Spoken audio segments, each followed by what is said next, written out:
Good morning, good afternoon, good evening, and welcome back to TopstepTV. This is the opening call today, July 28th, 2026, and we got a great day of trading lined up ahead for you today. There's a lot going on in these markets, and it is going to be a very interesting trading day.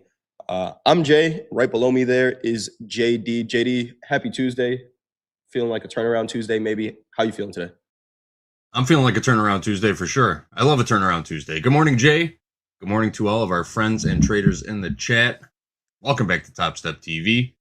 Gold is open for business, guys. We got in here right as the bell was ringing. How are we feeling about this trade today, Jay? Looking Let's see. just It's at out a of balance. glance. Yeah. It is This out is of balance. What are you seeing, JD? it's sort of the prime environment for this trade setup, out of range, out of For sure. balance, big gap lower overnight inventory is to the short side right now. Just at a glance of these charts looking overnight, we've established our opening range.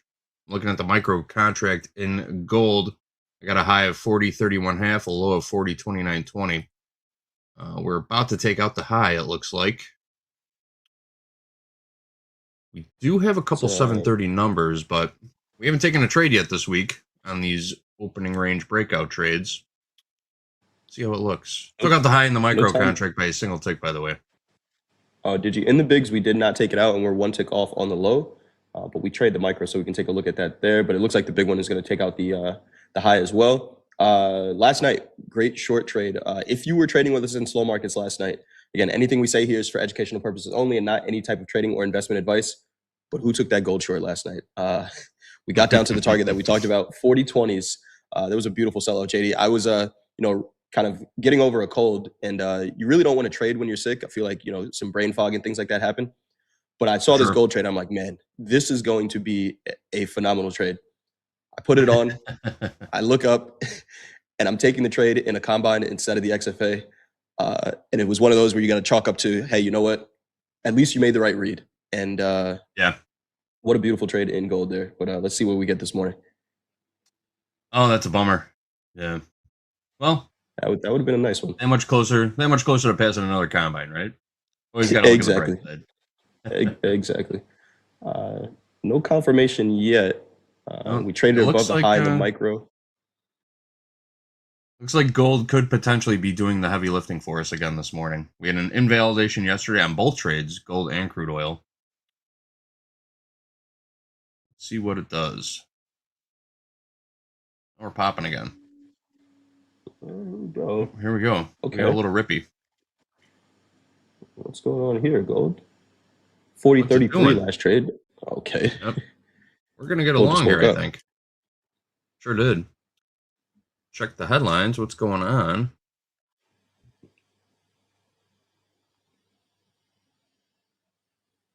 Apple to no longer Yeah, offer iPhone upgrade and payment programs in the US? What is this all about?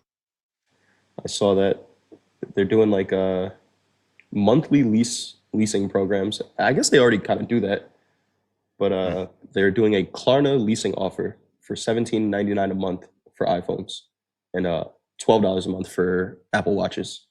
Very interesting. So it's going to be just a subscription service then. That's it? That sounds like what, yeah. The world is moving to a subscription model. That did trigger a long if we wanted there, JD. It did. Let me just double check on the eco calendar. We do have some numbers coming up at 7:30, potentially market moving. We got a little bit of selling coming back in here too. Maybe I'll throw a one lot on.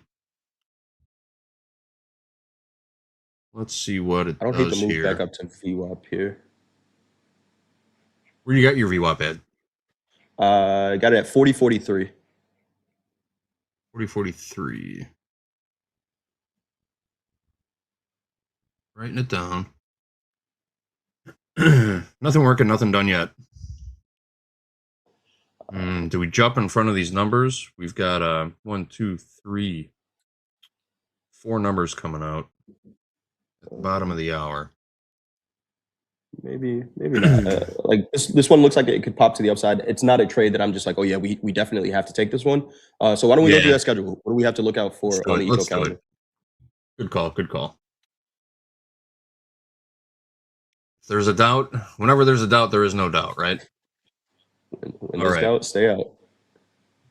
All right. Today on the economic calendar front, let's throw that calendar up. We've got a two-day FOMC meeting beginning today. So today is day one. Fed governors will be meeting. That will conclude tomorrow with the FOMC decision on interest rates at 1 o'clock p.m. Central Time, followed by Fed Chairman Warsh's press conference at 1:30 p.m. Central Time. Once again, we will be doing a strategy session and then a watch party for that Fed announcement. We'll be starting about 12:50 p.m. Central Time. It'll be me, Jack, Andre, and Hogue here to take you through the entire Fed announcement and press conference. We'll also be piping in Fed Chairman Warsh's press conference live, so we're going to get that Q&A in real time right here on TopstepTV. Make sure you are here for it. We throw a good watch party, that's for sure. A couple numbers coming out at 7:30 a.m. Central Time.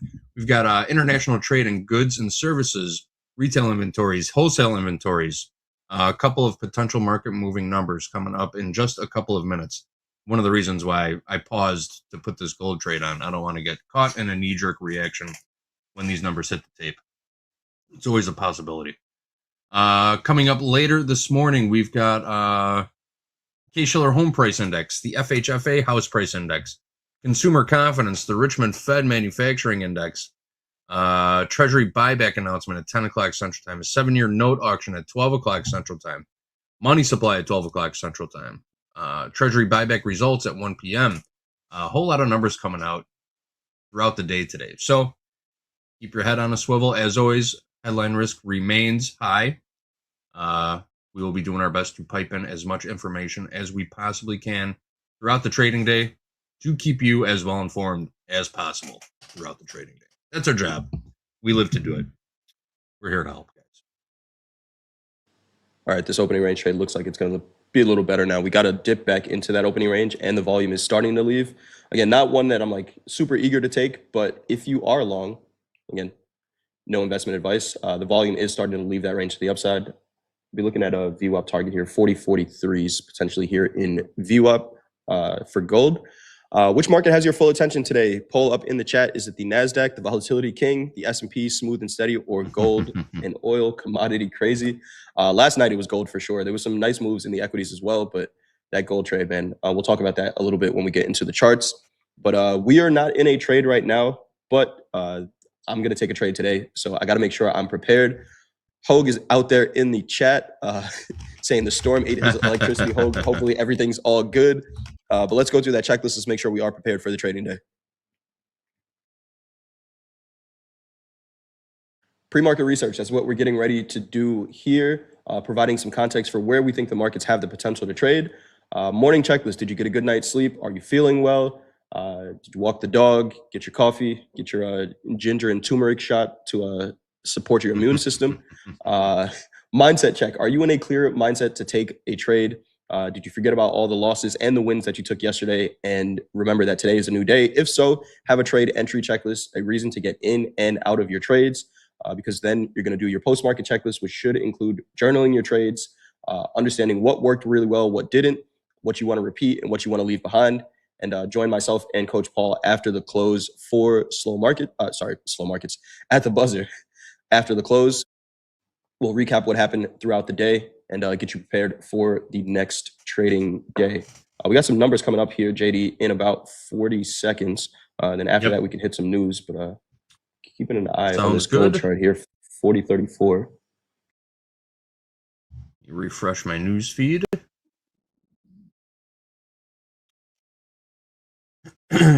Excuse me. Just a couple seconds until these numbers come out. Again, we've got. Don't want to be in a position. Yeah. Gold did trade back down through the opening range. Didn't take out the low of the opening range, but 10 seconds here. Did. Hit that flatten all button if you don't want to be in a trade.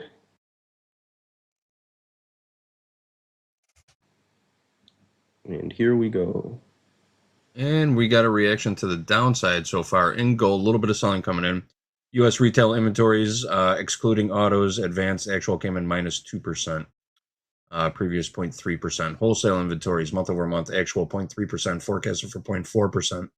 U.S. advanced goods trade balance actual negative 101.5 billion, forecasted for minus 100 billion.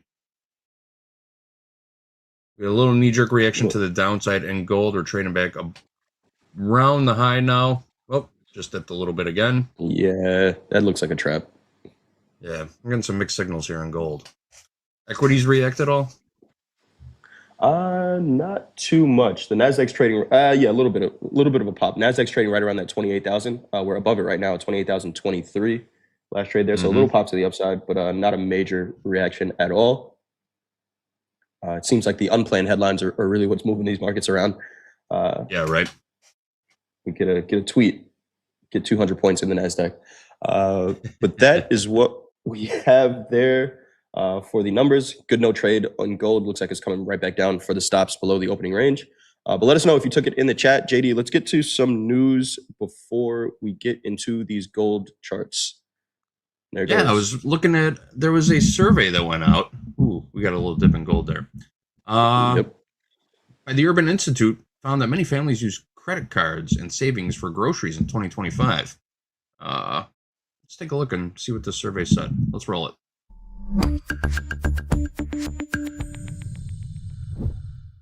This survey concluded that 1 in 5 Americans pulled money from savings to pay for groceries last year. That's among several findings by the Urban Institute, ADC-based nonpartisan group that tracks economic and social policies annually. The latest survey for the year 2025 shows nearly 35% of consumers bought groceries with a credit card but paid the bill in full. But 1 in 5 people using credit could not pay the bill back in full, with nearly 9% not always able to make a minimum payment. You can find the full survey stats at urban.org to see all of those survey results. Interesting. Update on our consumers there. Thanks for that, JD. For We sure. can take a look at these. I see Vince. Yeah, go ahead, dive into the charts. I see Vince in the back. We're going to get him set up, bring him in to do some chart analysis with you, Jay. But take it away for now on the gold. Let's do it. So let's take a look at the daily to start here in gold. Gold is, officially in rollover. We are rolling over from the August to the December contract. And we talked about this yesterday where, throughout rollover, you might see gold or really any market in rollover trade pretty balanced, right? There's directional markets, there's balanced markets. Right now, we're seeing a very balanced market on the higher time frame in gold. Here is that. Where's the June 5th candle? June 5th candle's here. We traded below it, and we've been in a consolidation for the last month, you can call it. I consider this still a market that's in a downtrend. We got a 50 moving average below the 200 and the 20s below that. But that 20 moving average, which is this yellow line on my chart, is starting to flatten out here. We got a settlement price of 40.77.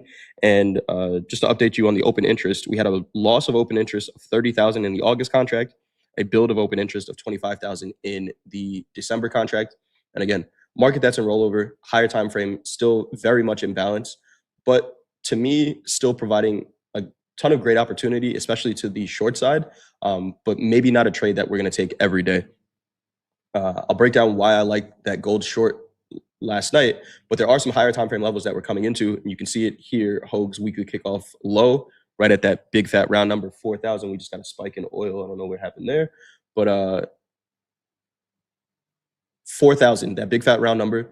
We've seen anytime we've come down there in the past month, there are buyers that are stepping up at 4,000. Hoag keeps track of the open interest and the volume and the delta on a higher time frame, and he could see negative delta and a build of open interest, which means there's a passive bid sitting at 4,000, continuing to buy the market. So anytime we get close to there, if I'm short, I'm thinking about position management because it's such a strong level, and the market is showing that. But to me, there's been some pressure against that 4,000 level. I'm just curious to see whether or not they have deep enough pockets to hold it. Daily ATR in gold, 90 doorbell. I got it. My guy, Vinny Two Ticks. What's going on, man? How we doing? I'll pay the Good fee for morning, you. Don't worry Jay. about it. There we go. Good What's up, man? How we doing? Doing good. getting ready to get into this analysis with you here. Absolutely, man. These markets are very interesting. I can't wait to get into They the are. equities. But continuing with gold here, really quick on the daily ATR, $91 in gold. A full daily ATR move would put us, if we think we set the high for the day and we see a full daily ATR move, which I think we have the potential to today, that would put us somewhere down near 39.94. But we'll see what happens. We haven't really had much range expansion in gold recently. Vince, what are you seeing on the daily, man, in gold? Well, this chart to me overall, it's looking pretty bearish. We have the death cross that we're dealing with. We're under the 200. We're under the 100. Let me take that one off. Put the 50 on here. So we're under all three of these. Sometimes, when this kind of thing happens, you start to get a little bit of capitulation and maybe a rise back in the market. But as of right now, I'm pretty bearish on gold long term. We did take out this low from back on, what day is this here? I can't see the date, but we took out this low here, right? And we're kind of just been trading right around it. It's been a pretty sticky level. Like you could just see we were below, we're above it, we're below, we're above it, right? We're trying to figure this thing out. Gold is saying, do I take this market higher or do we just finally let it go? Like you said, the ATR is about $91. It's been that way for quite some time now. I mean, the ranges are pretty much the same. Right now we have a range of about 70, That's 70. just under $70 right now. So there's a Right. little bit of movement still, based on the daily ATR, but we'll see when we get a little bit more granular with it. As day traders, we really don't care too much about the long term, right? We got to deal Yeah, with dealt today. So, but for overall, sure. I'm pretty bearish on the market. If we can't hold this level here, this 40.28, I'm looking for a flush. Let's sell it. Let's take a look at the 30-minute here. Last night's open. We opened up pretty much right above settlement, below the pivot. The pivot for the day, 40.8830 in gold. We opened below the 200 moving average with price and volume. And here's that first 30-minute candle. And if you were listening to Slow Markets last night, I actually had to go back and rewatch it. And I'm like, hey, the confidence that you had in that, and I'm talking to myself, confidence that you had in that gold short, that's the confidence that we should be taking most of our trades with. I'm looking at this, and we had what Coach Paul and I call urgency, right? Here's the first 30-minute range, and we had price and volume leaving that range very aggressively. That, I don't have the exact numbers on it, but when we see this pattern here, where this price and volume is leaving this range to the downside, that urgency has the potential to be the trend for the rest of the day. And then at that point, to me, you just start looking at downside levels, right? We ran through support one, like it wasn't there at 40.57s. We did have a tag of support two when it comes to pivots at 40.36. Really nice bounce there. But this full session VWAP is continuing to hold. So overnight inventory is short right now. We are getting down to those levels where I got to be cautious of being short, right? 4,005 is support three. You got Hoag's weekly kickoff low there at 4,000 evens, and that's not going to be an easy level to break through with no volume. But the volume for the session has been directional, right? You can see the angle of this VWAP. It's down sloping. We have had one test of it already and a rejection. As the day goes on, what I want to see is more volume coming in and being able to pull this VWAP lower below some of these levels here. We got this big volume candle here. This was 5:30 Eastern time, 4:30 Central. That sold us through support two, and it's holding for now, right? So if I was to establish a short here, ideally, I get the short up here, right, Vince? I'm short from 40.70 and I don't have to think about it, right? Mm-hmm. Set my stop in profit somewhere and just let it go. But like you said, we're day traders, right? If I didn't trade in the overnight session, I got to look at the context for the market right now. It's telling me it wants to trade lower, and it's telling me that, there is a potential level of 4,000 to the downside. But then how do I manage my risk and find location for where we are right now? The way I look at it is if I could get a pull up to 40.30s, and we kind of got it on that opening range trade, right? Which was why I wasn't super eager to take it to the long side, even though it triggered. That pull up to 40.30s and the rejection kind of goes with the flow of the day. And I'm looking for opportunities at this point to sell failed buying. Right? If buyers look like they're going to try to take control of this market but don't gain any traction, they reject at a horizontal level, the support two, they reject at VWAP, then I'm looking for opportunities to get in that flow to the downside, and let's see if they want to continue to sell it. But really nice trade in the overnight. It started to pick up, and I know some of the concern we've been talking about is China cutting off some of their retail gold trader, well, all of their retail gold traders. Was that going to affect the volume in the overnight session? It didn't last night. That Asia session started, and gold started selling off pretty heavy. But that's what I got on the 30-minute. I'll take a look at some quick levels really quick here. But Vince, what are you seeing on the 30? Well, on the 30, gold is it kind of turned over. We had this kind of break of trend, right? And we were trending up. We had a nice impulse up, right? And then we had this big down candle, and we broke through it, and we tested the backside, right, up against this gap. There's a gap up here, 41. Let's see here. Now the gap is in the day time frame, right? I'm not using the, you can see it traded through here, but I'm using day time frame only, right? So there's a gap up here from about 41.10 to like 40.98. We did test into that area in the overnight sessions, and we Really rejected, quick, right? Vince. Yep. Really quick, we do have the president speaking right now, so just a Okay. heads up to everyone. He is speaking Iran right now. He says Iran needs to make it formal. He gets you every time, Vince. Every time you're on air, it's like the Right? president It's is like Trump's he watching gets on me there or with you. something. Yeah. It's like, oh wait, He Vince is on wants me to Topstep push TV. his Truth Social, Let's go. $100,000 membership. He is speaking right now, so just a heads up for anyone if you do see any volatility. But go ahead, keep going, Vince. Yeah, so we, in the overnight session, we traded up into that gap, but in regular trading hours, we have not. All right, but you see how we rejected. We tested this. We had this head and shoulders, right? Let me get my little handy dandy drawing tool here. So you can see we had this head and shoulders right here, right? And then we broke and we sold off, and we got our measured move. And then we had a reverse head and shoulders right here, to have a little reverse pattern, right? And then we broke upside. And, we're kind of doing the same thing, it's just chopping back and forth. And, we sold up, we tested it, right? We tested this level, we got into this gap, and we sold off. So this is going to be a resistance point for me. I mean, we do have settlement out here at 40.77 from yesterday. Okay. And overnight inventory is to the short side. Okay. We have look at the patterns in here, right? You can just see it. It's been very, very choppy gold. It'll push, Yeah. then it does a reversal, and then it pushes, and then it does a reversal. And it's just been doing this back and forth. And it's been a little bit tough, right? Gold has been a little tough. I mean, we have about 20 something bucks left in the average true range today. So we're going to see what kind of push do we get. But if this overnight inventory gets spooked, I can see a test back up here to test settlement. Okay, we still have this gap up here. So if we get up near the gap and we reject it, I'll probably look for shorts up there. I might look to get a retest of the settlement price. I'm not sure yet. We tested this low.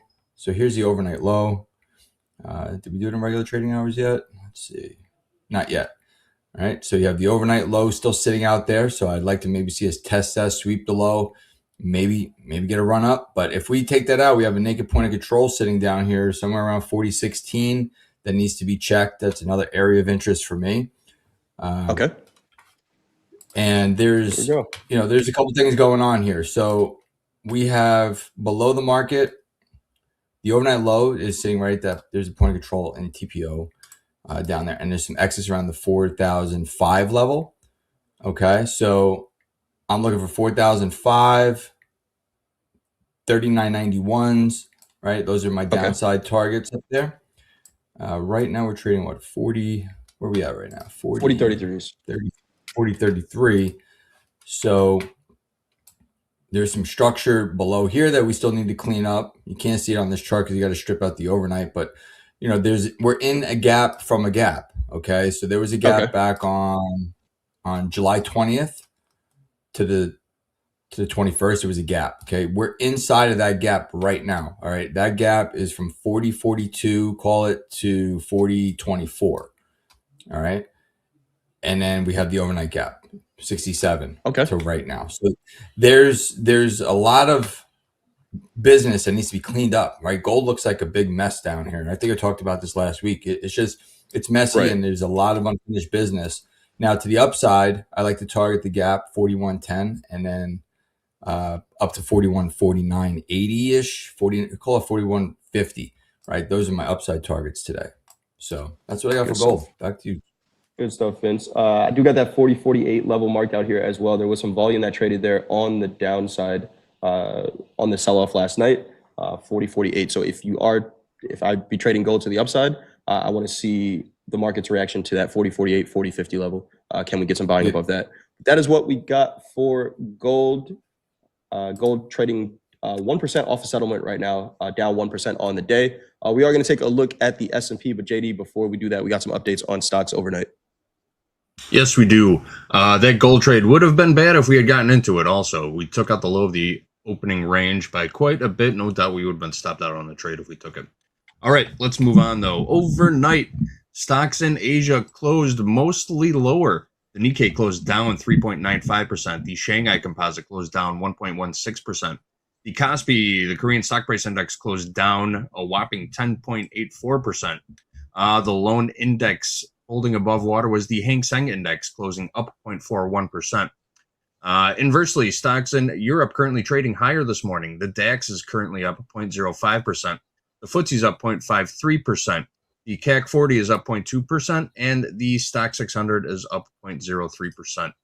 U.S. dollar index is up a couple of ticks this morning to 101.549. The VIX is down a couple of ticks this morning to 18.54. And currently, the yield on the 10-year U.S. Treasury note is 4.626% going into the equity open. All right, Jay, Vince, take it away. Let's talk some S&Ps, if you please. I did that. I did that stupid rhyme again. I'm done with it. Let's talk the S&Ps. The Kospi going limit down last night.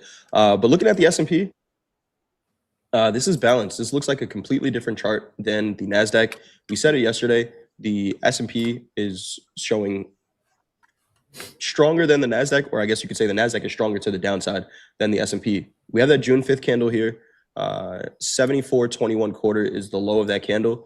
And every time we get down there, it's like 4,000s in gold. Someone is stepping in and buying it.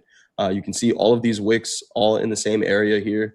Not a lot of pressure on buyers here, but not a lot of pressure from sellers either. And that leads to a balanced market. Daily ATR in the S&P, 85 points so far, high to low range. We are at 46 points. There's more than enough opportunity to trade the equities, and there has been. Some of them are starting to get directional. The NASDAQ, when we take a look at that chart, looks like it's getting directional. The S&P is just not yet. The 20 and 50 moving averages are pretty much right on top of each other. There's a 3-point difference between the 20 and the 50, and they're sitting right at the midpoint of this June 5th candle still, which is telling me a balanced market, right? I'd be cautious of selling the lows in the S&P and cautious of buying the high if we get near a daily ATR range, right? From the low, if we think we put the low in for the day and we have a daily ATR range on our hands, that puts the high somewhere up near 7,500, 7,505, that big fat round number level, right? So if I'm long into that level, maybe start to think position management, but establishing a long or a short at some of these extremes just hasn't really worked out in the S&P as much as it has in the NASDAQ. Vince, what are you seeing on the daily here? Jay, on the daily, I'm actually I'm looking at a long for like a longer time frame hold on a pullback. Okay. But let me get this pulled up here a little bit better. All right, so let's throw on some moving averages here. Let's see what the S&Ps are doing over the longer time frame. So here's the 50, the 100, the 200. Let me get rid of the 20. Yeah. All right. So here we are, so longer time frame, we're still looking bullish, right? We've been consolidating for what, 6 months now. This was that one candle I think you were talking about, right? June 5th. June 5th candle. Yep, there's the June 5th candle. And obviously you can see, so if you put on a composite profile here, off that candle, you can see we're in balance, right? You talked about balance. This is a balanced market. We're selling the high, we're buying the low. So if we get down around this area, I'm looking for longs, right? Up against this 100-day moving average. So we're going to see what happens here. But over the last couple of days, we so the open interest yesterday, we gained 19,000 in open interest on this bar here. That's a lot of money coming into the short side. Yeah. Yes. Yep. A lot of money came into the short side. The volume is at like 1.5 million in volume. The day prior to that here, we had about 1.4 million in volume and a build of 18,896 in open interest, right? So money's coming into this market to the short side. Now, are they going to get this push down here, maybe lighten up and flip it? I don't know. I don't know what the long time frame target is, what they're looking for. But you could tell that a lot of money came in. So if we go back 3 days, so this candle here, so we had 1, 2, 3 days. See, July 23rd, that would be this candle here. So on this candle, we lost 15,000 in open interest, okay? So to me, that means that money came out of the market, right? So longs got out, and then they're starting to build short positions. That's my opinion. That's the way I'm reading the open interest right now. But Gotcha. We're still bullish. We're consolidating. We get a pullback to this 100-day moving average. I'm probably going to maybe look for a long down there if we build some structure, right? We have this overnight low sitting out here. I mean, the low from June 11th.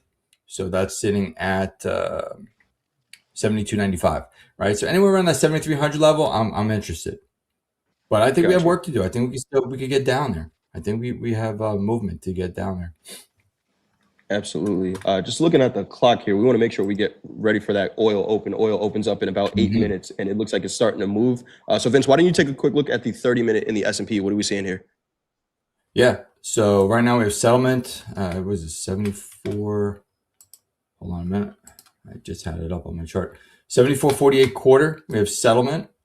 All right. And you can see we've been consolidating. And yesterday when I was on yesterday, I did boxes that I like to long up against these lows.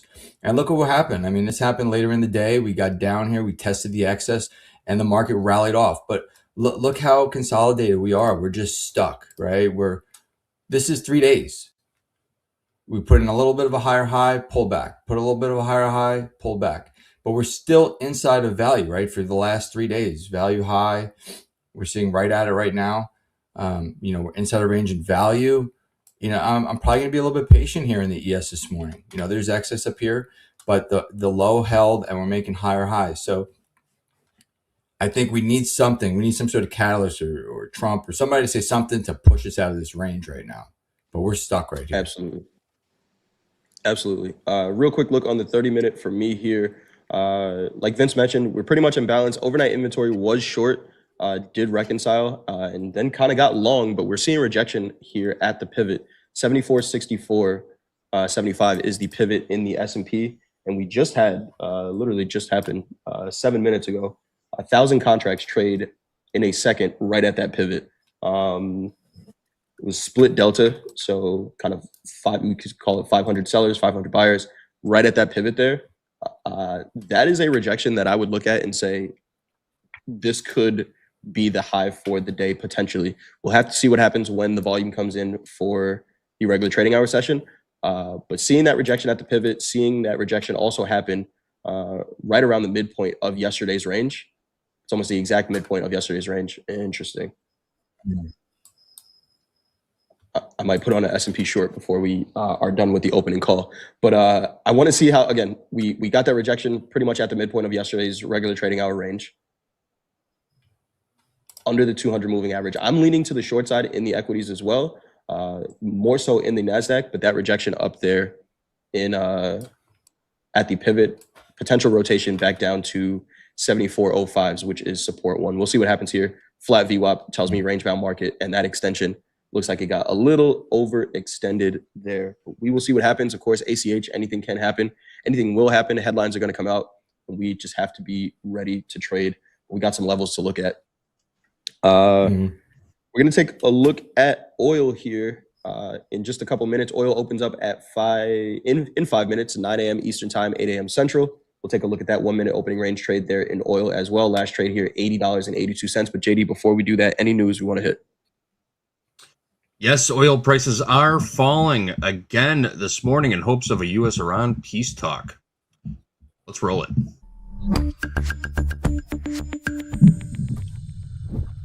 Oil prices are showing overall declines amid signs the U.S. and Iran could restart ceasefire talks. The U.S. benchmark is fluctuating around $80 a barrel this morning. Last print, $80.80. That's after topping $90 earlier this month. Brent crude is roughly in the mid-80s, down from a recent peak above $100 a barrel. AAA says regular gas is about a cent cheaper a gallon compared to Monday, but diesel is averaging about $5.32 a gallon. That could be bad news for inflation, since semi-trucks use that fuel to haul goods across the United States. The U.S. and Iran appear to be pausing strikes for now, but the situation remains precarious.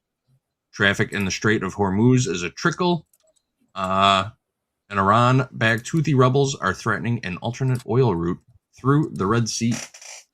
We'll see what happens there. But we have oil moving pretty decently today. We got a nice gap to the downside. Overnight inventory short. What do you guys think about these charts before we get into this opening range breakout trade? Let's hear it. Take a look at the daily to start. Daily in oil, daily ATR $4.25. So far, high to low range. We are at $2.75, we'll call it. So there is still some range left, about $1.50. We're trading back through that gap that we mentioned as a target when we were trading to the upside. We kind of settled right in the midpoint of it yesterday. And I'm looking at the 20 moving average on the daily at 77.71 as a target to the downside here. It's outside of a daily ATR range, but it seems like the volatility is picking up a little bit here in oil. Big fat round number, $80 is not going to be an easy level to break through. So we'll see what happens if and when we get there. We've tagged it in the overnight session. Overnight low 79.80, but a nice bounce there on the daily. Vince, we got oil opening up in a couple of minutes here. What are you seeing on the daily chart here? On the daily, so we have, let me pull up the volume and open interest here that I have. I don't know why these lines are on the chart. I got a loss of 12K in the contract that we're trading right now. Got an overall loss of about 15K. Yep. Yeah, it's about 17. So about 17,000 loss overall on Monday. And then on Friday, we had the roll, right? So August went into September contract, so minus 4,100. So at least we're pretty much done with the roll. And, you know, you can see that this market has been kind of trending lower, right, off of its high. This is the peak when the Iran thing started really heating up. And you see we trickled down. We got a nice bullish push. But we're still overall, you know, I'm thinking short overall, right? Until we can break above 97.50, you know, I like this downward slope, right? This is a good trajectory, right? To me, it's bearish overall. You know, in intraday time frame, we can still have bullish days, obviously, but overall, I like the way that we're moving. We did. One second, I just lost my other chart here, but. You know, this was a gap down, so that was a pretty big gap down here. So we had left some invisible excess up here. So I kind of like that, right? I kind of feel like this market has some more juice to move down. Now, who knows? You know, any bad news that comes out of Iran or from Trump, this market's going to rally right back up like it did. You know, so just be on caution if you're trading crude oil, right? Because ACH, anything can happen in this market. You know, the stochastic indicator is saying that we're oversold and we're sloping down, right? We have the crossover and that happened right here on this day, you know, where we had this gap down. So, you know, we are showing bearish momentum here. And like Jay said, the daily ATR is about $4.25. Remember like 6 months ago, guys, crude was moving like $1.10 average true range per day. Oh, yeah. So, yeah. So we have 4 times the amount of risk in this market. So be careful if you're trading crude oil, you know, but there's some pretty decent opportunities. So just, you know, manage your risk on this one. But overall, you know, we're going to see where this goes. It's very headline driven. So it's really tough to call it, right? Because this thing could turn at any moment, either way. Absolutely. We got oil opening up in about 15 seconds here, so we'll take a look at that 1 minute opening range and then decide whether or not we're going to take that trade. 80.80 last trade here in oil, down 2.18% on the day. Let me know in the chat, have you been trading oil with some of this volatility that we're seeing? Seeing a little bit of a pop to the upside on this session open. Like JD says all the time, those algos still like that. Those floor, those pit hours. Seeing some volume there. 81.03 last trade here in oil. Got a low of the opening range, 80.81s.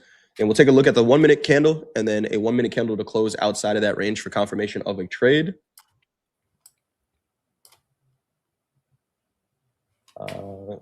We'll see what we get here. Another 30 seconds or so. Vince, if you had to take an opening range trade in oil, do you have a preference on the direction that this trade goes, or you just kind of go with the market? Let me go to a shorter time frame chart here. Right now I'm on the 30, so let's take a look at this here.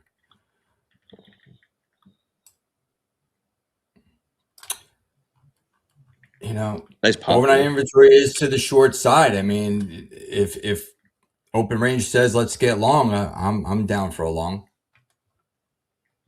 And we just traded above the high of the opening range here. I got a high of 81.15s. Did trade above the high. Let's take a look at the micros. Micros did as well. So potential long setting up here. JD will let us know if we do take this trade, but let's take a look at the 30 minute here. 30 minute in oil. This looks like a little bit of a inventory adjustment that we're seeing. We had short overnight inventory, but we did get down to support 1 and that $80 level. So support 1 was at $80.21. We had that major $80 level as well, where we had from last night, we had 330 contracts trade in a second right at $80. And then we popped. I actually got that notification on my phone. And like woke up and I'm like, oh man, should I buy oil? It's $80. And I didn't do it. It would have been a great trade, but I didn't do it. But that to me kind of looks like maybe some limited downside. At least if I'm getting short, I got to watch that reaction at 80 because there was a buyer right at $80 that absorbed 300 contracts in a second and the market did not trade lower, right? So I could see this market be balanced. Oil likes to be balanced unless it has a reason not to. So unless we see a headline or something that comes out, I could imagine a balanced market. And with that being said, it looks like we already got the pullback and maybe for a move to the upside. Right now, with us kind of trading near a flat-ish VWAP, I don't know if it's the greatest trade location, but I could see this market kind of rotating back up to $82, maybe even back up to settlement if we don't get any negative news. There was, while we were doing the opening call, right around 8:34 Eastern time, 7:34 Central, there was another 300 contracts that traded in a second. That was all positive delta. That range is going to be 81.40 up to 81.66. So 370 contracts traded in that 26-point range. Again, those prices are 81.40 up to 81.66. I want to watch the market's reaction to that as well because a ton of volume traded at those prices. Vince, what are you seeing on the 30 in oil? On 30J, I see a potential, capitulation here of the shorts, right? We have overnight inventory to the short side. We have settlements in at 82.61. Overnight low is resting out there at 79.80, right? So just under $80 a barrel. A lot of downside structure needs to be cleaned up in the day time frame. Key levels 81.50, 80.85, 80.76, overnight low 79.80, and have another downside level of 79.10, right? So I'm looking, and there's even one below that at 78.33. So there's a lot of cleanup to be done, right? So this market, if we can't close the gap, right, which is $82, call it, all right, if we can't close this gap and return to settlement and we start to trade away from settlement and keep pushing this lower, I mean, the trend is down, right? You could look at the channel we're in. We have a gap down here, big gap up here around 87.74, down to like 84.54, right? This is a big gap down. But if we can't close the overnight gap to $82 and we start to push downside, I'm going to look for those levels down there. Like I said, the 81.50s, 80.76, the overnight low of 79.80, 79.12s, and 78.33. Those are all downside targets for me to the short side. If we do get this rotation back up and close the gap to settle, close the gap and we get to settlement, I'm looking for a rotation through value back up here to 83.82. Okay. There's 83.70. There's a interesting level as a target, right? 83.70. And then to close the gap up to 85.78. There's a gap up here, 85.78. So you got to strip out some of this other information to see what I'm looking at. Also upside target 85.78. Next one is going to be 86.75. All right, so I have 86.75, and then the gap close 87.66 way up here. All right, so those are the levels I'm looking at here in crude oil. Right. The average true range is, we said, $4, right? So I mean, we could go easily from 81.30s to $85, right? For 85.5. That's average true range is $4. So there's movement that can happen if crude gets cooking. Absolutely. That is what we have for oil. Let's take a look at the Nasdaq. Sorry, we looked at the S&P already. We're going to take a look at the Nasdaq, give the people what they want here. But JD, let us know if we did anything at that crude trade, and if not, we can get to some more news. Yes, I was working a bid. I just pulled it, though. We weren't getting any kind of follow through. I didn't want to chase it. I was working a 16 bid to get into this trade. Went down and tested that level a couple of times. Never got a fill on it, though. Now we are just hanging out here around sort of just underneath initial balance high. Initial balance high, I've got it so far at 81.35. But nothing working, nothing done right now. We could get in this trade anytime you want, but it's just feeling a little bit trappy on the upside for the moment. I'll keep an eye on it, though, and I'll let you guys know if I do anything. We would have just gotten in. If I held that bid in there, we would have just gotten in. Yeah, it's not similar to that gold trade. It's not what I'm super eager about getting into either. It's like, yeah, I'm not looking to. I was looking to rush into a trade this morning, but now I'm feeling I do not want to be pushing into a trade. Is Trump still speaking, or is he done? No, he's done for now. Okay. He wasn't even on the schedule to speak. Well, he's on the schedule for 10 o'clock this morning, but man, he's back at it. I got something to say. He's back at it. He loves to hear himself talk. That's no doubt about that. All right, guys, let's talk robots on airplanes. Not going to happen anymore. Let's roll it. Good. Oh, my God. Well, that's at least according to United Airlines. Robots are not welcome on United Airlines flights anymore, guys. That's the message from the airline, with its new policy prohibiting humanoid and animal-like robots both in the cabin and as checked baggage. The policy took effect on July 23rd. United officials say the devices often use batteries that could cause safety issues for people on board. The move follows a similar policy change by Southwest Airlines. That change came after a viral video earlier this year that showed a Dallas robotics company flying with a 3.5-foot humanoid robot. United says other robotic devices, including some children's toys, may still be accepted if they comply with the airline's existing carry-on and checked baggage requirements. If you are planning to travel with your robot, plan ahead, folks. The public service announcement for the day. Man. Wow.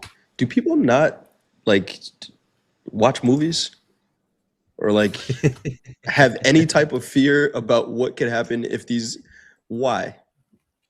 The worst place for a robot to decide to take over. I'm on an airplane. Just leave certain things. Leave certain things to humans.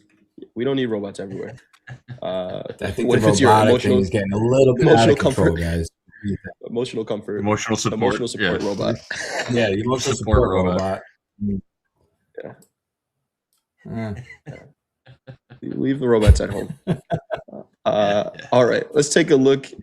Speaking of robots, let's take a look at the tech-heavy NASDAQ, which it looks aggressive to the downside right now. On the daily, I think we got let's take a look at the NASDAQ on the daily. Why don't you start, Vince? What are you seeing on the daily? All right, yeah. Let me pull that up. While I'm checking that out, I mean, did you hear about the AI robots that are hacking other people's companies? Oh yeah. Did you guys hear about that yet? Yep. It's interesting times, fellas. It's going exactly how we thought it was going to go. Yep. Well, they unleashed the beast. All right, so this chart is lagging for some reason. All right, So I I don't can know if start you it if want to you want. start it. Yeah, Yeah, let me yeah, let me it's start it. Let stuck. me start it here. Hmm. Daily in the Nasdaq, we got a daily ATR range 645 points. So far, high to low range, we're at 386 points. Keep in mind that daily ATR is considering some days where we were in consolidation and seeing less range to the upside. We are seeing range expansion to the downside. Yesterday's range was 824 points. The day before that, 523, and the day before that one was about 700 points, I believe. So ranges are going to expand to the downside. And with that being said, we got some very interesting levels to the downside here. If we think we set the high for the day, that's a big if. Hoag's weekly kickoff low is pretty much at a daily downside range, right? 824 points yesterday. This is 830 points off the high of the session. We don't know if we're going to get the same type of day. I'll be honest, I did not expect that sell off yesterday, but it happened. To me, the Nasdaq looks heavy on a higher time frame. It does look like we got a reservation set with that 200 moving average on the daily there, 27,087. Hoag's weekly kickoff low is 27,400, which looks like a pretty reasonable target even today, depending on what type of day we're going to have here. But that 200 moving average on the daily, 27,087s looks like a real target to me. We got separation between the 20 and 50 moving averages, different in the Nasdaq than it is in the S&P. The S&P, there was a 3-point difference between the 20 and 50 daily moving average. In the Nasdaq, it's a 500-point difference, and both the 20 and the 50 are starting to trend to the downside as well, which means that there's some flow to the downside in this market. We'll see what happens. Of course, anything can happen. A headline can come out. But to me, from a technical perspective, it feels like the Nasdaq needs to test that 200 moving average on the daily. And last trade we had there was April 13th on the way up. So we'll see what happens. Vince, what are you seeing on the daily? Chart's good? On the daily, so the Nasdaq is appearing weaker, right, than the S&Ps. So we saw the S&P chart. I was looking for maybe a potential long, right, because it's holding up just a little bit better. You can see the structure here. We had this big move up, and we've been chopping around since that June 5th candle, right? We're trading both sides. But look, we did take out this low. I was on with Hoag, I think it was last week, and we were just talking about this breakout, right? We broke out of this pennant. We came back up. We tested the backside, and we've been selling off ever since, right? So 1, 2, 3, 4, 5 down days in a row. We lost open interest for the last couple of days. So we lost about 600 in open interest yesterday. We gained, actually. So money came in to the short side, and yesterday we lost open interest. So I don't know if longs got out, right? Maybe because here we are, we're at the 100-day moving average. We're pretty much trading at it. We closed above it, but we're below it today. So I do like a potential test down here to 27,100 at some point here in the future. Like you said, we're in between some of these longer time frame moving averages here. The volume has been pretty, let's see, we were at 669 in volume, 601, and 598. So the last 3 days, we've lost a little bit of volume in this market. Okay, now we had a loss of open interest, which, the auction is not that strong. I think it's maybe some position adjustment going on here on the daily.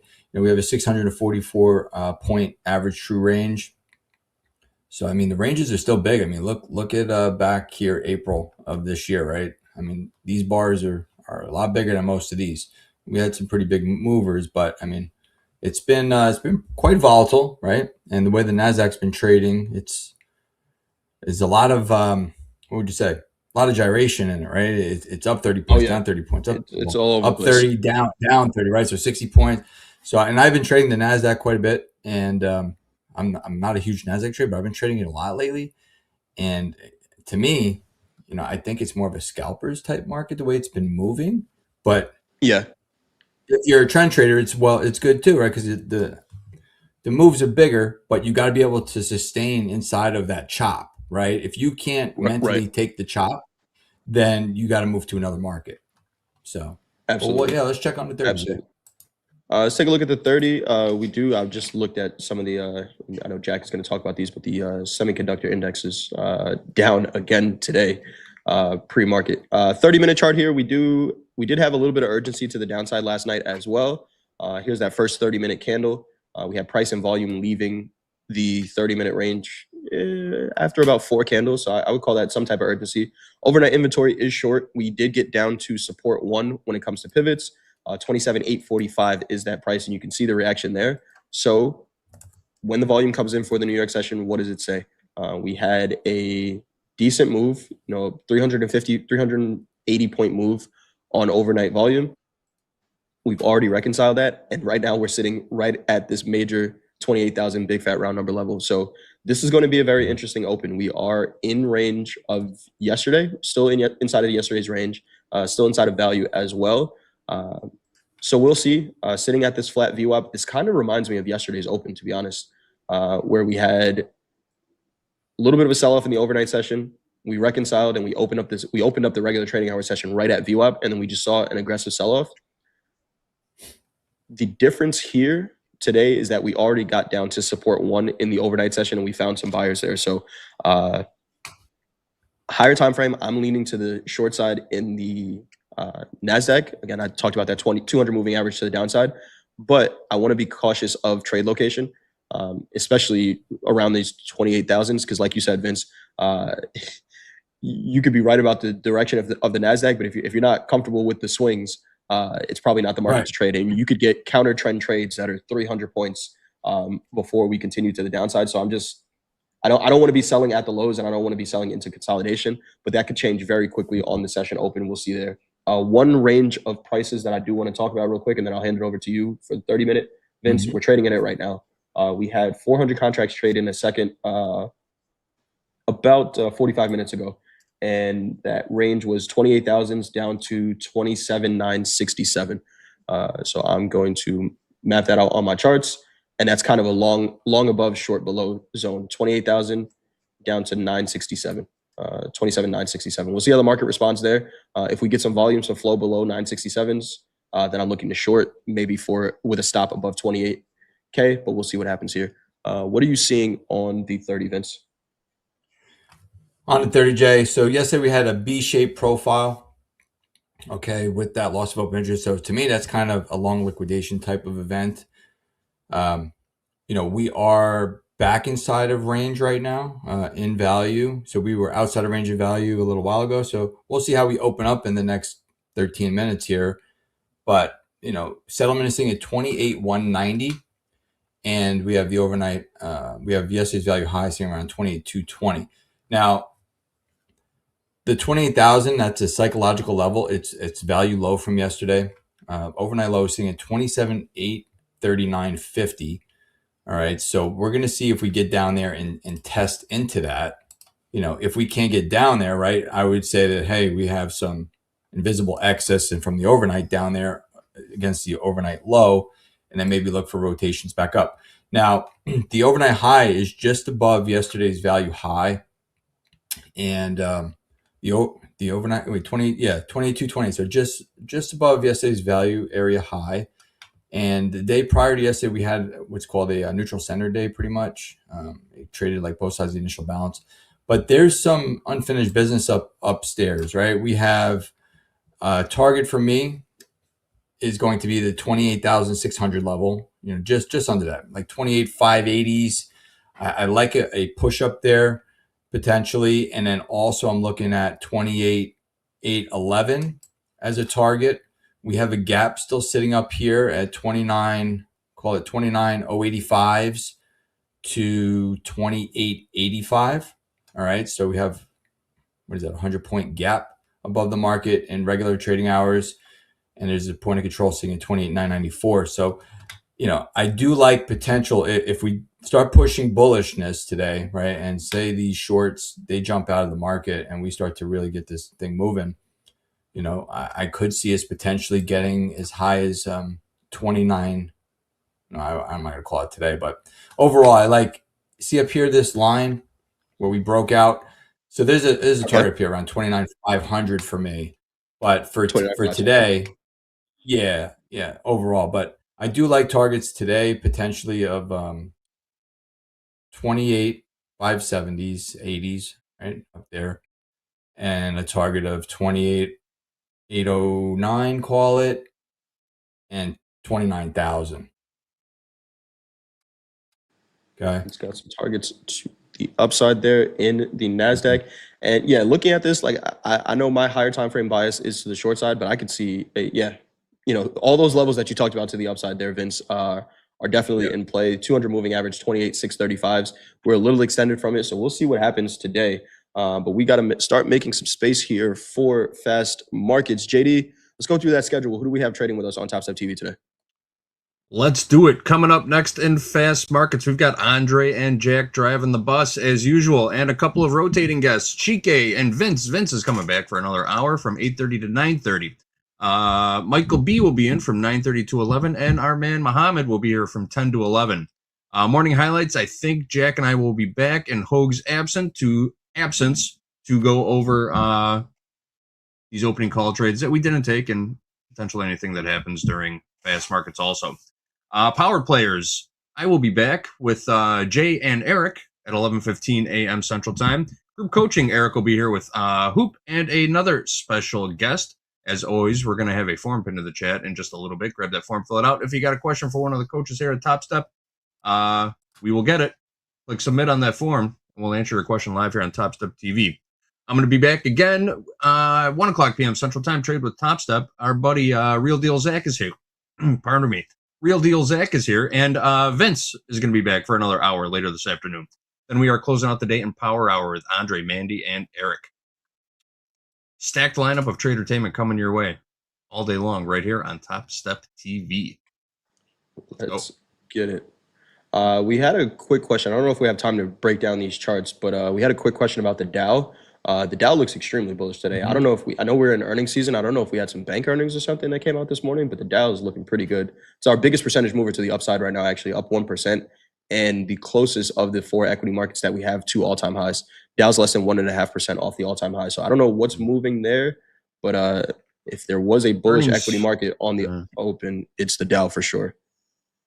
Earnings out this morning were its own beast lately.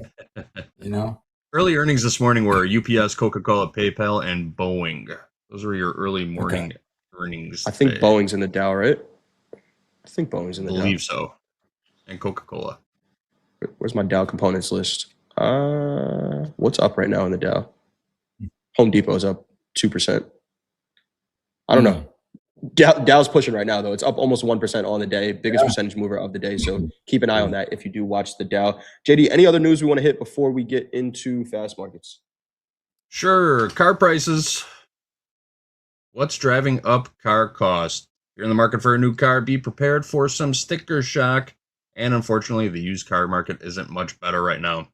In today's Consumer Watch, Jen Sullivan looks at what's driving up costs and how you can find the best deal. Let's do it.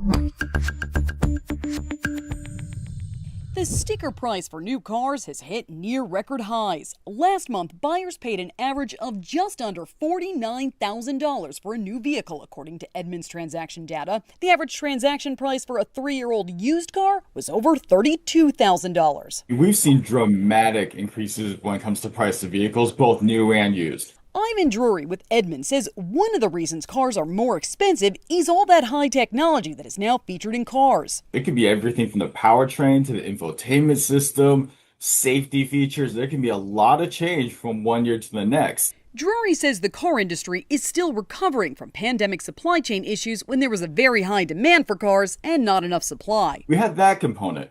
But things never really go down. Because of the high costs, Edmunds found more people are putting less money down and taking out longer loans to purchase a car. In some cases, financing for 84 months. Interest rates on car loans can vary drastically depending on your credit score. If you have good credit, you can pay around 4.55% for a new car.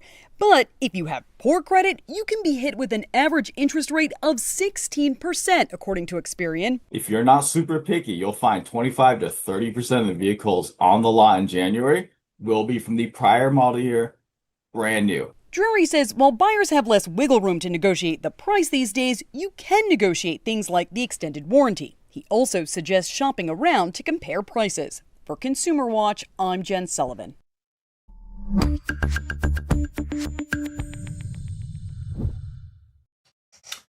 16% on a car loan.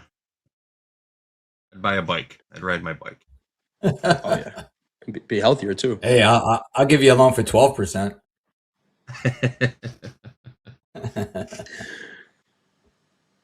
Coach Vince, now the card. I am short the S&P, by the way. We did mention that we were going to take. I was potentially going to take a short in the S&P. I'm going to hold this into the open. I'm short 3 micros. I'll be on here later today trading, risking about $200 on this trade, but I'm going to hold this short into the open. We'll see what happens. Kind of rejecting at a level that I did like up there. So I'm short 3 micros, 74.55 quarter. We'll see how this one plays out. But did you become a range trader, Jay? Hey man, you got to adapt. We've been sitting in this range for the last month and a half. Yeah, I was either gonna eat ramen noodles or figure out how to trade this range. And there you go. Love ramen. I love ramen, but we got to eat. So we'll see what happens. Value high. Thanks, man. We'll see how this plays out. But your value gap. I think we might be ready to go. I see Chike is here, Jack is here, Andre is here. This is where I normally pass it over to Hogue, but Hogue lost his power. So I'll do it. I'll do the thing. Vince, great stuff. JD, we'll see you later. We'll see both of you guys later. But let's get into fast markets. I don't know who was in the top of the chat today because I wasn't looking, but you're all here right now, and that's what's most important to me. Do us a favor if you haven't done so already. Hit the thumbs up button. Let's have a great day of trading. Manage your risk, trade your plans, and let's get into fast markets in 5, 4, 3, 2, 1. Let's go. Pray for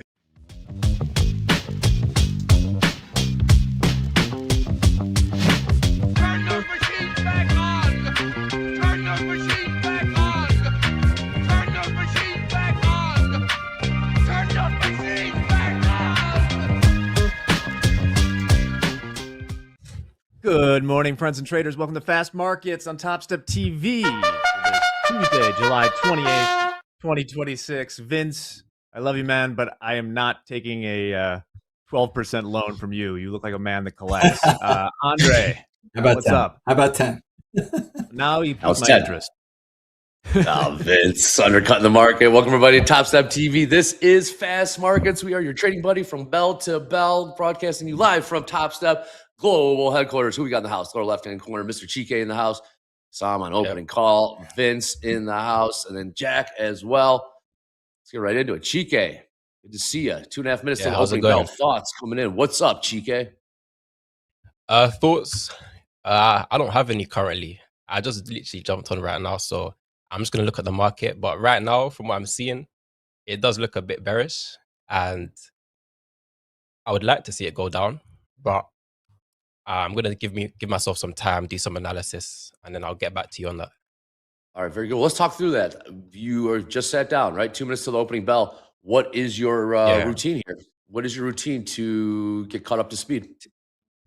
So typically, I'm just looking at the general move, because you usually want to go with the trend, and then I usually go for predicting like kind of like the final area the market's going to end up closing by, and that's usually why I forecast like levels 200 or 300 points into the future, because that's kind of where I want to see the market go. So then when I see something that's set up and that aligns with that, then it just allows me to ride it along the wave, ride the wave all the way to that price, and essentially be part of that move for the market. I like that. All right. Sounds good. About 60 seconds till the opening bell, Jack. A little over 24 hours till FOMC, the biggest FOMC of all time tomorrow. We did see they equities. all are. Citadel They always came out are, and right? said they're expecting a hike. I didn't know Who said Citadel that? did that sort of thing anyway, but they did. Citadel? Big story is we're still in this sort of at least short-term meltdown in semiconductors. More carnage out of the Asian markets last night. Nikkei, Kospi both down huge. Let's take a look at this real quick. I mean, we've looked at this chart a lot. This is the semiconductor index here. We've been looking for it maybe to return to this channel it was in for a nice long time. But yeah, look at some of these individual, like here's SanDisk. I mean, that certainly looks like a blow off top, maybe a little double head and shoulders. That's a new one. We'll keep an eye on that. The semis are down 4% pre-market right now. Okay, very good. We do have a number at the top of the hour, but we are about to open for business. Vince, I know opening call. Bell's about to ring here. What is your approach as you come right on into this open? Thoughts, levels, prices of interest, and what markets, Vince? What's up, man? Yeah. Hey, good morning, everybody. So I'm looking at I like Jay's short he got just prior pre-market open here. I mean, that was value high, so I like that. But we're sitting at settlement right there in the ES right now, right? 74.48 quarter. Dow is presenting as a stronger opportunity to the long side. Nasdaq is showing the weakest. So this is interesting here, Dre. You know, we have the S&P's kind of range bound, Dow pressing higher, and Nasdaq lower. So I'm going to be a little bit patient here and see if we can find an opportunity. That's probably wise words. Let's take a look at these prices here. NQ trading 27,950. Call it overnight lows 27,839. 839 overnight, about 100 points higher from it right now. ES, like Vince was saying, little range bound 74.49. Last trade there. Crude oil overnight lows of $79.80. We're about buck 30 higher from there as we trade $81.03. Dow seeing a bit of a sell-off. Let's trade 52,000. Call it 750 here on the a little more selling in the ES. Will the NQ follow? Seems to be a little downside pressure. 27,908. Call it. Vince, do you have a lean? Do you have a lean one way or another? Looking for shorts or longs? You know, this Nasdaq, I'm going to give it a few minutes, but if we continue to trade down here, I might try to take a trade to the whichever way we break out, maybe on a 5 minute. I'm gonna watch this for about 5 minutes, see how we close, and maybe take an opportunity. I love Jay's short though, man. Yeah, he got in right at value high right before the open. What price is he short from? Continue the downside. I think he's short from around 50 something, 50. I don't know if he was 56. I see you in the chat. Nice trade. Last trade 74.41. Yeah, beautiful trade. Jack, is there more room to the downside here? Of course there is. We've had how low can we go? Well, the line we had on the chart yesterday, there was a lot of positive gamma down here. It's 73.85, which corresponds to 74.20 in the futures, and you can see that that's been sort of like that's been the support. 4 times we've come down there and not been able to get through it. Right now we're selling off to right around big fat round number 7,400, which is about there's about a, let's see, what's the difference right now between them? There was like a 35-point spread between the spot cash and the futures. Also, man, memory is getting taken to the danger zone right now. Looking at the big stocks, Micron, not a $1 trillion stock anymore. It's down 7.5%. SanDisk is down 9.6%. I mean, this has been a huge sell-off over a couple of days here. Yeah. And carnage is right. Well, there was a lot of people pretty levered up in those. Oh, yeah. I saw this screenshot that's been going around of some dude with a Fidelity account that and this was posted on the 16th. Maybe I'll share it, but they started with like $1 million, ran it up to 27 million, and then in 2 weeks we're down to 6 million. And oh boy, I would assume that if you were there at 6 million with that sort of portfolio on the 16th, unless you just puked everything, I mean, it might be 0 now. We need an update. Oh boy! Wow, get in there. Hey, that's how the tables turn in this business, right? Real quick, real quick. NQ hanging out right around 27,900. Now back above. We got crude. Crude just sold off a bit, about 40 cents. Crude selling off $80.76. About 4 minutes into the open right now. Chike, looks like there's some more downside pressure here for this time being. Yeah, I'm starting to get a better picture. Yeah, I'm starting to get a better picture on the market. It does look very bearish, and from what I'm seeing, we should be really expecting 27,300s on the Nasdaq. This is a good short right here to take potentially with that big order in the ES. We got the ES. What's in the ES? I got you. Level 2 data. 74.40. Did that? Oh, it did trade. I do expect 27,300. Quite a big sell. So Yeah. I'm just going to be waiting, staying patient, because we could consolidate for a little bit before we do get that sell. So up until then, when I start seeing us move into that direction, then I'll try catch a trade to the short side and ride it all the way There's down. more size on the offers in the ES right now. You have 83 offered at 74.48 quarter. What was that trade? 50 at 49s. Oh, 140 at 42. What was that 600 lot? 74.40, 74.40. 600 filled on the offer. Last trade 74.47. Yeah. It's around here. ES And 150 working at 42, Trey. 42 is on the bid. Yep, down below about 4 points. 5 lower. times the size on the bid of 42. I'm seeing that. Nice that catch 600 there. got filled quite easily. Yes, it did.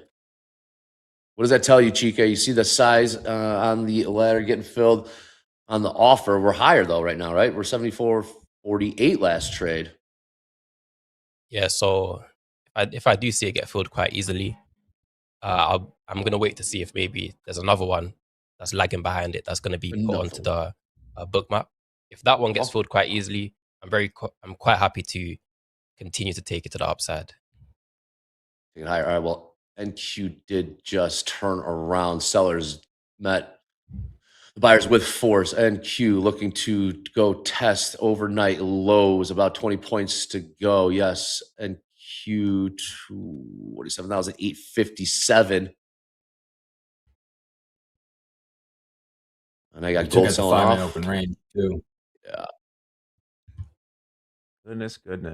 Okay, so semiconductors are down more than 5% now. Software slightly in the green. We got, let's take a look. Apple's up 0.8%. It's once again the most valuable company in the world. Took over Nvidia. Apple. Nvidia's down 1% today. Got Micron down 8.3%. Man, oh man. Panic. We got NQ just hanging on for dear life right near the lows, about 20 points off the lows, overnight lows, that is.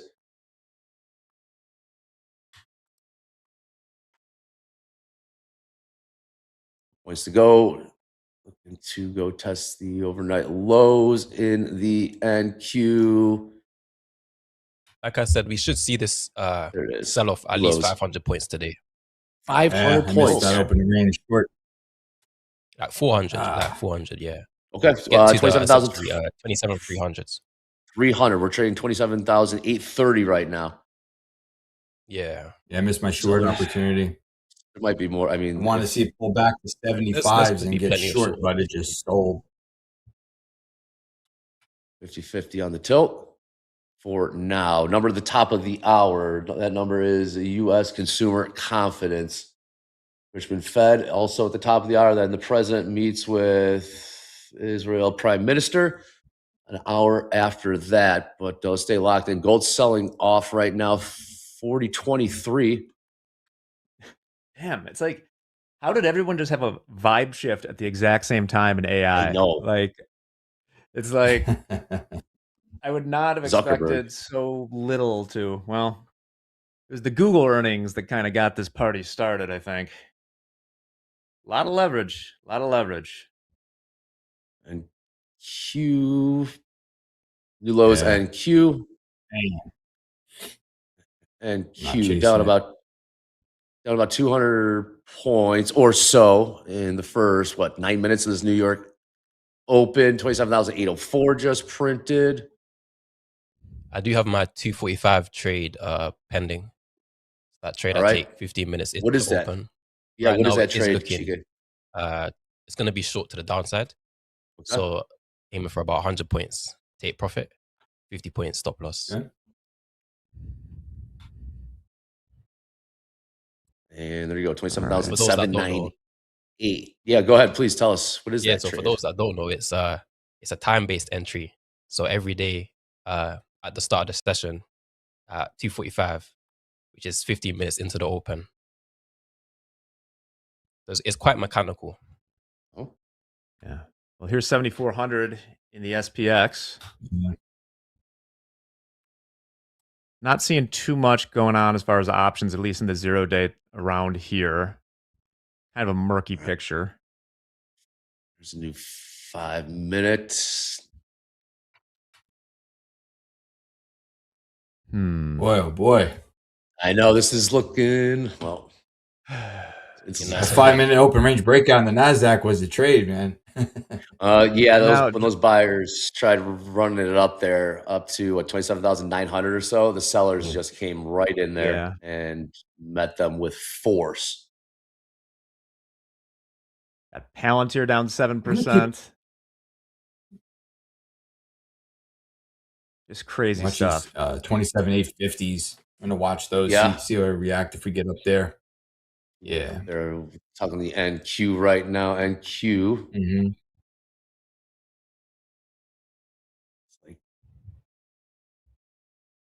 Dre, the worst part is I can't even cover my my Sox puts because of What freaking happened? SanDisk. What's SanDisk doing? I didn't want to be long Delta and SanDisk, but it just ended up happening. But so I got to hold on to the Sox puts. Another forever trade. Another forever trade in July. Exactly. Became a long-term hold. At least till September. We're selling gold. Gold 40.20 last trade. We're selling in the Dow 50-50 on the tilts. You heard the fellas talking about levels, prices of interest. Where can you find those? Well, into the chat, you got the link to those Topstep daily levels that are updated, refreshed before every New York Open, or you could do you one better. Click on that indicators tab at the top of Topstep X, and you type in Topstep daily levels. You get those slap overlaid right there on your charts. Summer of indicators are in full effect. Price alerts are turned on for our traders out there. More to come from that, but let's see if the buyers can hold as we chop around the lows. Like how we're building volume down here, though.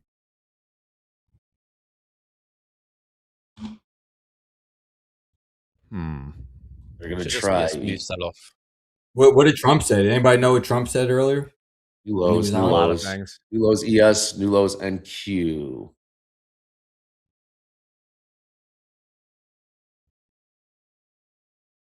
Dow selling off also. Oh, selling man. new lows, new lows. More selling. NASDAQ showing a little size above the market here. How low can you go? More selling. Wow. Oof. We're looking at short, we're down over 200 points in the NQ right now in the first 13 minutes of this New York session. Where is this going to go? Getting ugly. ES down about almost 30 points now in the first 13 minutes of this New York session. We are selling off new lows. Jay's Dow still selling short. off. Jay, you still short? Yeah, if I was Jay, I would be holding this probably till at least runner. 5 o'clock. What time is it in London right now? Oh, New lows. 2:40. 2:40. Okay. Okay. Yeah, it's about 3 hours, yeah. We're selling ES, new lows ES, 74.23 would be that price. We are down almost 30 points here in the first almost 15 minutes New York session. Sellers are coming in the equities right now. So I got about 40 seconds until my 2:45 trade. Uh-huh. I will be taking it to the downside. Sell to the downside. All right. 73% short tilt in the ES right now. Basically, the high beta like momentum stuff is just getting absolutely smoked right now across the board. You know, you got Quantum's down 7%. We're down 5.5% in semis. CoreWeave's down 7%. Intel's down 6%. Massacre.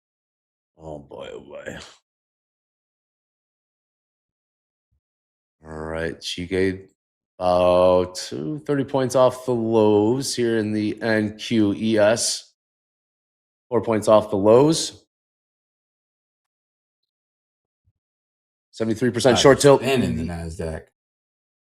What's this going to be? Here's the, oh man. Yeah, I'm in that trade. All right, what price? 747. There's a 5-point 20,000. spread in the NASDAQ. So thin. Minis, yeah? Yeah, minis, yeah. Micros. Wow. Or micros. Oh, 5 points. Yeah. Micro. No, you are short micros, GK. How many times? Oh, me, yeah. Yeah. Free. Downside target? Going for 100 points. Typically, your risk reward is risking 50 to make 100. So okay. Yeah, exactly. 100 points would put me at around 646. All right. NQ is down 1.7%. Gold just settlement. ain't really doing anything. Gold is not. They are continuing to sell new lows ES, new lows NQ. And we are accelerating to the downside here. 74.21 quarter new lows. 300s. All the way. We are down over 300 points. Down over 300 points in the NQ. Down 40 points in the ES. We're only 16 minutes into this New York session. This And is we just went through, but we're more than 10% off the all-time high in the NASDAQ. What price is the that? volume to trade 27,700. 10% would have been around, I'm looking at the spot market for it. It would be around like nice, Benson. 27,700 or something. So whatever the spread is for futures. I don't know. Hey. Correction. Benson in the chat. Benson in the chat. I just got my first 100-point trade after 2 years. Awesome. Give it up for Benson in the chat. 100-point trade here. 100 points. Let's go. It shows you understand the market. You're not aiming for those quick 20-point spikes. There is more room. There is more room. We are selling off new lows ES, new lows NQ. We're checking what's been the big support for the last few days in the ES right now, around right here, 74.20. Wow.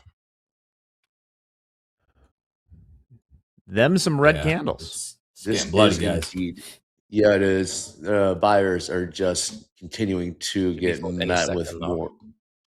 Any second. Give it about 5 minutes max. More selling here. Shike short. Micron 3. down 10%. Okay, little pop here off the lows. And Q back up to 27,700. You sell into this thing? Yes. Yes.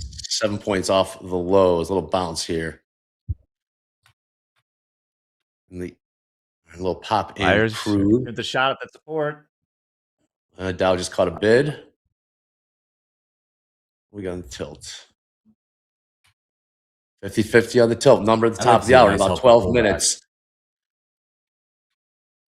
Upper left-hand corner of the screen. You see the name of the segment, Fast Markets. So far, it's been indeed fast. Fast to the downside if you're looking at the equities.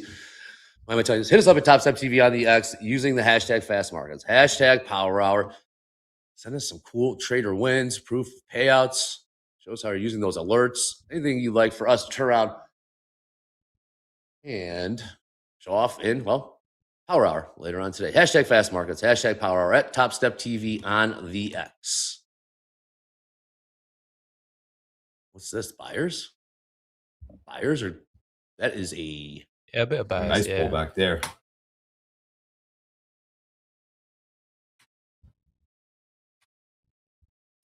$100-point pop there. 100-point pop in the NQ off the lows. 13-point pop.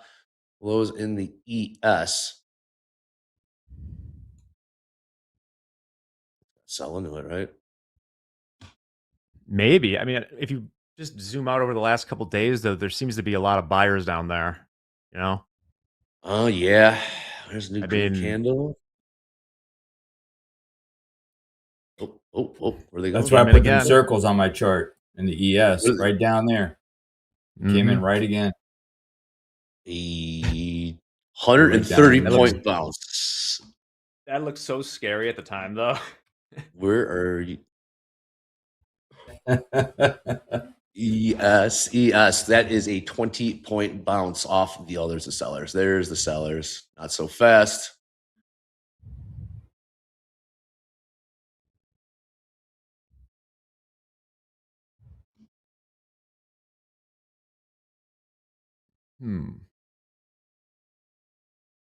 Wow. ES was met with some selling also. Chike short from what do we got? Yep, 3 from 28,747.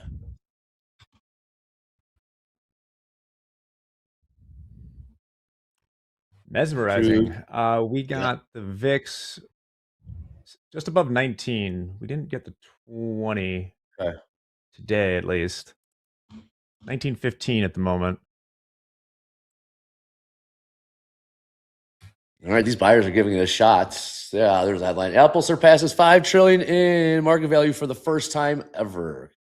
Congratulations to Apple. $5 trillion. I got a chart later in the news that maybe explains a little bit why. Apple seems to have a pretty good strategy of letting other people spend the capex. Interesting. Mm-hmm. They still have like 200 billion cash just chilling. At least, I would think. Yeah. Let's take a look. ES, what's going on there? Last trade 74.29.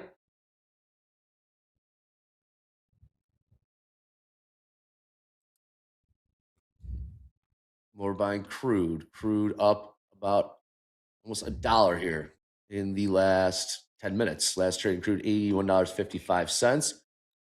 Selling in the equities has taken a breather. Let's say that. Mm-hmm. Gold catching a bid. Quite the rip off the low there. Sure was. What market are you looking at, Vince? I'm looking at NASDAQ, ES, and the Dow right now.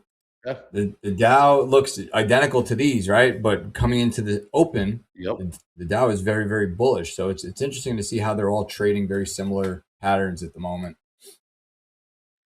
8 minutes. 8 minutes till the top of the hour. Thousands watching all across the globe right here, right now. Why don't you be so kind? Click like, click subscribe, click notify. Keep clicking. We are on the march to 220,000 unpaid for subscribers. Headline here about update on Trump's meeting with Netanyahu.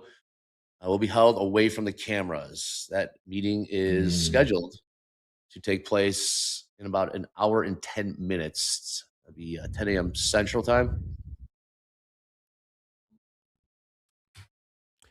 Yes, Brad Sims. I did see SpaceX is down a Tesla. They've lost 1.2 trillion in market cap. Thank God I got out of those things. SpaceX? Yeah. I sold mine out at 155 on the pullback. But made $20 on them. Push up to 225 was pretty nice, though. Should have just cashed out there, but yeah, I should have, would have, could have, Vince. Exactly, should have, would have, could have. But there's still a profit made, so I got out before it went sub IPO price. This price action, right, that we're seeing in the equities, exactly getting a follow through. There's a tug of war. There's a fight going on. Oh yeah, buyers and sellers. Let's see who wins. How are you reading this, Chike? You are short from 28,747. Yeah, 40 points in the money. I'm still quite confident in this trade. Okay. The markets, they don't move in a straight line. They don't move straight down. They don't move straight up. So even when I do get a pullback, I'm still quite confident in my trade. And that's another reason why you have a stop loss to protect yourself in case, obviously, something does happen and let's just say it reverses. But I did get close to my take profit, and I do want to just see that market follow through and give me my full 100 points. How The Nasdaq trades like that, right? Up 30, down 30, up 30, down 30. how much? Yeah, but it How awesome would should it get be? full because I do expect us to get to the 27,300. So if it does stop me out before it gets there, that's just unfortunate. But I do expect it to get quite much lower. Well, the sellers are perhaps winning the bet. How amazing would it be, Chike, if it did trade in a straight line? It just went straight to your your target. Yeah, sometimes it does happen, and Might get I just you call might. it a day quite early. I bet you 10-minute do. trade and then, yeah, enjoy the rest of the day. Really on the tilt. Are you working a bid, Chike? Are you working a bid down below that 100-point winner? Oh no, because I expect it to go much lower. Okay, yeah, I was wondering. We let it run.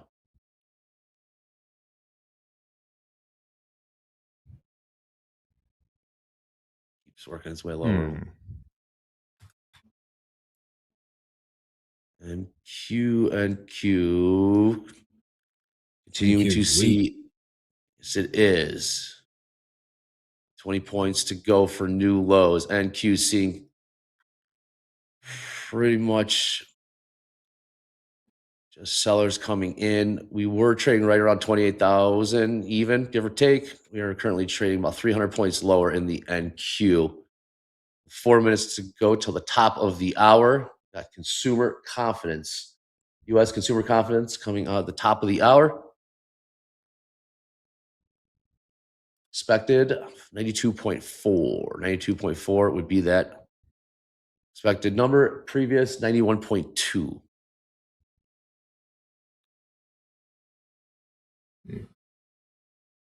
I'm kind of interested in Look, Nasdaq short around the 27,850 level, 860 if it pulls back.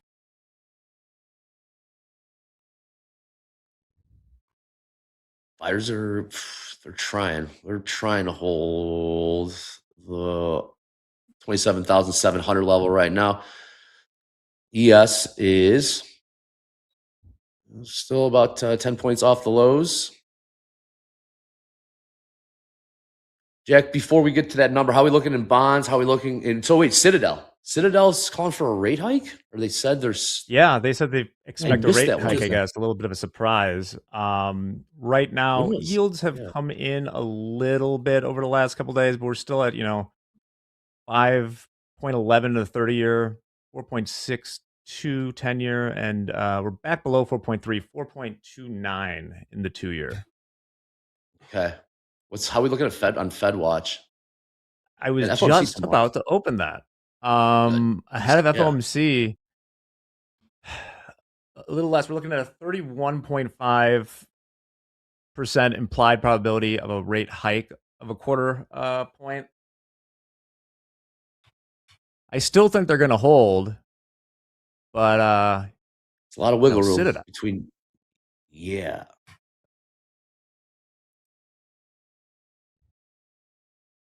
Yeah, FOMC coverage tomorrow.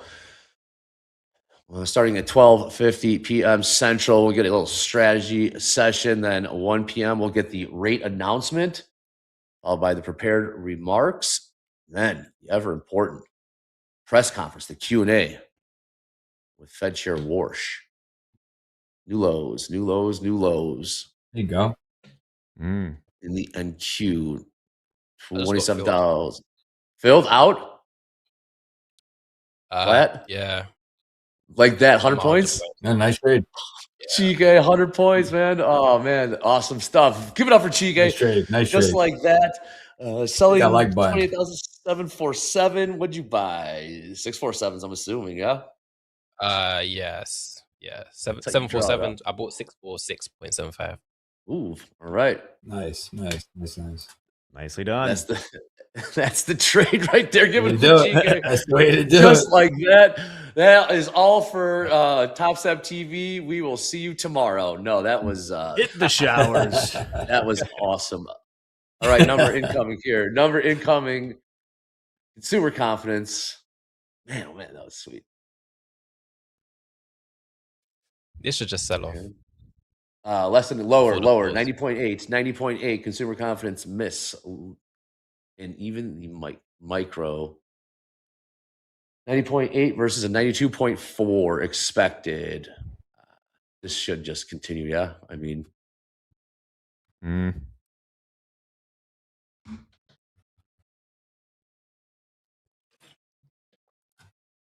here's a little pop. Still holding that support in the ES.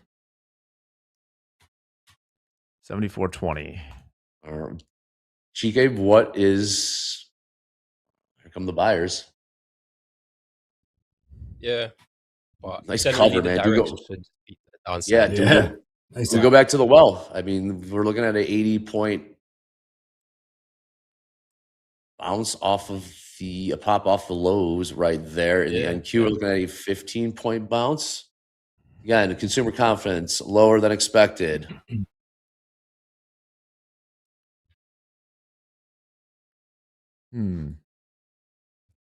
Someone asked what's my setup. So basically at 245, I take a short if I think it's gonna go short. I take a long if it's gonna go long. Get out of here. Come on, man. What are you doing? Come on. It has to be at 245. That's the key differentiator. He says 245. So you mean 15 minutes into the New York 15 minutes into the session. open. Yeah, I get short because I think it's going lower. I get long because I think it's going higher. That you can only get TopstepTV.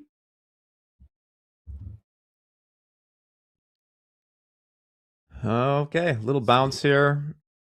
Still got Micron down almost 10%.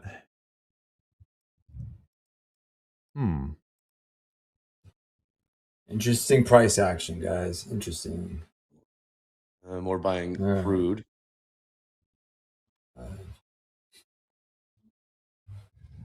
True Social continuing to just get lit up. Enough. Well, we're about to find out. Is this off the low latency line? I don't see it yet. That would be nice. Do we have that in the office? Lil Wayne, talking about Lil Wayne right now. Lil Wayne praises Trump for building White House ballroom. Quote, I'm so glad. Lil Wayne. It's right there. On the headlines. Where do they want to take this? Chike, right back up to that level you got short, that price you got short.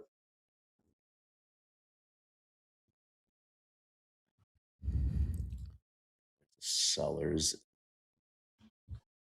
More buying crude, $81.76. You see anything on the ladder? Anything on the ladder?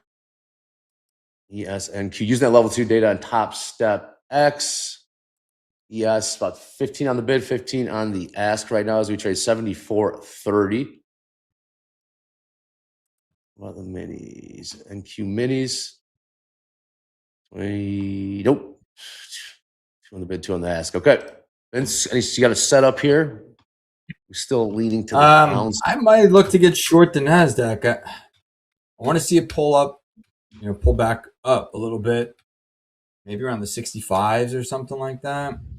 6.5. Maybe I'll look for a short here. Yeah. Might try to do something there. Okay. Maybe risk it to like 27,800 or something like that. Like 35 points of risk. I mean, ultimately, I'd love to see it pull back to like 27,850s, 60s. That's a very interesting level for me. In the chat, 2 seconds from Piss. Just passed my first combine. Let's go. Awesome. Right. Did you catch the short? Congrats.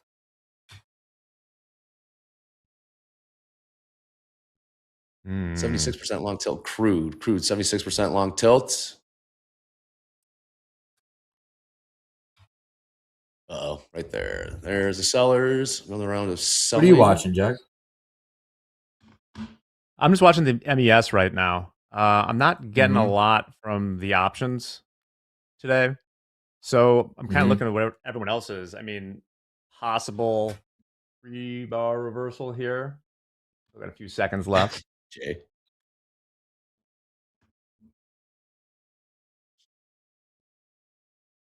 Still, Chica, you still looking downside target? Yeah, that 300s? 27 300s. Mm-hmm. Yeah. Buyers giving it a shot right now. ES holding bid. Gold catching a bid. Where's gold going? Gold just popped about $6-7 right there. Nice little pop. Up 40-30. Well, that take equities with it. All right, let's Off the see here. lows in the semis. You know, they're buying it. They're buying it up. We hit them 65s, right? There's your 65s. Yep. Did we hit them? Yes, we did. Let's see if we punch through it or if we reject it here. ES also working its way higher. ES 74.36. Here comes some more buying. And Q, its way up to 7,780. All right. Some selling. A little lower. What's Dow doing? Dow's not doing too much. What's going on in Bitcoin? Not a lot of talk about crypto lately. What are we doing on MBT? They have. What's going on in MBT? MBT 63,216 last trade there. About right in the middle of the range or the New York session.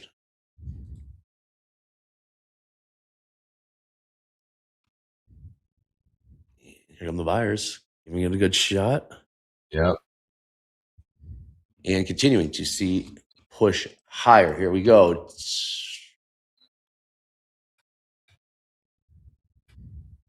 There's your 800s. 800 did just close to printing there. Bottom of the hour. War zone right here in this. Damn, that was a salt right off like 800s. Right there. That's what I'm saying. Wow. That was it, man. Yep. 72%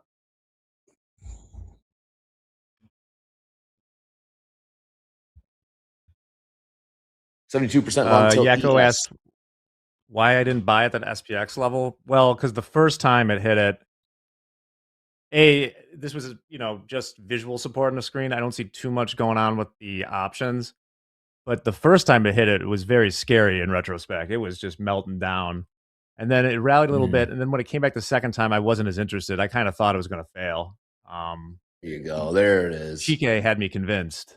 There it is. A 120-point reversal in this. Just like that, right? 800s were nice. 800s were real nice. Who got short up around there? 792s, give or take, in the NQ. Is that the confirmation, right? Did you get the conviction to stay short? Potentially. Oh, yeah. My conviction stays short. And unless we get above.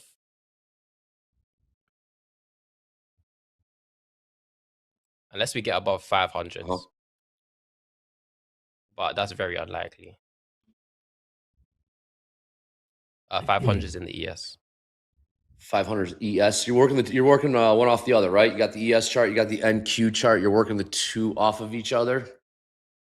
Yeah. So funnily enough, I only ever read the book map in the ES.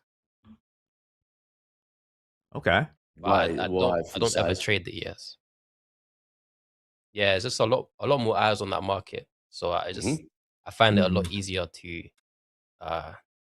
read the ES book map.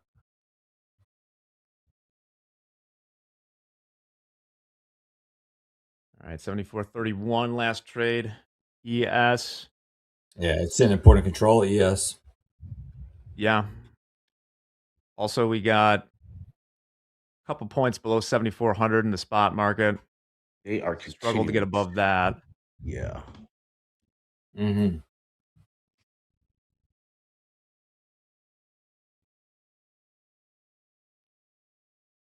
Kelvin's looking for the limit down today.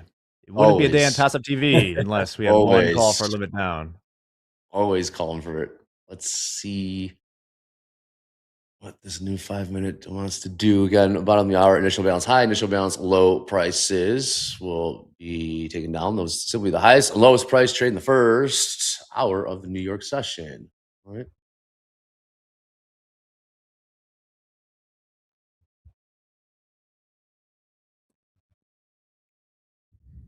We're gonna pull back up there. I might try it. I might try a short up there. What, 790s or so? Yeah, maybe back around that 80s, 75, 80s, somewhere in there. I may try it again. Let's see here. Kind of building a little bit of balance right now. Right on the headlines. Oh, yes. What's the difference between a stock and a stock future? Are you talking about indices or the single stock futures?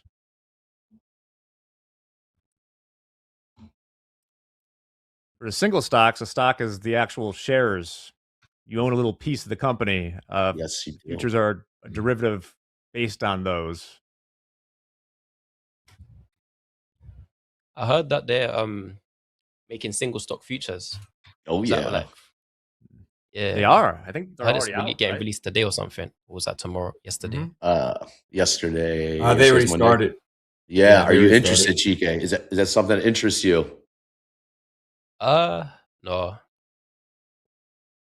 It's not on dabble. volume Really yet. traded stock. You'll dabble.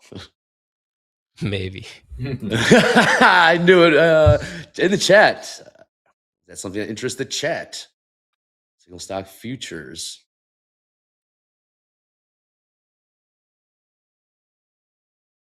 Okay, your buyers. Does that mean that's a potential addition to Topstep?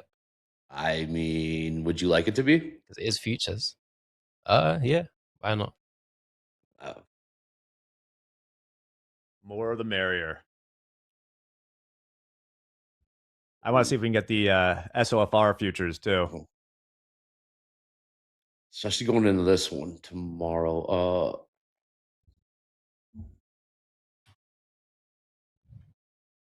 Let's see. Holding here, Vince. How you reading this right now? What do you got your eye on? I'm watching.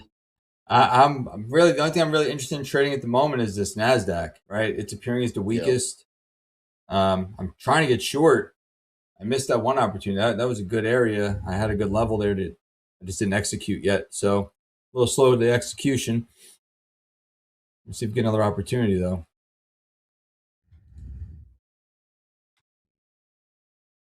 Yeah, you might, because it looks like we're consolidating before we move to the downside, but Right. it should be leaving soon. So maybe it might come back up one more time. One more time. Short. I believe Micron is one of those companies that you can trade single stock futures on now, and they're probably having a very good or very bad time there because it's down 10% right now. Ooh. Quite the hit. I mean, these longs are just holding on here. Can they hold it? In the NQ, 20 points, 25 points off the lows right now. 27,660. And now 650s.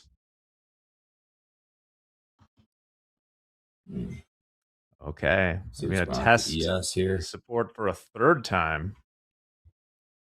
Oh, man. Oh, man. Yes, we are. New lows, NQ. Yeah. Oh, there goes that. Yeah. I'm not chasing it. All right.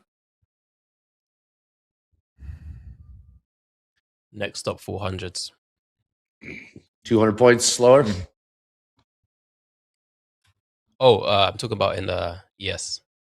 Oh, 20 points. Okay. 74.21 last trade in the ES. NQ. Wow, there are new lows, semis. What is going on?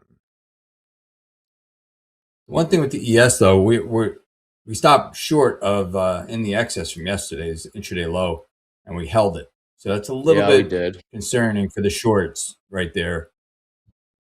If we can't take that out, we could get a nice reversal. All right, here.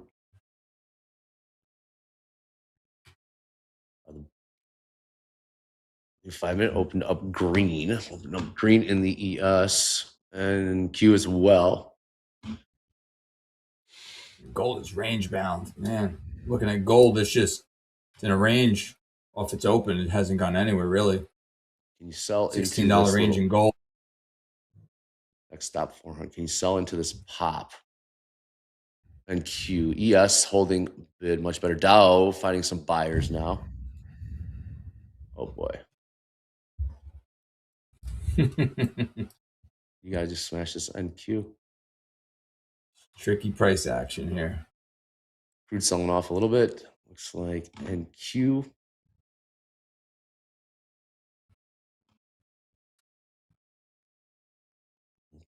Here comes a little bit of some little buying coming in here. NQ. Are we 10% off all-time highs? Yes, we are in the NQ. Not in the ES. ES isn't even down that much today, right? I mean, we're down 0.3 from settlement percent. Mm-hmm.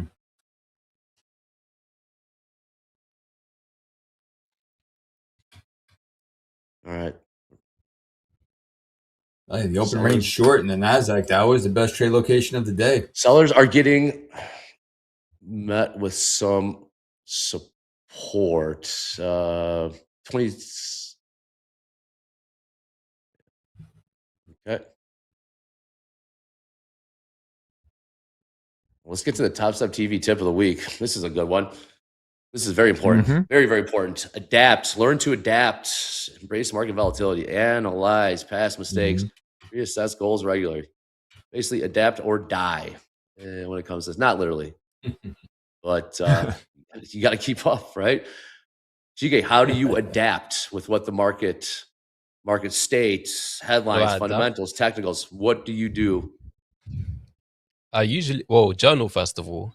Now, I don't journal like my feelings and like all of that type of stuff. But like, if something's working well, then I'll usually just make a note of it. And then the moment maybe it starts to, I start to trip up, maybe I have a month of bad performance, then I need to go back to the drawing board, maybe adjust something, size down, all these types of things. But when you do have a month of bad performance, you need to identify has something changed in the market. Like, are we having huge volatility? That's maybe the reason why your strategy is not working as good as it used to. Or are we having like no volatility where previously your strategy depended on that volatility? So you don't need to journal like in detail everything, but like at least make a note of what's performing well and the best conditions for your strategy, so you know how to adapt it when markets do change. Essentially just being prepared for that change, because they will change. Yes, they will. TopstepTV tip of the week brought to you, every week, 52 of them in the trading year. They're holding this thing bid right now in the NQ. ES holding up much better. Yeah, I found some consolidation down there around the support from the last few days. Something coming.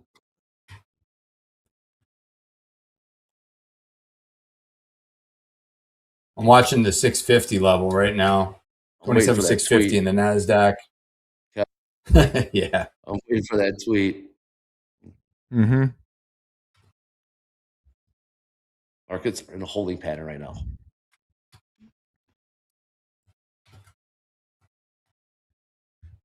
We're selling here gold. Gold just pushed lower, 40.21. So far, the range we've seen in gold, low end of 40.20, call it, upper end around 40.36 so far here in fast markets. Gold now trading. Gold finally moved, huh? Gold selling off. ES is holding. What is? Yeah. It's like we have some big size on the order book. 1,200. Yeah, on the ES. 1200 lots, 74.32 upside. They're nice catch. Level 2 data upside 74. 1200 offered at 70. Yes. 74.32 in Those the orders really like ES. to actually get filled though. About what, 8 points higher?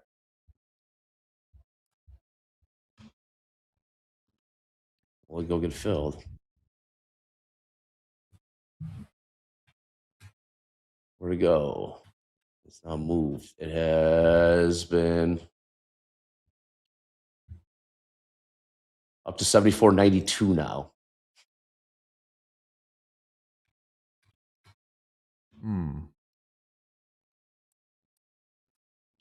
All right, let's see here. Somebody's down 6.7%. A lot for an index. Intel's down 9%. 70J, 74.40. 74.40 was that price. 600 lot on the offer in the ES. Uh-oh. That didn't work out well for the buyers in the NQ. Uh-oh.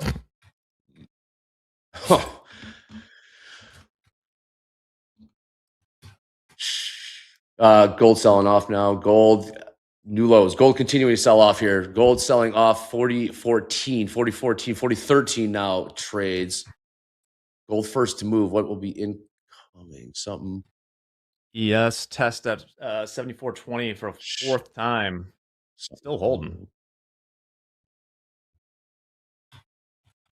All right, I'm short. Let's see here. What do you got, Vince? Wow, that was a quick pop. It didn't even give me a chance to I like that short. Something come. Yeah. Hold on. Might have to have a little bit of a Hold on. Gold selling off. New chart lows. is lagging here. New lows, gold. Hold on, guys. My chart got stuck. Heads up. I feel it coming.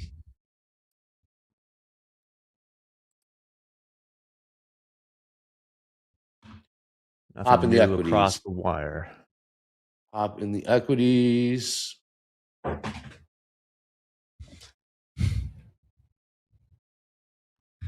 Got Trump and Netanyahu at 10, but that's a private meeting. 7-year auction at noon shouldn't be that big a deal. Hey Vince, what price did you get? What price did you get on the short? Well, I didn't get a chance. My platform, my internet, I think lagged, and I didn't have a chance to move my stop. So it knocked me out pretty quick. So I'm out. I'm down 191 on that. I'm looking to work a short though in the ES here. I'm gonna put it in now. Let's see here. I'm gonna sell one ES at 34. Let's see, no, not 3. We'll do 1. 34s. More selling gold. More selling gold. 40.11 now. New low session lows there. NQ down about 2% from settlement at the lows.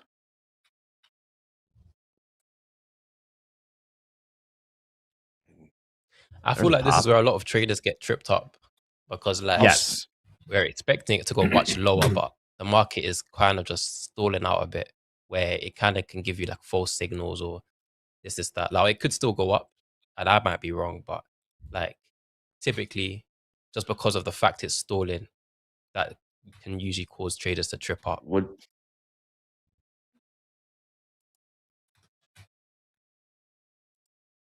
buying here. 27,000. There's a 700, 710, 710. What is it? What is it? What is it? We are short 1 ES. What price, Vince? 74.34. 74. About 5 points of risk on it. Yep. All right. What's your target downside? 7,400. All right. That would be okay, about 30 points lower. We are checking for the news. Indeed, gold did find some buyers, about $6 off of the lows. Last 5 minutes, we did see, gold I fell out of bed. I'll join you there, Vince. We'll see if we can hold below Okay. the 7400 SPX. So we're short 3 MES from 7432. 4, 3, 2. Okay. Yeah. I didn't even have a chance to put it in my other accounts here. All right. Let's see what we got here, Jack. Let's get it. It'd be nice. 5 minutes to the bottom of the hour.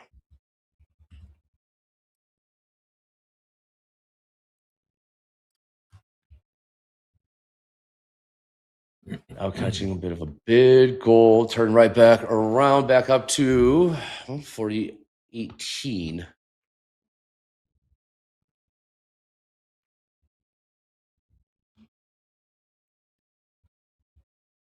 Lows in. Are the lows in, or are the sellers lurking to? We're talking the equities. Sellers lurking to get back in there. GK, how are you You get reading back this? down to that 7420. Almost want to sell more. But Vince is looking for 7400. Yep. There they are. Yeah, I'm reading Yeah, this just quite- above it. still quite bearish. Same. With the exception, there might be a bit of consolidation for some time. So Mhm. Yeah. maybe if you were to get short, try aim for that Gotta- top of that consolidation before entering. But once we do break, we should have a nice sell-off. Let's talk about this. How are you adapting, Chika? If you were to take a short, how would you adapt to this one? Risk reward in terms of also. Well, I mean, yeah, so if I enter the short quite late, but I still really wanted to partake in it, then I'll typically just reduce my size quite a lot, just to obviously account for the fact that I'm quite late to the short and I missed it. So at least I'm not going to be losing a whole bunch. But right. for example, in a market like this, I'm typically just going to aim for that top of that consolidation to where I can just keep my stop loss quite small, but still have that potential to the downside. Now, typically, I won't just aim for the top of the consolidation, but the top plus a little bit of a buffer. But I use usually like level 2 data to just see how the orders are positioned, to know how big that buffer should be. And then it will allow me to partake in a short. Partake. But you don't really want to be Michael, entering. what are you at the low talking of that about? I had a consolidation. trade on yesterday. I had a trade on Friday. A trade on Thursday.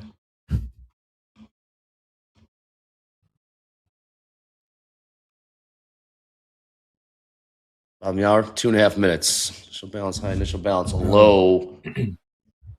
Mm-hmm. What's Vince? What was that? I don't like how that sounded. What was that? Well, I we don't kind of like that. have a little bit of weak structure here on the 15-minute chart, so I really don't like that. It's a weak trying. high. It's a double top, right? Double top could be bearish, Weak low, but man. ultimately, I think we're going to take it out at some point. So I just hope we get filled on our target before we pull back. Well, did turn around Right here to the upside. evens. Tell me the lows are in. ES is just chopped. Look at those 5-minute candles on the ES. Wow. Yeah, it's brutal. It's brutal right now. The range bound in the ES for the last Yeah, 45 minutes. Once we got in here, Vince. Yeah. Let's see here.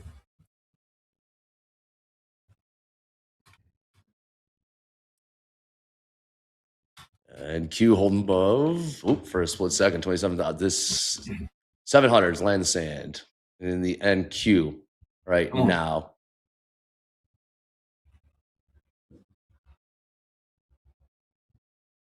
Come on, let's get a push here. Crude selling off a little bit here. Crude's been trading between $81 and $82 for most of fast markets. These markets are rocking. Who's loving the volatility in the chat? Let us know. I'll even trade this up. Saw Benson getting their first 100-point banger. Saw some combines passed already. Off to the races. 30 seconds. IB high, IB low. Get those. Buyers are going to give it a shot. trust them. Yeah, they're trying. Well, this is right at 7,400 in the spot. Let's see what this Come on, turn. Let's see. Yeah, we don't hold here. We're cooked. So. Mm-hmm.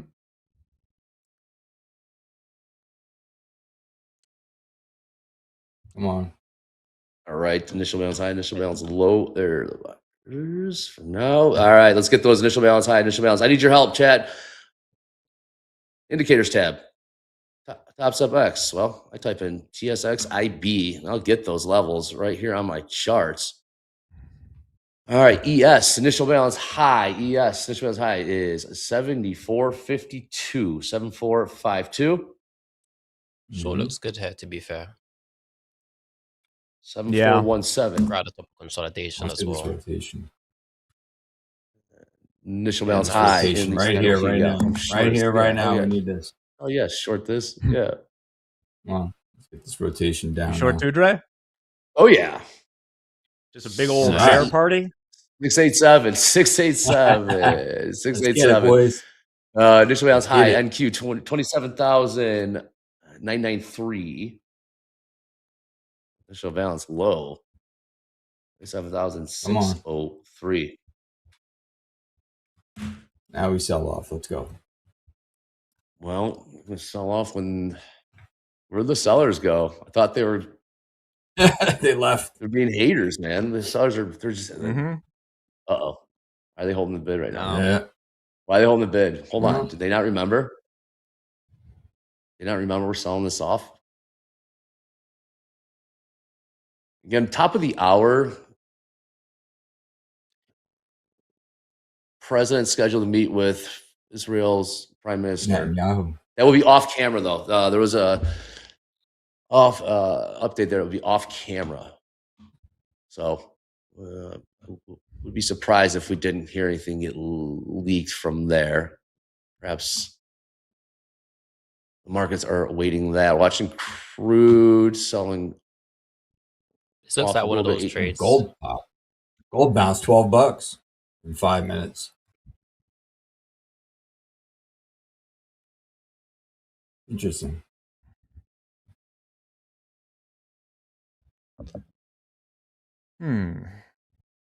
Above 38, that short doesn't look that good. Well, they're buying this? 700s. Crude still down ticking. Price at $80.94 now. 93 cents.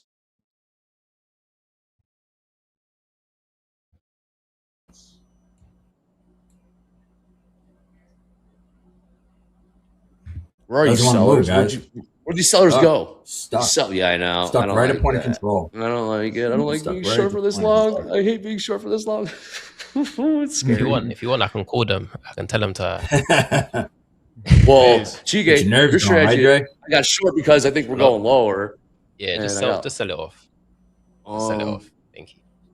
They don't want to sell it off anymore. They're trying, Haters. but Yeah, man, they ain't trying hard enough, Vince. brutal right now, right? Yeah. This is where it gets you mentally. It's like, what do you do? It gets you financially. This is where it gets you financially, Vince. Yeah. Financially, yeah. Not financially, then it's mentally. Well, we know our risk, Emotionally, right? So, mentally, yes, spiritually. wearing. It drains you out. Once you're ready to bail, though, just hang on a little longer.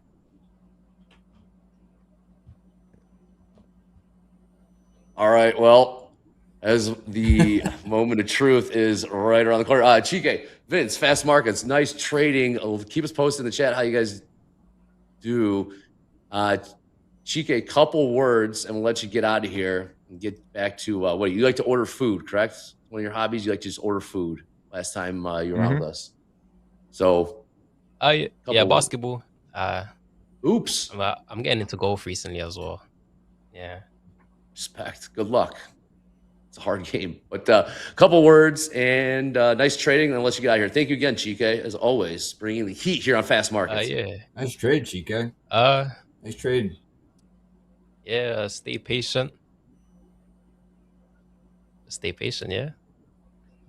That's it. Stay That's all patient. you're gonna say. I'm You lost heard it. for Stay words. patient. I'm lost for words. You heard it. My I like mind's that. quite All right, empty Vin. right now. All good, man. Well, your If I bank was to account. say something, I would say sell it. We're going down, so Yeah. sell it. Cheek ain't bringing it. Vince, a couple words. Let you I'm get gonna out of here. add Then we'll go to a after you quick said that. break. What do you got, Vince? Just stay humble, creative, and grateful, right? I'm gonna channel my inner Hogue. Yeah, just protect yourself, guys. You know, anything can happen in these protect your neck. markets. Yes, protect your neck. Best protect your neck.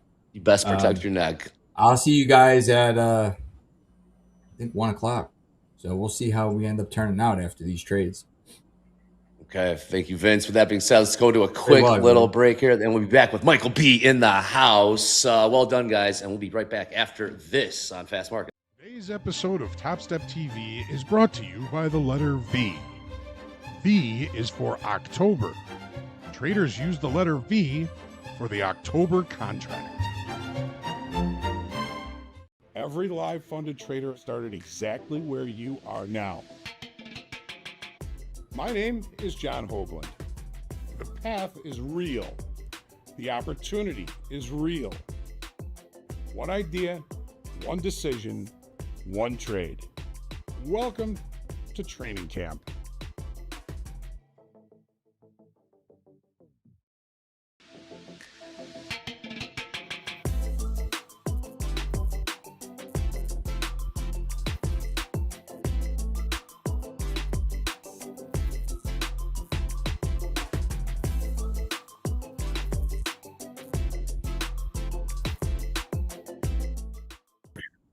Oh, Michael B looking like Vince. Vince looking like Michael B. Are you down? There's Michael B, lower left-hand corner. What's up, my guy? Fast markets. We are rocking. Thoughts coming in. You're jumping on a moving train. Help us. I We am just jumping got on a stopped moving out of the train. shorts. We just got stopped out of the shorts, Michael. Where do we go from here? I'm trying to catch this bounce, and Hope's been using this indicator all week. Last week, I think they call it Trend Magic. Yeah. Not the best name for it, but it has kept me out of trouble because I tend to bottom pick. Not a good market to do that the last few weeks. But I wait until I get a green candle and there's definite buying coming in. I think there's a propensity to want to have the absolute best price location. That feels so good. That almost feels better than a win. You know, like a $500 win. The fact that you bought the bottom and then you can ride it up. There's this dopamine thing that happens, and that is a very dangerous thing to try to continue to do. So I've been trying to be patient and waiting for support to come in before I try to bottom pick. So I lose location, but I have more buying supporting my thesis that it's going to bounce. So in this case, it's working. I'm only trading one micro, Okay. but since this is so volatile, I mean, this can snap back. I'm moving to break even and see if I can get the rest of this to go. They're texting you, Michael B. They're texting you saying, "I see you on TV Yeah. right now. I see you're long. What are you long from? What price? What price you long from?" I'm long 717. Let me shut that off. Sorry. All good. Also, you didn't like the name for Trend Magic. What should the name be? I have to ask you. Yeah. What should it be? I don't know. It just seems hokey, magic, but it Yeah. works. Magic? All that matters is that the indicator works. Chat, we need your help. I'll What should have it be to get back called? to you. Oh, Well, chat will help us out here, of course. What should it be called? Michael B says it should be named something else. What should that be? I'm Trendy? out. Crystal ball. Crystal ball. Crystal ball. Oh, wouldn't have- See into the future. Crystal ball would be sweet. 8 ball. I'm out. I don't want this to flush. I don't trust it. I don't trust the Okay. bounce. So I'm gonna wait. If this crosses this line, I'll get back in. But What line? What price is that line? that it's the Trend Magic line. I've tested all time frames. I like the 3 minute. Okay.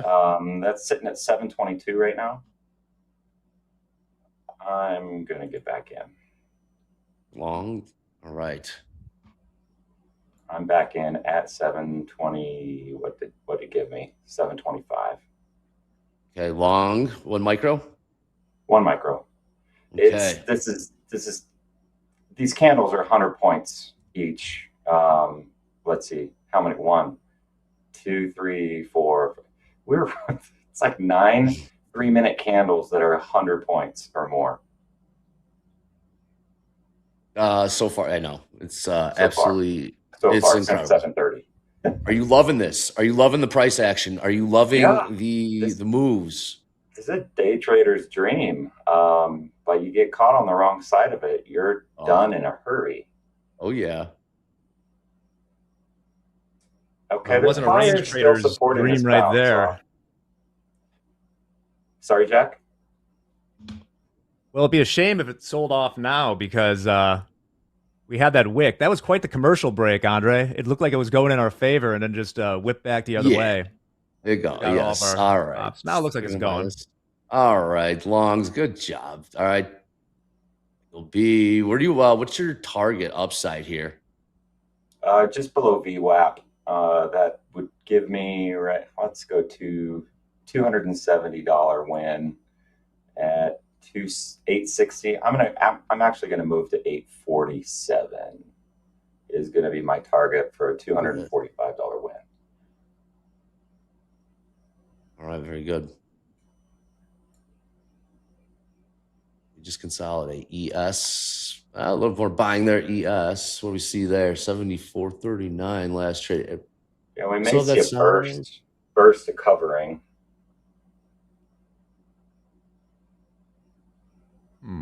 But I do like it. I don't blame you.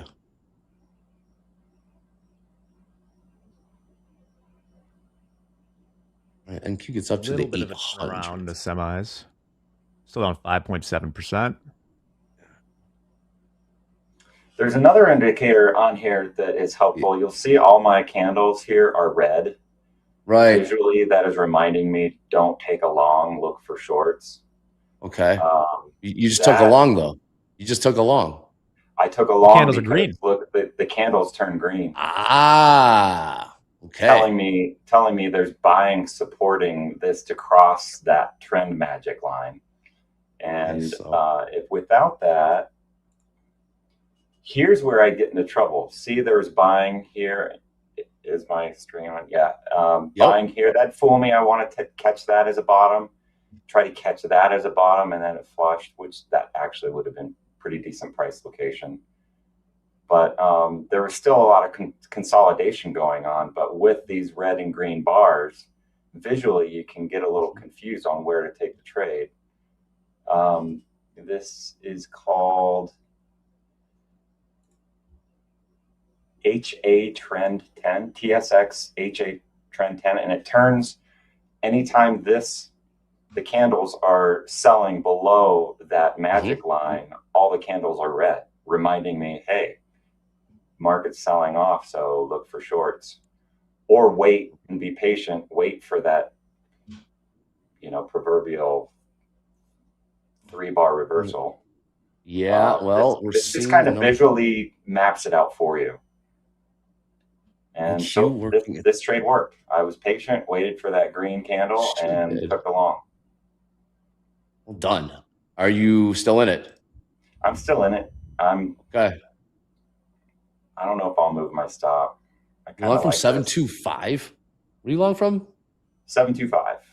Yeah, that must be nice because we are now trading 27,780. What's going on in ES? ES about 25 points off the lows, trading 74.42. Oglesby saying fail downside auction potential. Why are you short? Why are you short, Andre? Why are you short? Visual target. Initial balance high. For the longs. For those just joining, Hogs without power. The office was awesome. Oh, thank you. Yes, this is global headquarters right now. It can get loud, if I must say so. It can get loud, but we are locked in on these markets. Where do we go next? 15 minutes. The president tentatively scheduled to meet with Prime Minister Israel Netanyahu. With no cameras will be there. SpaceX bounced off of 107. They're at Got down to 112. 107? Oh boy. Yeah, 107 at the open. I'm a buyer at 88. I think August is going to be a terrible month for SpaceX when those unlocks begin. Oh, yeah, 100%. The only hope is that they're already short. Well, didn't a lot of those shares like cost them 10 cents or $1, some really crazy number? Buyers. So why not? Want the money in your hand. Yeah, no matter what price, dump half, keep the rest for generational wealth. So I'm talking about. What's this Downside. gonna do? Are the lows in? Are the lows in? Chat, I want to know, are the lows in for the ES or lows in for the NQ? Low in the NQ, 27,600. Low right now. ES, 74.17. Mr. Nonek says no. Lows are not in. No idea, says Emmons. No, lows are in, says Hunter.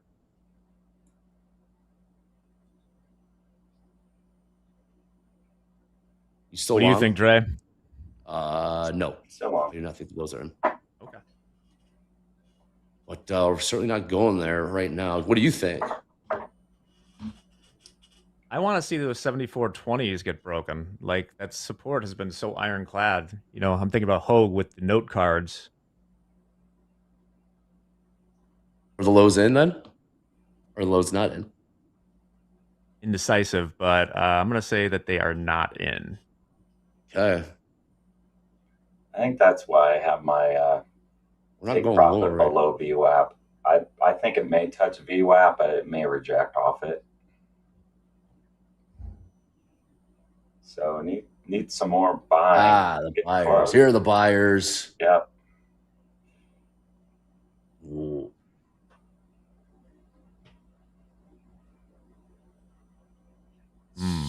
Working on these 800s, working its way up to 27,800. A couple points to go.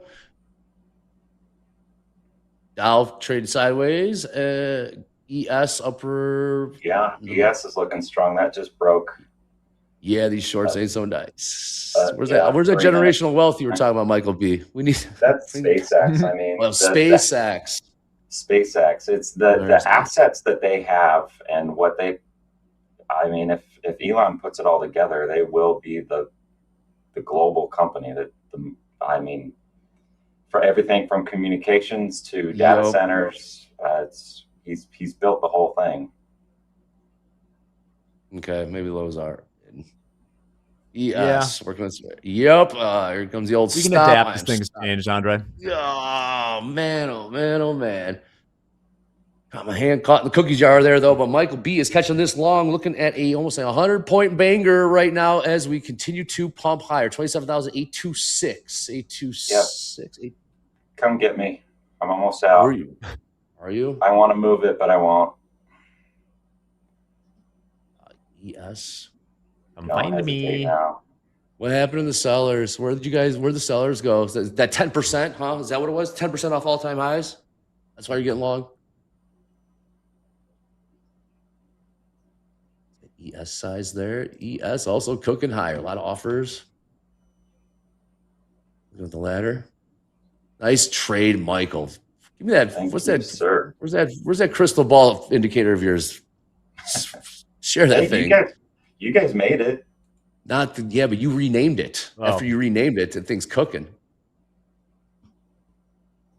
I was using a similar version on TradingView, so I was very used to using it. It's called ATR Trail Stop in TradingView. I like that name as much. Same thing. I just had to use TradingView to look at it before I entered into. Okay, I'm out. 100 points. I'm up 267. 267. Get him, Michael B. You are seeing 100-point bangers to the downside, 100-point bangers to the upside. Man, nice trade as we are looking at a micro. One micro. Damn, man. Nice trade. We are in the midst of a 250-point rally in the NQ in the last 30 minutes. ES looking at a 30-point rally in the same amount of time. Should be some more room, but I think we may reject off of VWAP. I don't know where we're going from here. VWAP, what price you have for VWAP? My VWAP is looking at 874. Oh, it's probably going to blast right There through we it. go. Bam. Sold too early. Uh-oh. Uh-oh. 100 points is 100 points. Well, what was that? 150 on that particular trade. So I caught, what is that, 125 points? Will we go back up to... Or 250. Ah. All right. It's hesitating at VWAP. I may have been right. We'll see. Yeah. It's the sellers got out of the way. Sellers, the first 30 minutes in the fast markets, any pop was just met with selling. And now not so much. Sellers have gotten out of the way. The buyers, the bulls, have taken control and are running this thing higher. Gold been range bound. Crude oil trading. SpaceX up another $2. Is that what this is? SpaceX is climbing pretty fast. Yes, how you doing? As NVIDIA is, and Tesla, and Broadcom. All right, we're above initial balance high in the E. Micron's down Wow. 8.4%.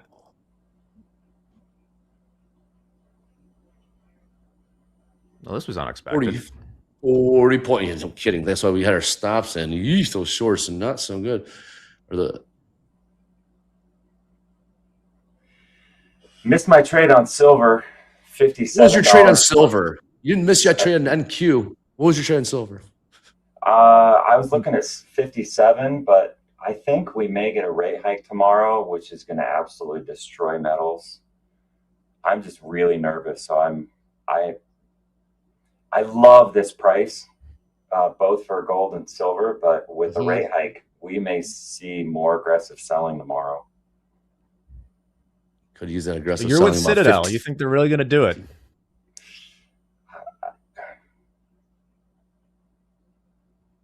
That would be a big statement from Kevin Warsh.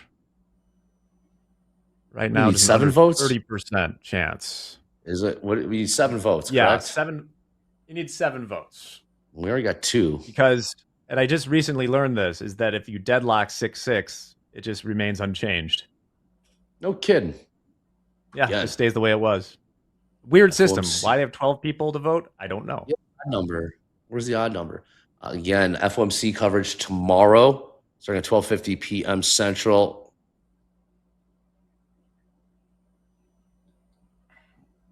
Okay, buyers aren't done.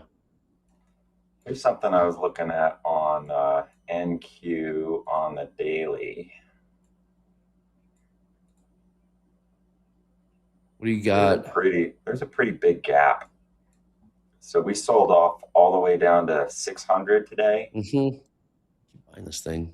There was just such a rally. There was a week of a rally right here that it just didn't look back. I wouldn't count this as a gap, but this certainly could trade thin, which if you go back, we're looking at 26,850 range, where there's just no consolidation. It just took off. You trade silver still? I trade, yeah. I've been getting wrecked quite a bit in metals. I think the last time I was on, I was telling you how much I liked $75 silver. Yeah, what's it trading? 57. Yeah, well. So I was buying pretty aggressively when it was selling off. But then I learned the difference between physical and in fact, I tried to take delivery on a nano in my personal account, they didn't let me. They settled me in cash. Wait a minute. Hold on. We're gonna bury the lead here. You tried taking 10 or something. You tried taking delivery, and yeah, in my personal account, it was at 59 bucks, 100 ounces. I'll take 100 ounces at 59 bucks. And my broker called me and said, "Sorry, we can't deliver. We have to settle you in cash." How did you respond to that, Michael B? What did you say? BS, garbage, nonsense. I was excited. It was my first delivery and probably my only delivery I'll ever take. But I don't know. I was excited to not go to the coin shop and get fresh silver from the CME or Comex. I don't know who delivers it, but yeah, no dice. They were cool about it. It was the guys at Tasty Trade. They're awesome. I think you guys are. Isn't your office like pretty close to them? Yeah, they weren't cool enough. I'll tell you that. Dre, there's a rule. I think that you have to. Someone mentioned in chat the other day. I hadn't heard it, but I think to take like delivery on gold, it needs to be like 10 contracts or something like that. Probably because they don't want everyone bothering them. Probably at the warehouse. I don't know. Somebody who trades metals, let me know. More Michael B's not gonna. Where's my silver? It's my silver, and I want it now. I wanted a story to tell. I wanted to get delivery on something, and I'm like 100 ounces of silver. I can swing that. Okay, it's rejecting off the VWAP. Yeah. NQ. Well, I wouldn't say rejecting. It's pausing. I wouldn't short it.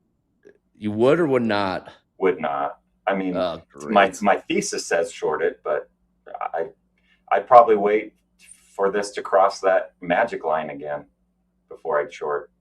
And this, I don't know if you're familiar with John Carter's TTM squeeze. That was popularized by Thinkorswim. Okay, tell me about it. I'm not. You have this. It's a squeeze indicator that's available in Topstep X as well, and it just shows momentum. So I would want to wait for this candle to turn red, cross this blue line, and then this momentum candle to begin to turn.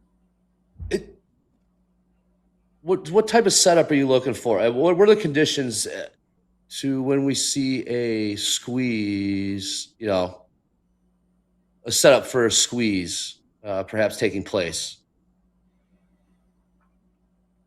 You know what I'm asking? Like, how far does the market need to move? Or is it the volume that you're looking at for a potential squeeze to take place? Yeah, well, this is a support level. So once it breaks that support level, then I think a lot of traders were looking at this bounce on VWAP and possibly try to go long, so it would trap the buyers and then squeeze them out once that broke. What is that on a length? 80 points. So yep. Once that hits 100 points, that'll probably accelerate some selling.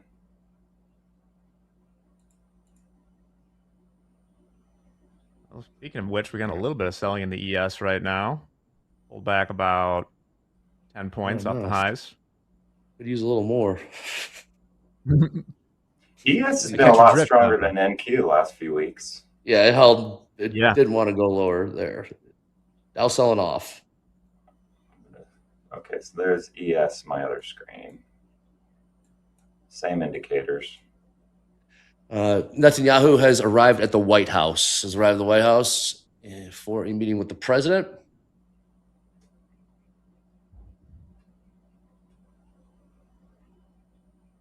Top of the hour incoming. 45 seconds. The top of the hour.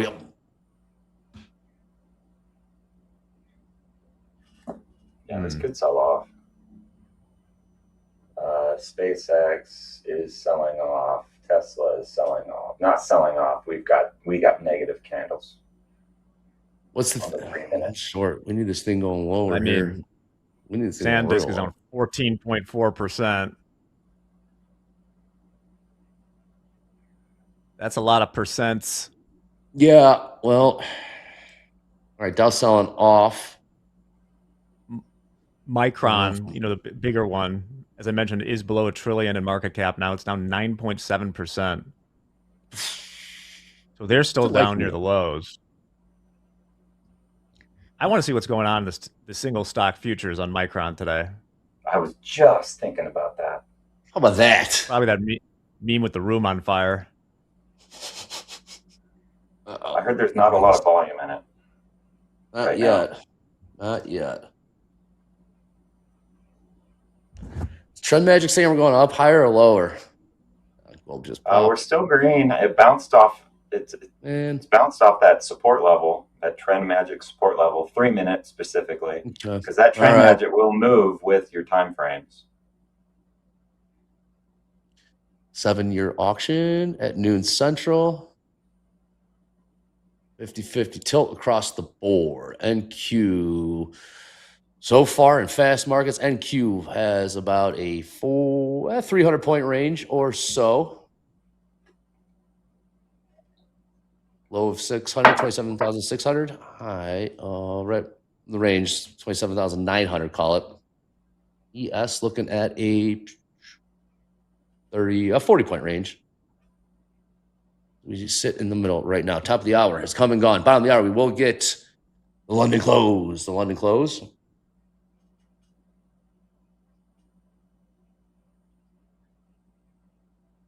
Michael B, did you click like, subscribe? Did you click like and subscribe, Michael B? I did earlier. I certainly did. Or maybe that was yesterday. I try to do it every day. Thank you. Every click counts. Am I good now? Okay. Now that he clicked it. Settled into this nice little 45-point range or so in the ES from where we bottomed out yesterday morning after that intense sell-off. So between like 74.20, which we talked about, has been pretty consistent support down there up to 74.60 thereabouts. Dolby would love this.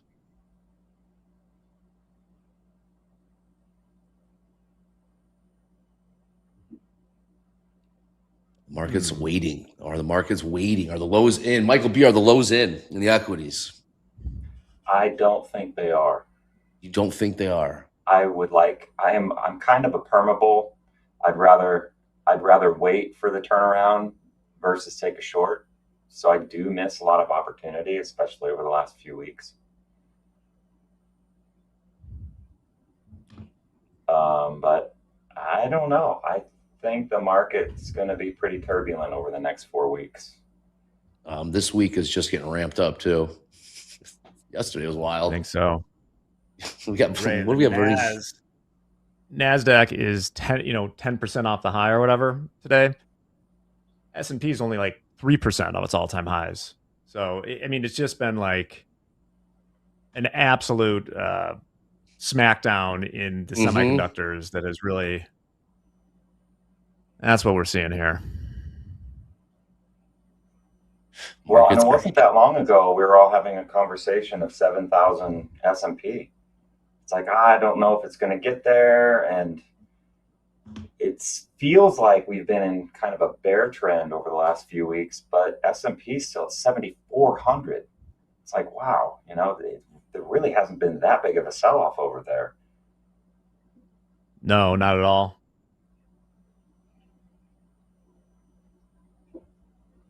Earnings today, we got Visa, I think, after the bell. Ford. And then tomorrow, heavy hitters. Oh, I have to look at a calendar. Amazon. And we got Meta. We got Apple. We got Robinhood. We got Microsoft, Meta, and Robinhood, just to name a few. That's after FOMC. Oh, I love Robinhood earnings.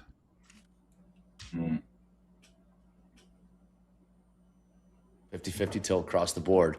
Markets are perhaps waiting for some comments, news to come out of the White House. Ooh, gold just got sold. What happened there in gold? Gold just got smacked. Lower. Heads up. I think metals traders are right in the middle. If there's no rate change, this thing will go up. I I don't think anything's priced in. Everybody's just waiting. And as far as futures go, the difference between paper kind of went down that rabbit hole because I wanted that delivery that never got delivered. The amount of paper that is traded versus how much physical gold or silver there actually is quite remarkable. Is it alarming? Is it alarming? Borderline.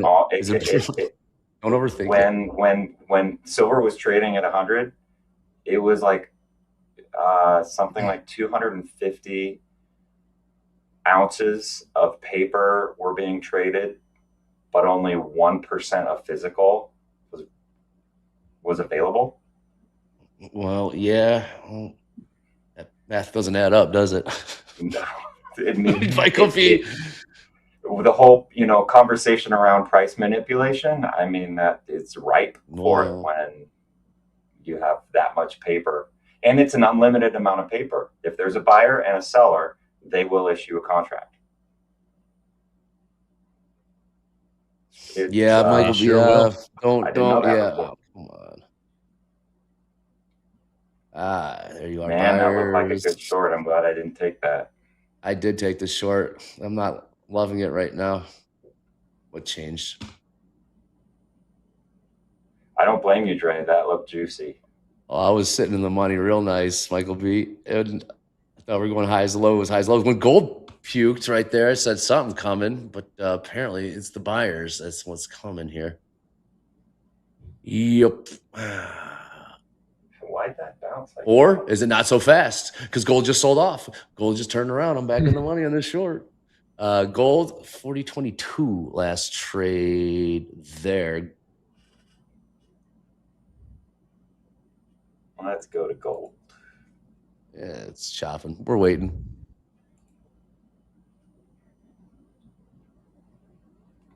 You're short gold or NQ? I'm short the ES, Michael B. I'm short the ES. Yeah, from what? 44? That does look like a good short. ES did turn red. ES. Gold needs to... Come on, they sold gold for a reason. All right, buyers just got rejected there, ES and NQ. But this could be a lot of algo on algo action going on right now.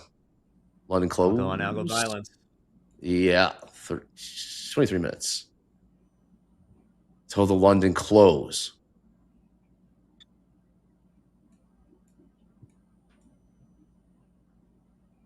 I don't know if you have multiple on, Andre. Yes. Looks like there might be some support down at like that 74.35 or so. 35s, okay. In the options. I mean that's 7,400 even in the SPX. Okay. What made you take that short, Dre? There is. I was short from up from around 52. I added into it. I was short from 52 off IB high. I got out of 2. I was short up, and then I just added into it. When I saw gold puke to the downside, and ES and NQ had not yet reacted to that up against initial balance high, range to range, gold or oil popped right up against the high. I added into it. So I just got out of half. I'm now short from 42, looking for.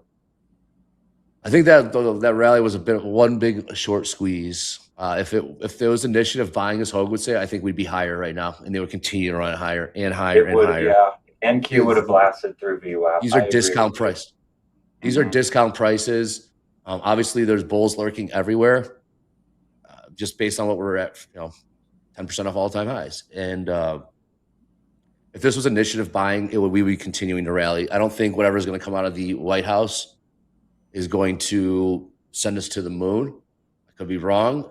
If the technical buying buyers didn't come in and really want to pump this thing, we kind of stalled out. I call that a flimsy-ass rally, Michael B. That was flimsy. Technical term.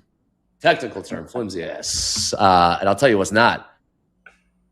Is Dr. Volatility. Dr. Volatility, come on in here. Let's see if we get these markets to wake up. James, how you doing? There he is. Up, everybody. Yeah, come on, markets. Wake up. Wake me up inside. I'm here to tell you all about the things that you need to know about to stay in the know with Topstep and Topstep TV. And that includes being chronically online and following us on the X at Topstep TV. That's right. Do you love Twitter? Do you find yourself on it? Do you fight with strangers on the internet? Well, then Twitter and Topstep TV might just be your best friend.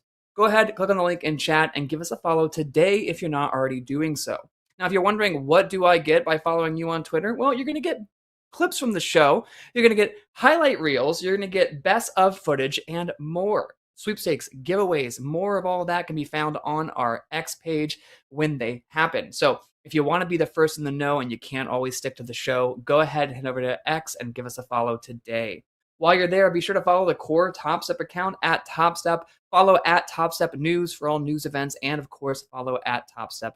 At Topstep for support needs. That's right. You guys know you can get support and help on X when you need it. Just tag at Topstep. You can find all of this and more by clicking on the link in chat now. Then when you're done, you know what I'm about to say. It's time for FOMC. Did you think I was going to say group coaching? No, I'm saying FOMC. It's tomorrow at 1 o'clock p.m. Central Time, and we're actually kicking things off early at 12:50 p.m. with a strategy session.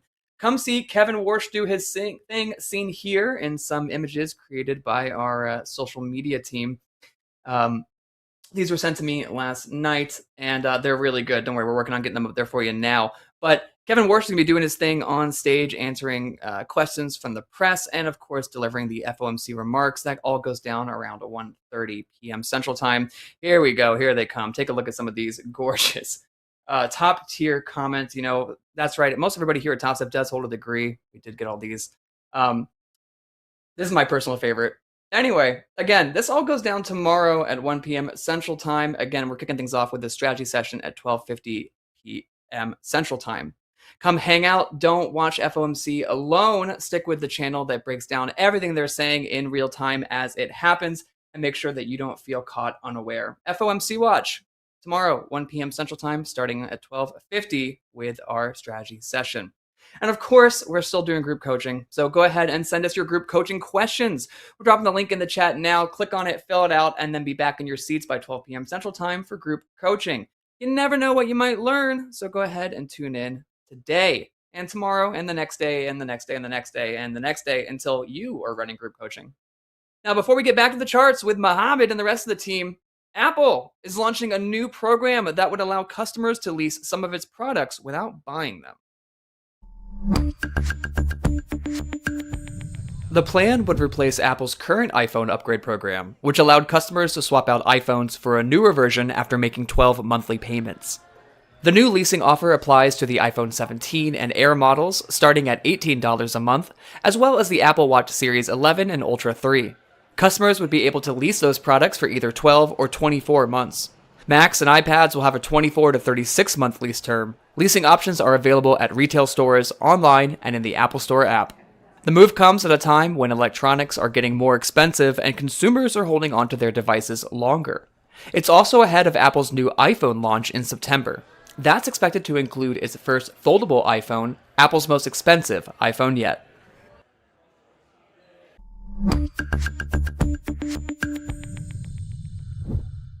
Hey, Dr. Volatility. Hello, hello. Mo. Bring that Mohammed. What's up, Mo? You know Michael B? Yeah. Good morning, everyone. Good morning, Michael. It's nice to be with you today. Let's go. And also, Jack. I hope everybody is Hello. doing well. And yeah, today's market actually, I mean, am I cheesy if I say it's a range day? It's totally a range day. It is. If we Where's Mo? Mohammed, turn your camera on. second. Turn your camera on, Mo. That's cheesy. That's cheesy right there. We lost Mohammed. Okay, well, when Mohammed gets back. Dr. Volatility, I owe you one. Crude selling off. The meeting has begun out of the White House. I got stopped out. Shout out to Dr. Volatility. Crude continuing to sell off here. Down about $1. And more selling. Well, Michael B, so much for that rally. I didn't think it was going to come out. It's flimsy, though. Flimsy indeed. Michael B's on mute now. It's you and me, Jack. Yeah. How you doing? I'm gonna take another short. That's all I'm doing. You're on it. So that's like your bias today. You want to get in short here? I mean, Not I guess I anymore. could see Crude's it. tough Not to be anymore? short. Crude's getting crude continuing to sell off. It's not my bias. It's just the way the market's going. If we were rallying, we weren't just in straight up buy mode. Then yeah. Oh, here it is. Okay, short. Up against initial balance. Mohammed, Michael B. Yes, I'm back. I think I got a Never problem. left Maybe it's in my end regarding this share screen. Gosh. It's always whenever I share the whole screen, it freezes the PC. But if I share the window only, it's fine. So sometime I need to share the whole screen so I can use my drawing tools. Anyway, so I'm seeing this market. Total range, you can see it here in the 2000 tick chart. The market is just going nowhere since late yesterday. We are doing these V and A shapes. You can see the market is going nowhere. It looks like it's waiting for something. So my strategy to trade this kind of market is to fade the highs or the low. I prefer to fade the low, but this market goes down. It goes down like it's the end of the world. So it's scary to fade the low. However, it's working.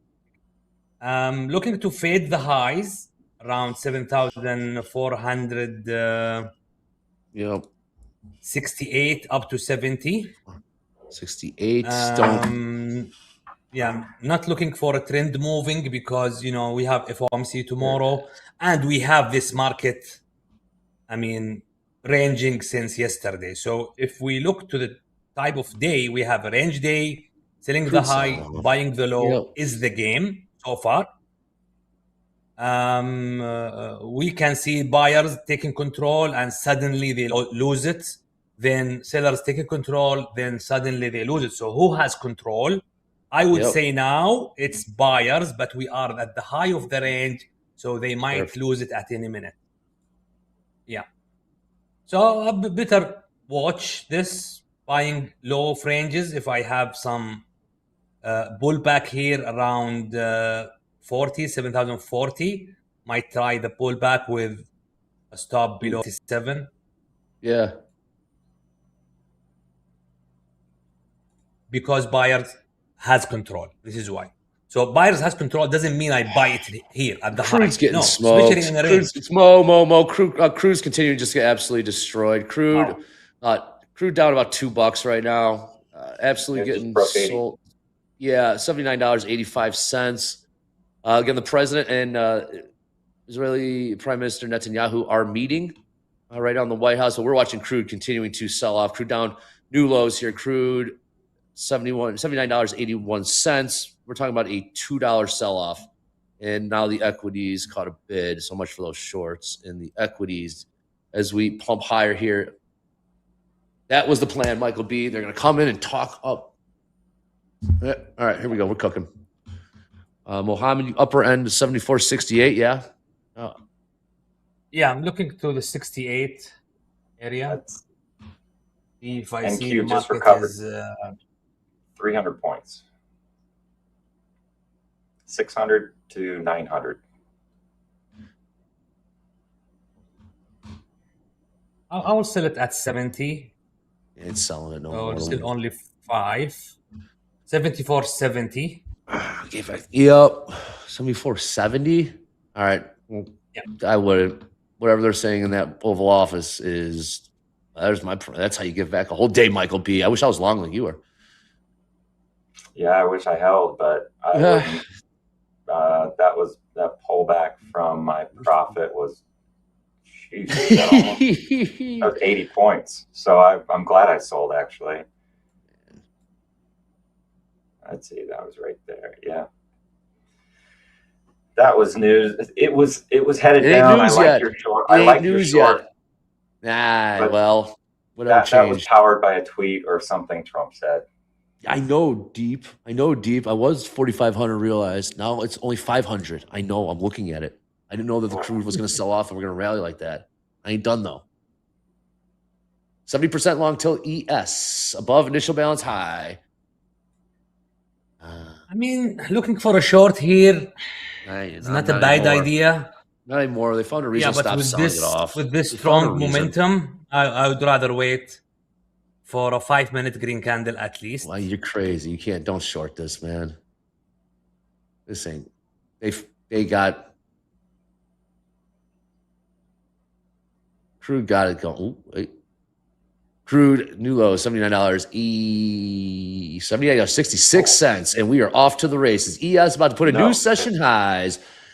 Here we go. No short for and me. away. Oh, no. I removed my 70 short now. Okay. With this momentum, no.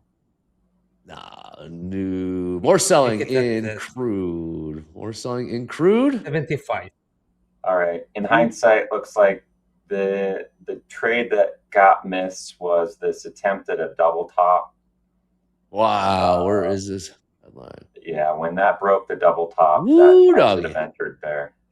Yeah, well, new lows crude, $70.51. Gold popping, ES popping as well, up and away. Will we go make a run for 28,000 evens in the NQ? More selling crude. New lows crude. We are looking at what are they going to, I cannot wait to see what they cooked up in that Oval Office. $2 lower. We are $2 lower in the old Texas tea.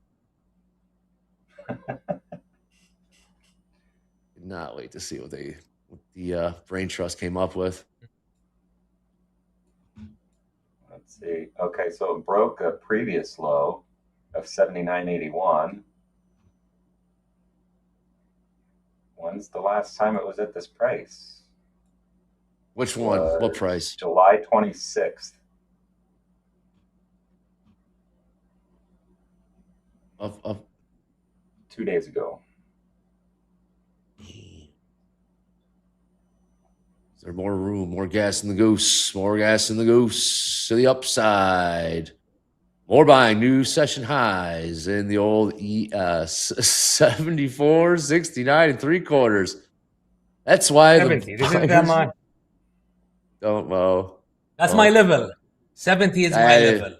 Yeah, well, whatever. But I'm telling you, I'm checking out now. Does your level can take in consideration what's going on in the Oval Office right now that they're not telling us? Yeah, they don't care about my level now. Well, hold on now. Maybe to get the setup.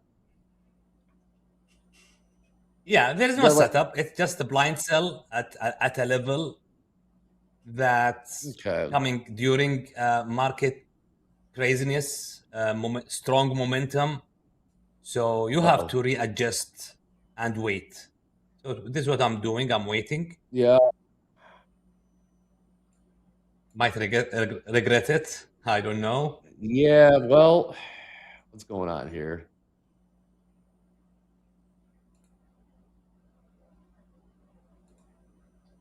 Will ES or will the NQ go make a run for 28,000 evens? Where are we at? We got to 27,000. I don't know. Nothing. 30 points. 30 points. We got London closed. 7 minutes.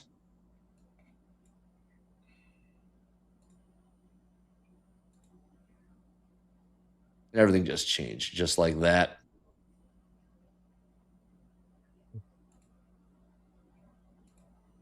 Oh, seen a little IB high. Initial balance high in the NQ, up at 27,993.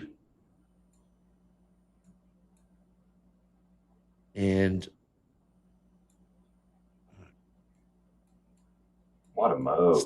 Stalling out a little bit up here. Little bounce in crude. Crude is 50 cents off the lows, but we've seen crude continuing to see the downside pressure. Mo, you still look like that short? Yeah, I'm looking at this 70. The market is unable to pass it so far. Which Michael is B, what's kind your of read? market. Yeah, you're right. Just short it. Come on. No way. You kidding me? Short Do it. Gave back the entire day. Goldfish, Mohammed. Goldfish, baby. All right. ES. Looking. Is that size It's still? the range day. It is a range Ooh, day. 1,000 lot upside. ES. 1,000 lot upside. 74, 72. 1,000 on the offer.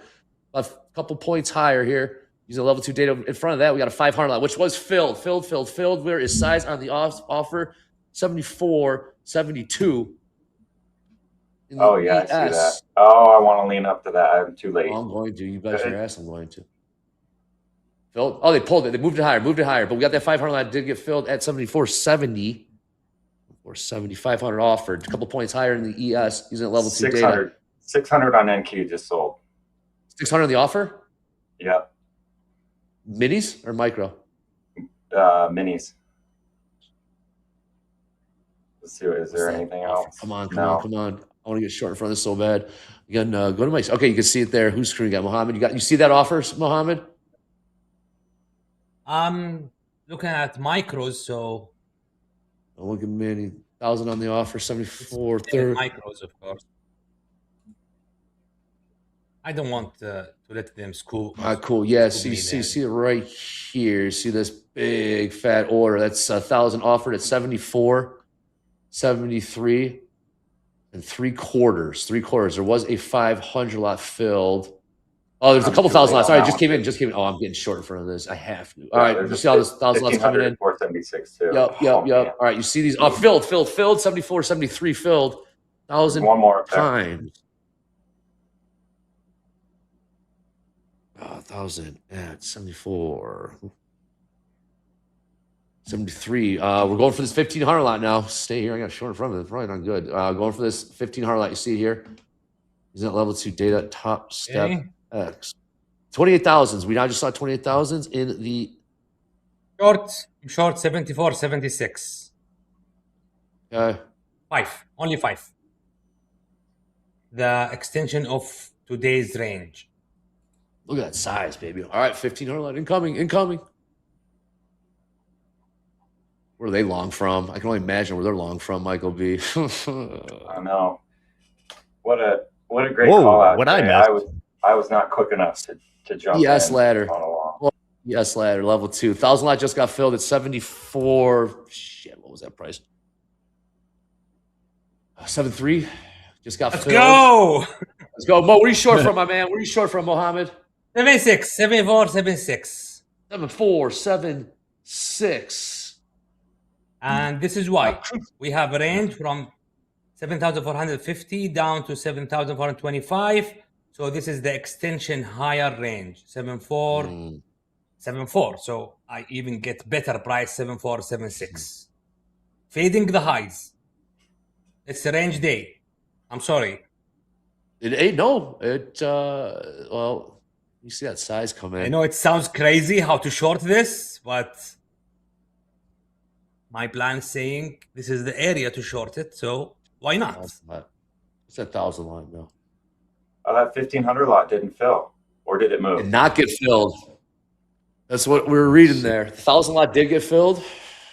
1,500, 500 on the bid here. All right, we got size showing up on these in the minis now. 500 on the bid, 74.68 half, about a point and a couple ticks lower here. Size is picked up, and then Michael B. When you said that was filled, when you said 600 on the offer in the NQ minis, NQ minis. Yeah, I jumped over to see what the volume was. I'm taking some profit here. Yes. Nice, Mo. Taking some profit at 68, 68, just to kill a little bit of the risk. My stop now is at the high of this candle. Okay. Why? Because I don't want to see buyers eating this 5-minute candle. This is my rejection. If I'm wrong, I'm out.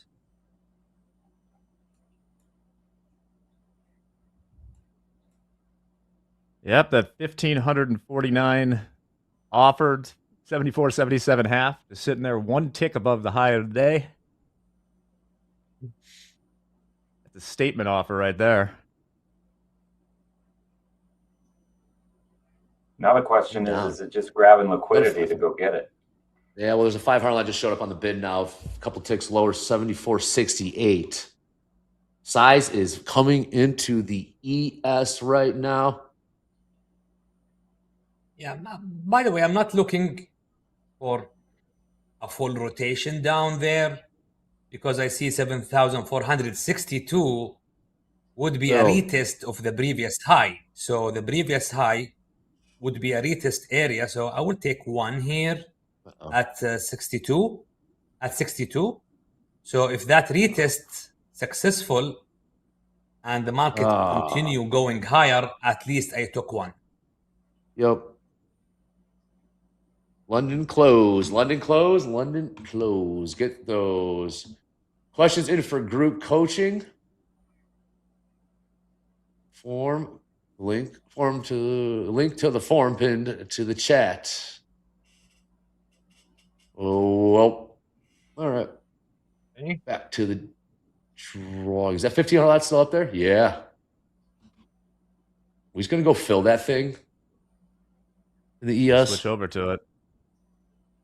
Okay, out of my shorts. Oh, come on. There's size on all these offers. 800 on the offer, 300 on the offer, 74, 72. 800 on the offer, 3 points higher. 1,500 lot offer, 10 points higher. Get short. Hey, it's seller's time now. I mean, I'll lean on those, right? Michael B., you were talking about that, leaning on it.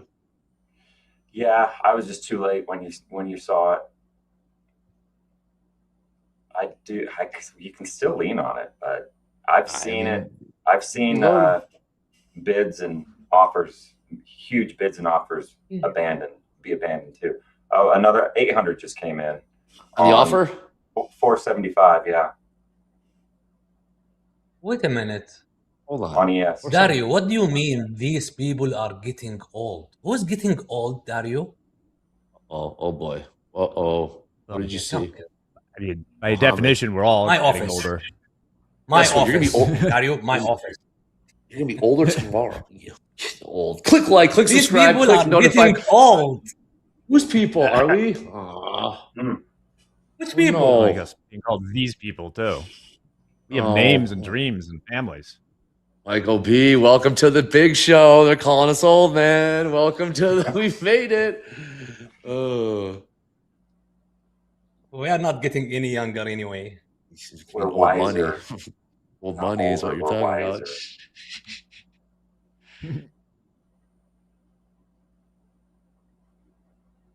I don't mind getting old and richer. Tell him, Mo. Tell him, Mo. What are you short from, Mohammed? 76. 74, 76. My stop 78, 2 points.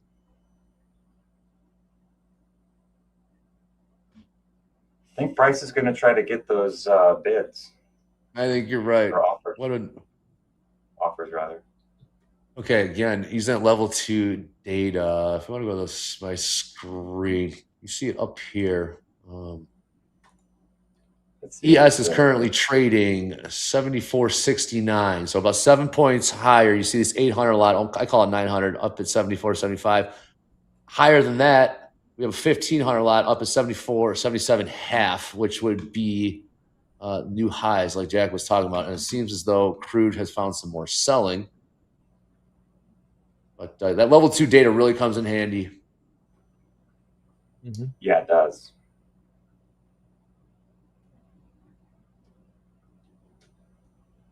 I have been wrecked by it before trying to lean up against. Oh, you kidding me? Offers and bids, though. Yeah, you're going to go fill it. It worked for an entire week, every single trade.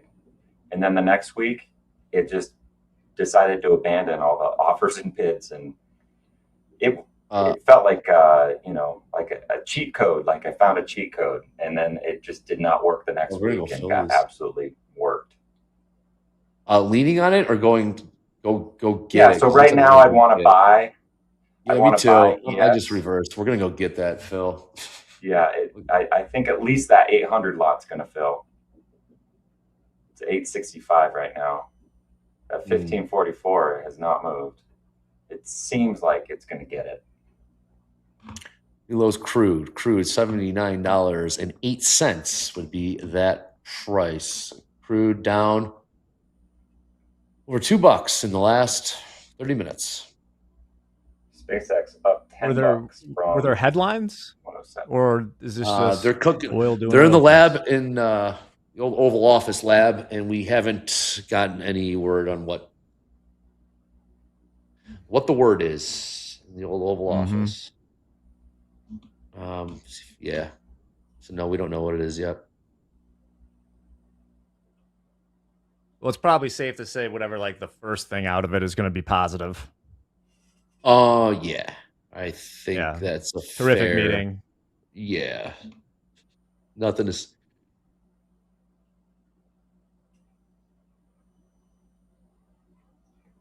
All right, Mo, you still short? Still short. You're not loving it? I killed half of the position already, so This I market locked in killed my our profit. vibe. So even if I get stopped out, I'm risking $37 only. It's a great scalp, Mo. Yeah. Jealous. More money. Get you a couple of salads. It's range day, very range day. But now we are getting that momentum with a breakout vibe.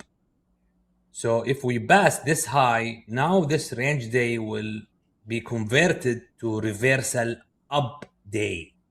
So no selling anymore. No soup for us, man. Yeah. All right. Working our way up to the 800 lot in the pulled. Moved it. Pulled. Moved it to 78. Oh, Chicken. they moved it up higher. Oh, big guy. Big guy. Look at the size on the offers. Next Look at the week. size on the offers up here, man. We got almost 3,000 in the ES offered at between 74, 47.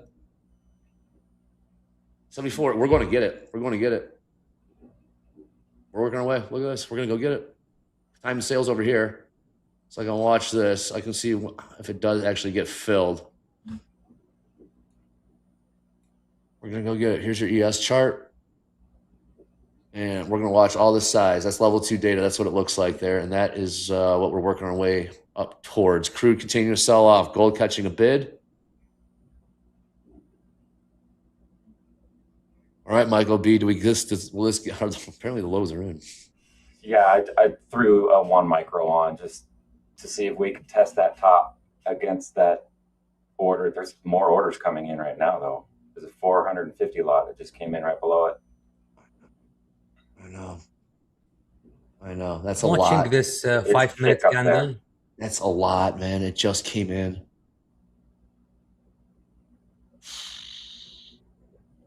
With 1,000 I could fill that 7473.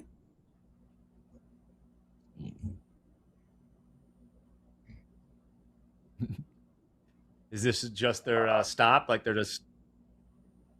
This is their profit, Jack. This is a 60 point. This is a 60-point banger. They're low down by the 20s. That's why we couldn't go lower. Here we go. We get it. NQ above 28,000. I'm out. I know, Mo. We get better price. Michael B, you were short? I am long. I'm just going to scalp this. Just to have fun, see if this actually hits those offers. Well, we're about to. What do you? I'll pull. All right, they're playing games. They're playing games with my heart. They're playing games with my heart right now. It'll they'll give get me better fills. $14. It'll give me lunch. What's on the menu today, Michael B? All right, 1,500. That's something there. Probably Chipotle. Oh my God, they got earnings this week. Okay. Get that extra guac. Definitely not Taco Bell. Taco Bell just opened down the street. I'm gonna get out. I don't like this. They've been going through some stuff. I want to get short.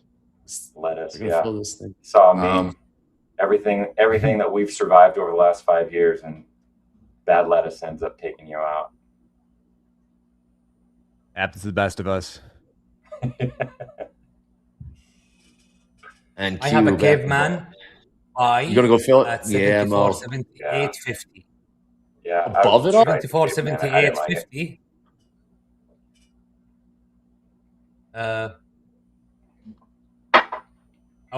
It will be a quick scalp for 5, and I wait for target 70 or 86 at another 5.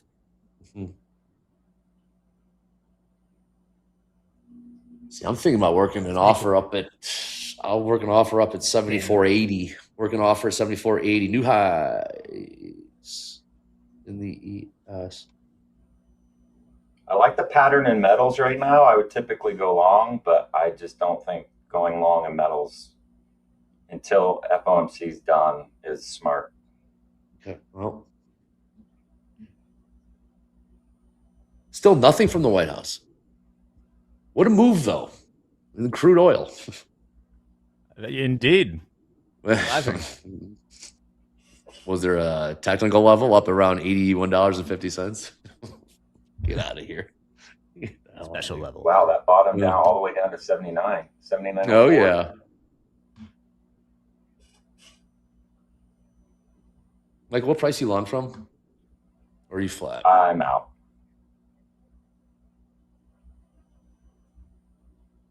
I made, I think, $2 on that. Okay. Might have to switch to Taco Bell. Just take, spin that revolver chamber. Is that still going on, or did they just get rid of the lettuce? Taco Bell good now? I would imagine they are, but it was Taylor Farms, who I think that's all the prepackaged. That's like half the prepackaged in the salad category in all grocery stores. That's a pretty big company. Okay, let's. They blamed it on Taylor Farms anyway. Who knows? All right, ES looking to work its way closer to the 1,500 lot. 2.5 points to go. The upside. We got 1,500. Looks good. Yeah. Take a quick peek at our live funding leaders right now, right here. Live funding leaders. Who's cleaning up today? Who's going pro ball on this right now? Our live funding leaders seeing some big numbers getting thrown up there. All right, 4 names. Job well done. You guys are up. Chad up 20,000. Garrett up 19, almost 20. Henry up 12 large. Luca up 10. Job well done. Keep an eye on those names. Yeah, in a range day. In a range day, this is fabulous.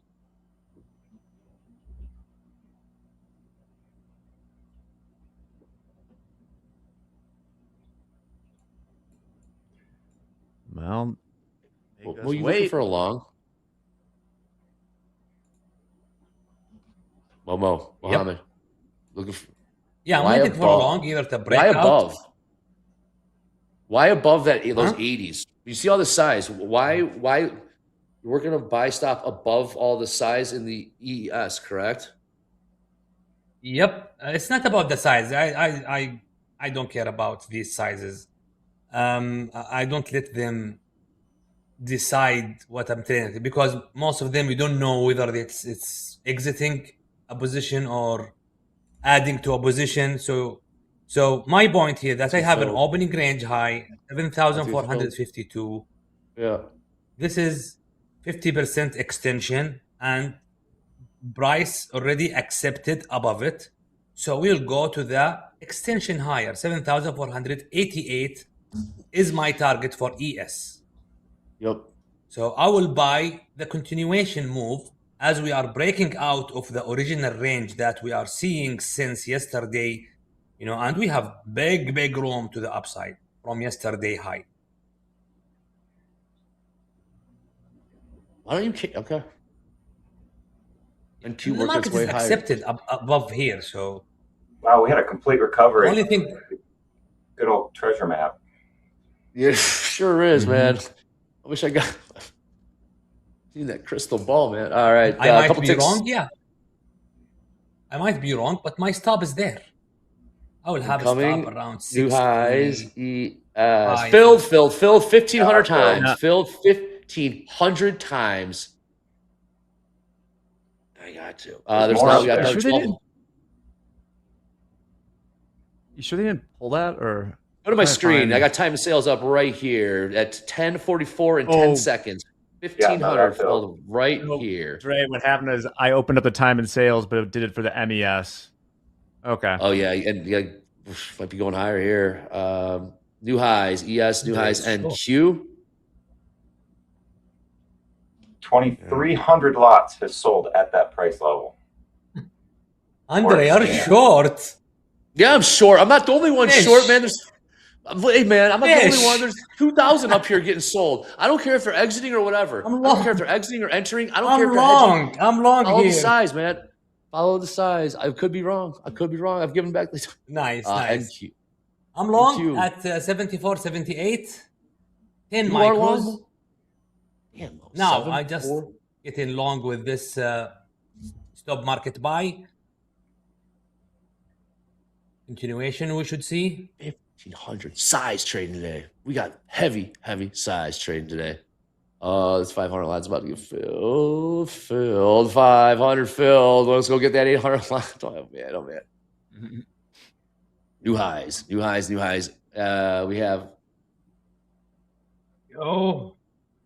Mohammed. Nice trade. A little bit more. Right.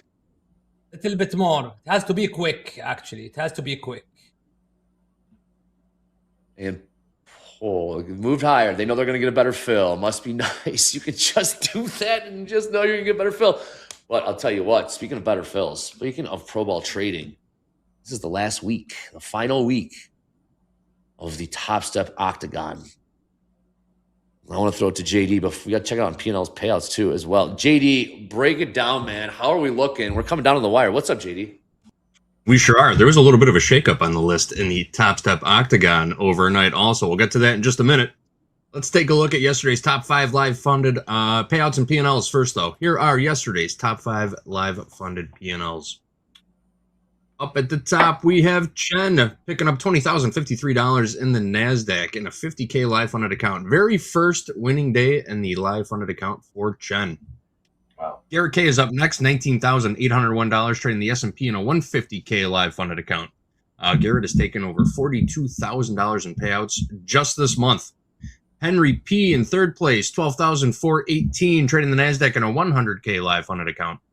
Henry has taken $27,000 in payouts so far this month. Luca, $10,189 trading the NASDAQ in a 50K. First winning day in the live funded account for Luca also. So we've got 2 first-timers on the list. And Nicholas rounds out the top 5, $9,944 in profits yesterday, trading the NASDAQ and the micro NASDAQ. Nicholas is now sitting on 3 winning days in the live funded account. There are your top 5 live funded P&Ls from yesterday. Check out these payout numbers now. More impressive stuff. Darius up at the top with $19,770 going right into his pocket. Braden picked up $18,128. Ivy, $12,625. Kalen, $10,161. And Nathan V rounds out the top 5 with $9,574 in payouts just yesterday. Those are your top 5 live funded payouts from Monday. All right, I mentioned a little shakeup in the Octagon. Let's roll it. We're going to roll the entire 20 trading days worth of Octagon, Top Step Octagon trading activity. So Kiara is pretty much running away with it right now, but there was a little shakeup in the top 5 yesterday. We see Ivy up at the top. Ivy moved up from 5th place yesterday, picking up about $4,000, just under $4,000 in profits. And then we had John and Jack, who were both over $40,000 in profits yesterday. Both of them hitting DLL, taking a bit of a loss and pushing Ivy up into 2nd place. Jonathan also moved up from 7th place. Jonathan had a nice $3,000 winning day yesterday. So the top 5, with the exception of Kiara, is still up for grabs. There's only a couple $1,000s separating all these traders, and those are some decent bonuses to be awarded in 2nd, 3rd, and 4th. 2nd, 3rd, 4th, 5th place. So we will keep you posted on this throughout the trading day. I'll be back a couple more times today to talk through Top Step Octagon with all of you. All right, there's your update. Back to you guys. Oh, man. JD, thank you. New highs, ES. I got all those shorts, Mohammed. I hope you're still long. New highs, NQ. Another 1,000 lot offer. 7484. Mohammed, still long, yeah? Yeah, I think you're on Yeah, I'm mute, still Mohammed. long. I took 5 as a profit at 81. I will take another 2 at 83.5. And I will leave 2 as a runner. Michael B, are you still long? Watching this very Jack, close. Are you long? I'm flat. I was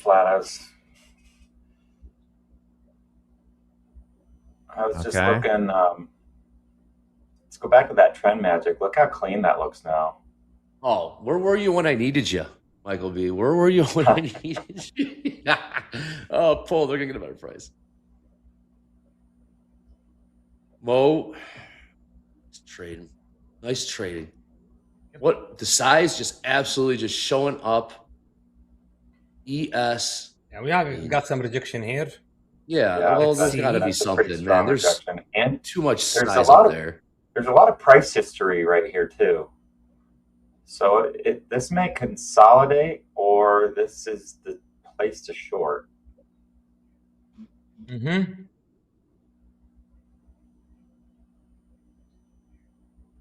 Getting some more commentary on the meeting. There is a large team of staff members are present or were present for this meeting. So get ready. I doubt they're sitting there making plans for dinner. I'm sure it's going just swell in there. Mm-hmm. In the chat, Andre, there is no supply up here in ES into the void. I just saw 4,000 lots of worth of supply up here in the ES. Literally just saw them trade 4,000 lots. But I absolutely love you. Thank you for that. Mm-hmm. Literally just saw 4,000 worth. 1,100 lot at 484. Yep. More supply.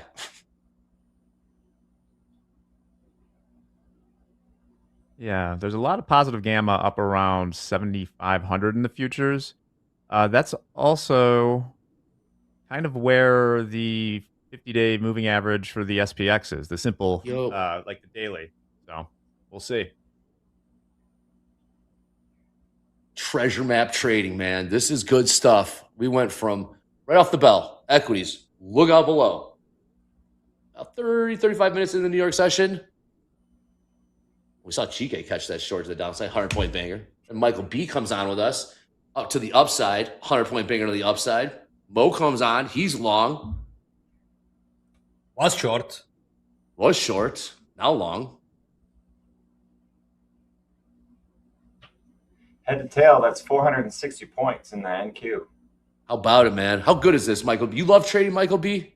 How much do you love this? Trading. I'm a full-time trader. It's my favorite job of all time. I wish I found, well, I did find trading a long time ago. I just wasn't very good at it. Is anyone good at it at first? Oh, great. More. I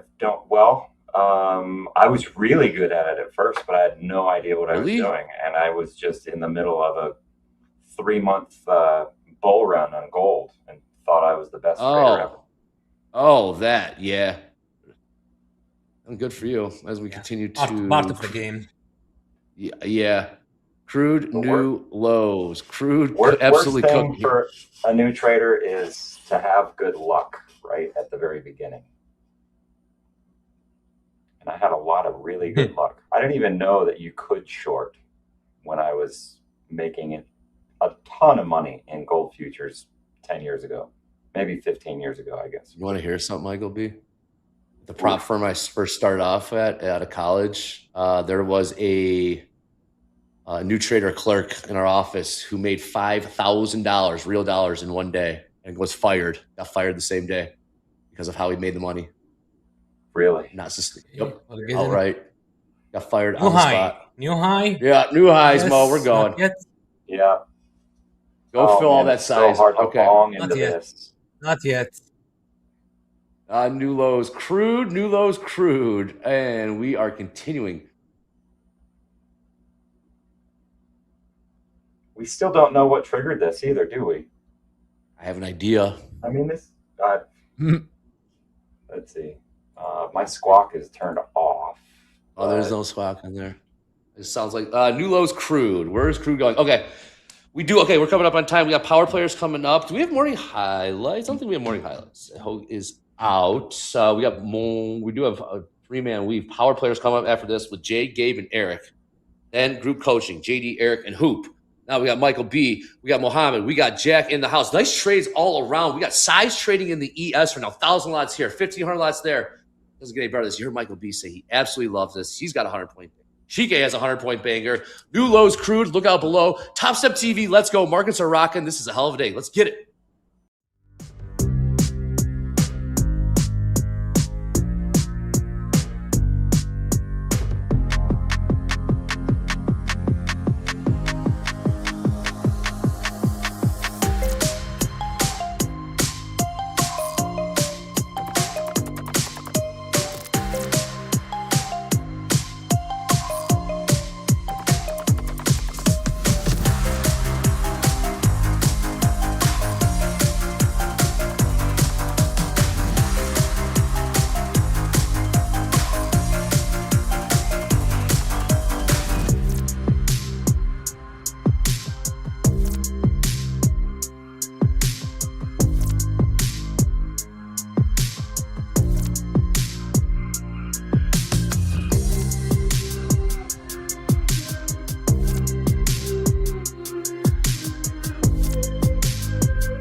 Hello, squad. Welcome to the morning highlights here on Topstep TV.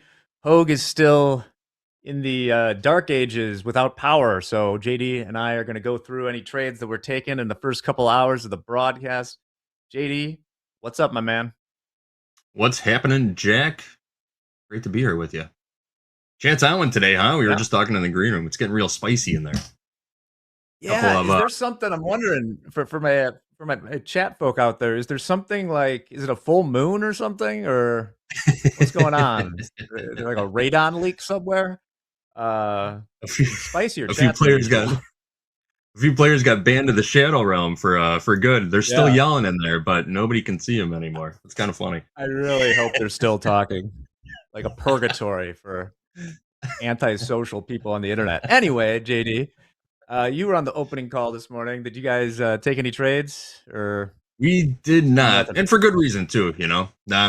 We were looking at the gold opening range breakout trade at 7:20 a.m. Central Time. You got my chart up here. Yes, you do. So our 7:20 open was right here.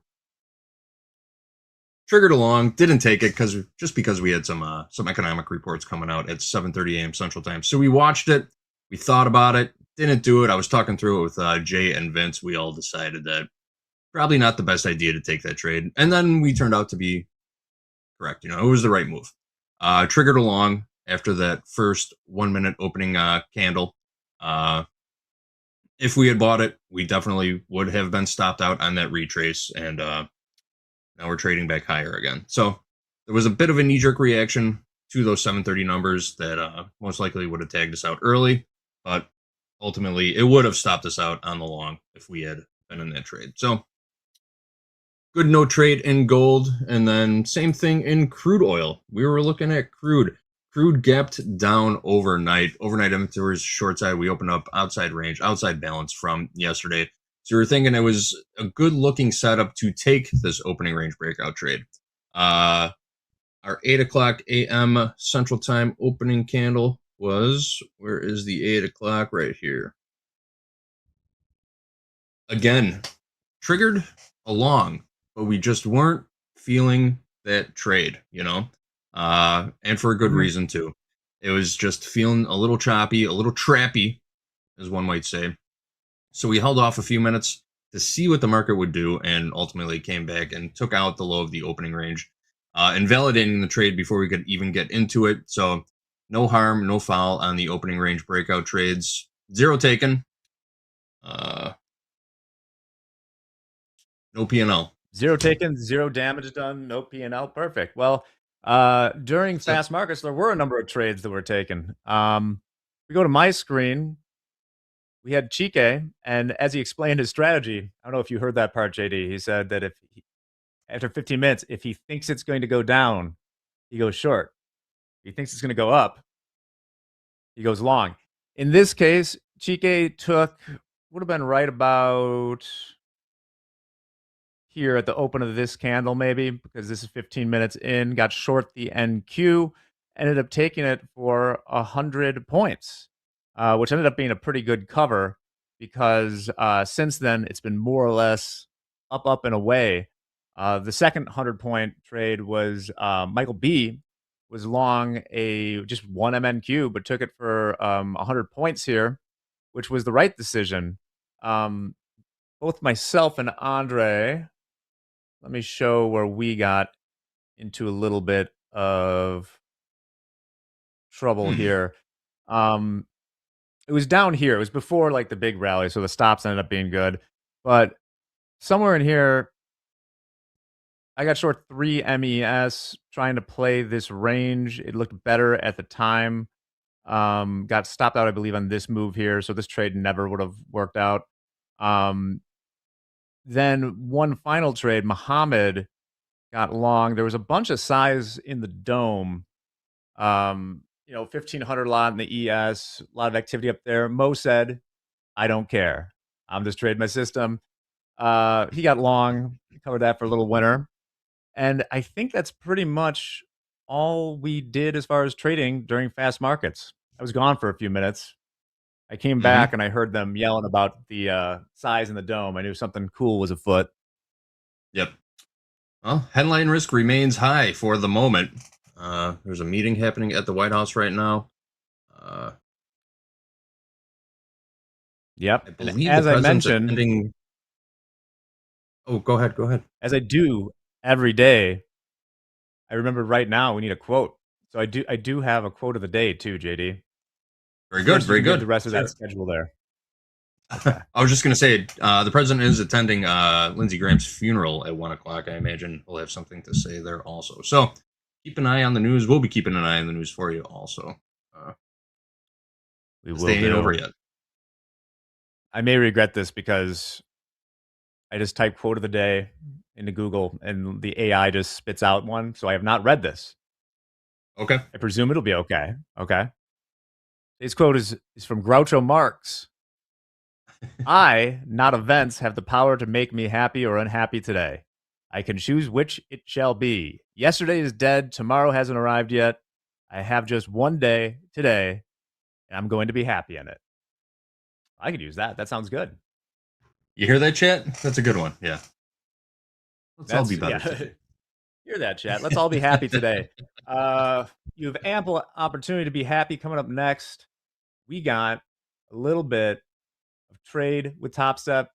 Looks like, Jay's back there. He's in the green room. We were talking before this. Gabe and Eric will be here, if I'm reading this correctly. Should be a fun time. So enjoy that. Have a great afternoon. This is Topstep TV. Let's do it.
Welcome back to Top Step TV, Trade with Top Step. We're going to do this three-man weave thing again. I'm Jay. In the middle, that is Gabe. And to the far right, Eric. Gabe, Eric, how you guys doing today? Gabe, we'll start with you. What's going on? Man, doing well. Doing well. It's a Tuesday. Actually, we dealt with some major rain yesterday, but it's looking like we might get some sunshine here today, so happy for that. But no, first time open up the markets. Let's see what we got for the 11 a.m. hour.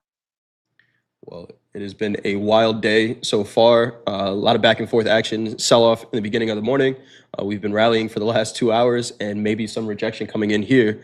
So curious, Eric, looking at the charts, any levels that you have for potential opportunity and how we doing today? What's up, Jay? Doing good, man.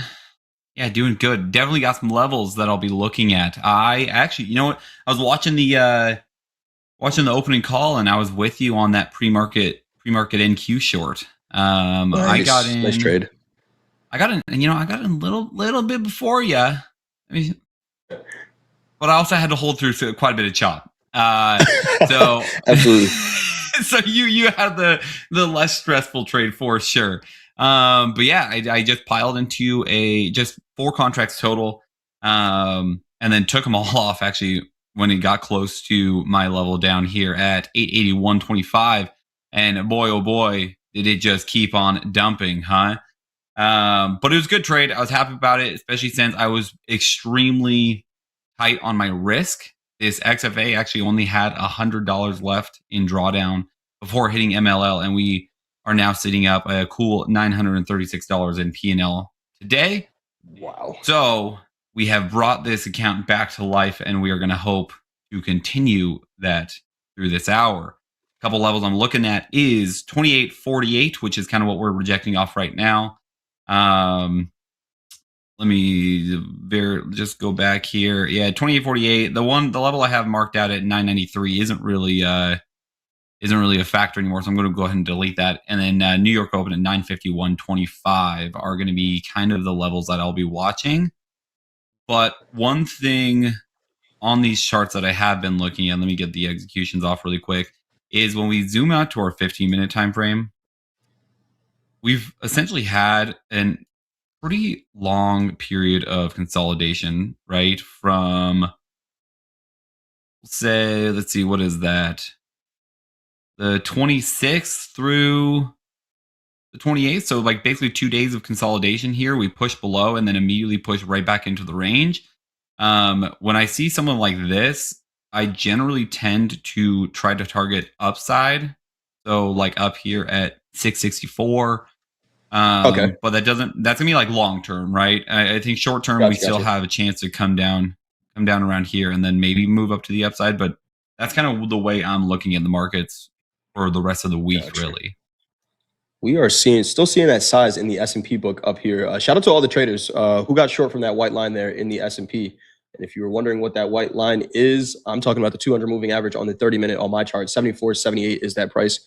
We saw all those offers stepping in on the book up there, a couple of thousand lots. Some of them got filled, some of them didn't, but we are still seeing 800 at 74.76 and another 1,100 at 74.84. So the size is still up there. These prices mean something to someone. Let's see how it plays out. Gabe, any levels for potential opportunity you're seeing here? Yeah, I'm actually short 3MNQ right here, right now from 28,000 essentially. I'm looking to see if we started to break down off that 28,050 level, getting back underneath. I'm pretty wide with this. This is about a 1-to-1, so I'm risking 50 points to make 50 points, but I'm looking for 950s out of this right now. We're seeing some pretty strong buying come in. I'm okay with that right now. I want to see us kind of reject this previous high and not seeing a whole lot of follow through above that. I'm okay with a little quick pop here, but I want to see if we can get back to kind of inside the New York sessions range. And if it's, quick pop, it's small size, risking $300. So it goes, Oil it goes. just made a new low of the day there. Oil just made a new low at $78. This sounds crazy, but I am long 2 micro crude right here, right now. 78, what price am I long from? 78.13.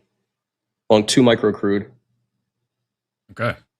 Nice. I'm going to look for like a 30 to 40 tick trade here. see if we get some follow through. 78.40 is the price we need to get above here in oil. But long 2 micros, risking about $100 on this trade. We got Gabe short right now, 28,034 last trade here in the Nasdaq, 74.76 last trade in the S&P, 40.45.30 last trade in gold, and 78.22 last trade here in crude oil. Gabe, you're short 3 micros from 28,000. Yeah. Almost got stopped there. Came within just about 2 points of my stop. This is, like I said, really where I want to see us start to reject and break lower again. Okay. I like the long on the crude. That would mean a little bit. It's more a scary trade, selling man. Here. It is a scary trade. Like I just, I saw almost a 50-point pop right from my entry against me. So that was obviously not ideal, but this is what I want to see. I like your entry, or I like your short bias, because we are coming off that 28.48 level. Tried retesting it, rejecting off pretty hard again. So, where's your downside target on this one? Just 950s. It was a 5-minute little pivot low from like 10:30 Central. Let's see here. The headlines earlier, if you are just tuning in, the president and Netanyahu were meeting with a pretty big team. Vance, Rubio, Hegseth, CIA director were in there as well. President meeting. And of course, when we get those meetings, there's going to be updates on the situation in Iran. I don't actually know that we got any headlines from the meeting. Looked like it was live, but actually,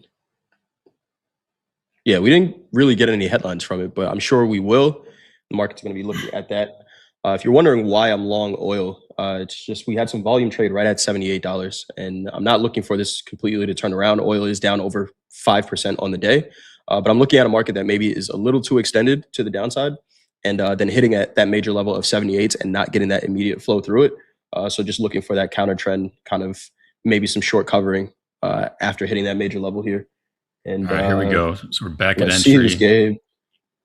I love that rejection we just saw up around the little 30 level there. That's exactly what I wanted. Let's see if we can stay back under these 990s now. We get 990s reclaimed and stay underneath. I think 950s are pretty likely. We have a lot of imbalances, unretested, I should say, imbalances beneath 950. And I would imagine how strong we recovered this morning's sell-off. There's probably some people thinking this aggressive buying is going to continue, and I think that we might get a little bit of a pullback here before we maybe continue higher. So I don't have a very long bias of being short. Like I'm not going to hold this for very long, just because now I'm fighting a bunch of that momentum that reclaimed pretty much the whole New York move. But I do like a little bit of a flow back down into the range. I think you kind of got to ask though, Gabe, was that momentum real, or was that algos jumping onto, hey, you know what, they might be solving this thing? Because if you look at the higher time frame, you're in the trend of the market, right? And we were talking earlier this morning about finding opportunities to sell failed buying. To me, that's what this looks like. The structure on the daily time frame is still very much to the downside. Now we're going to get these counter trend moves. That was a huge one, and it's a scary trade to short in front of. What was that? 600 points from the low in the Nasdaq? How many points was that? It was insane. But to me, the flow is still to the downside. So we'll see what happens. But nice trade so far. Yeah, you got the New York Open sitting at 951 too. So the target of 950 is there's nothing really in between. And there's nothing really in between here and 950 that's going to stop us, right?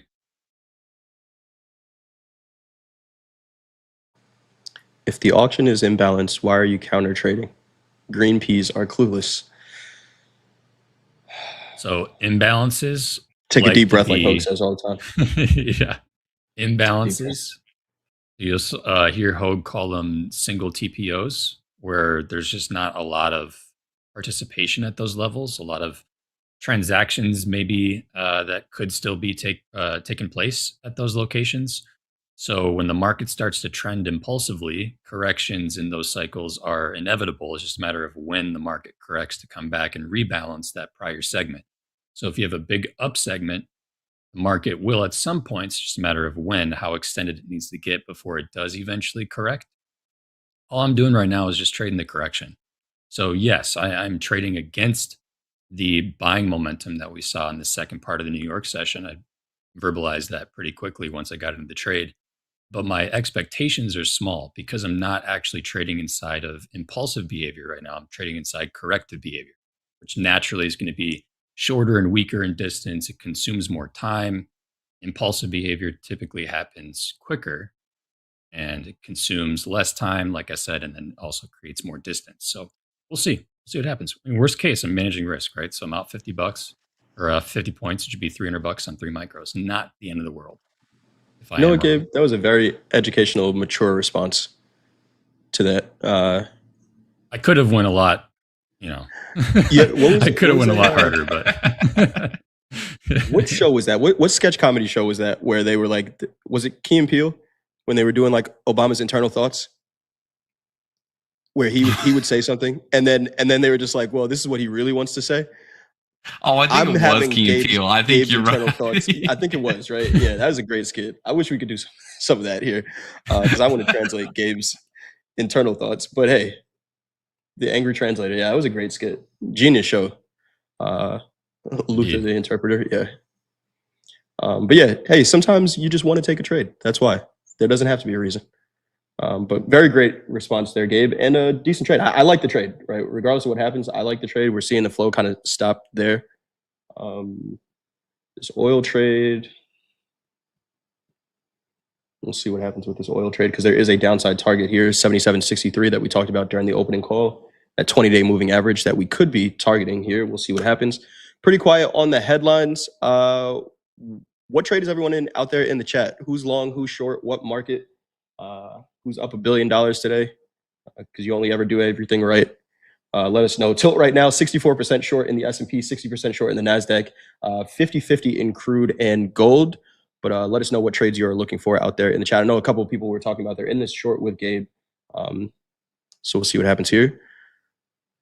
Daniel Gallup looking for VWAP in the NASDAQ. Tough markets, but green for Dan Emmons. Yeah. Let's see here. Yeah, there's definitely one of those markets that I was grateful to make my profits early in the morning on that initial flush because these V-type recoveries are tough to trade for my trading style.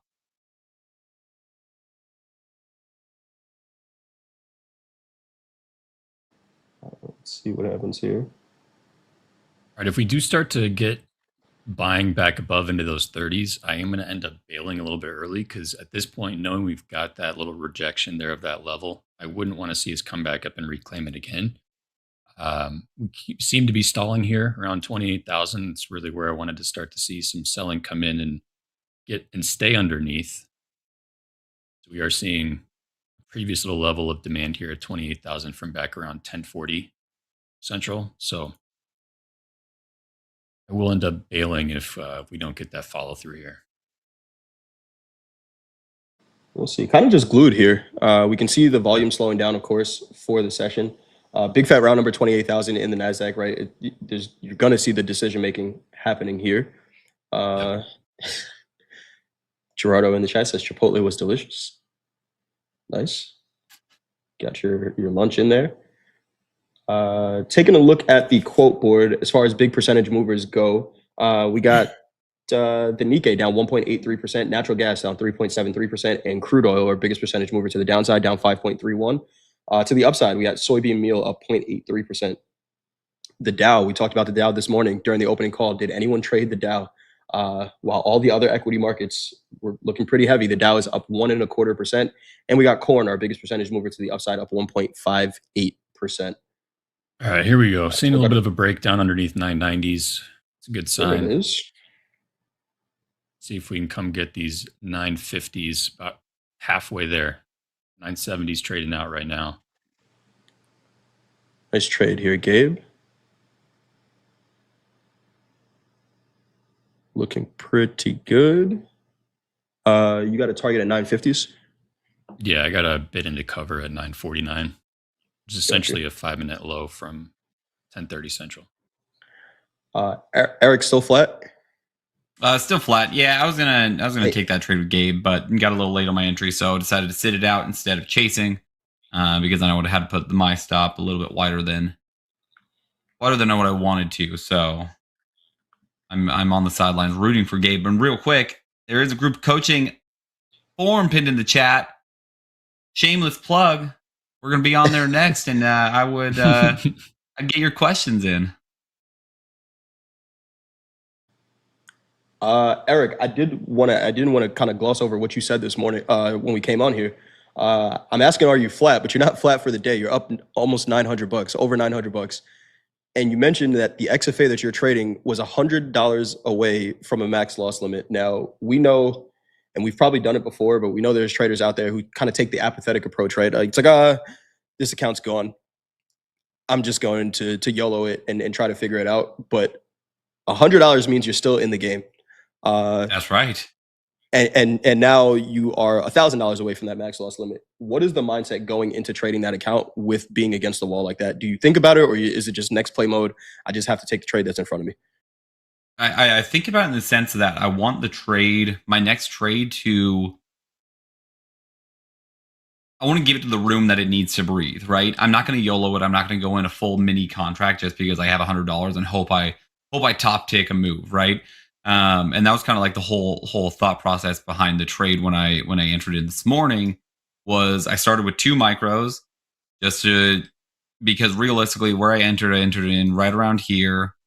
My invalidation point was up at 0.58, so entered in right about 20, stopped right about 50, I guess 55, which was about $100 in drawdown. That would have blew the account. So it was essentially like my last trade, and I had such high faith in the zone that it was one of those ones that I was actually completely okay adding to because it already showed weakness away from the zone. So initially, watch oil here. 2 micros just to maybe lows.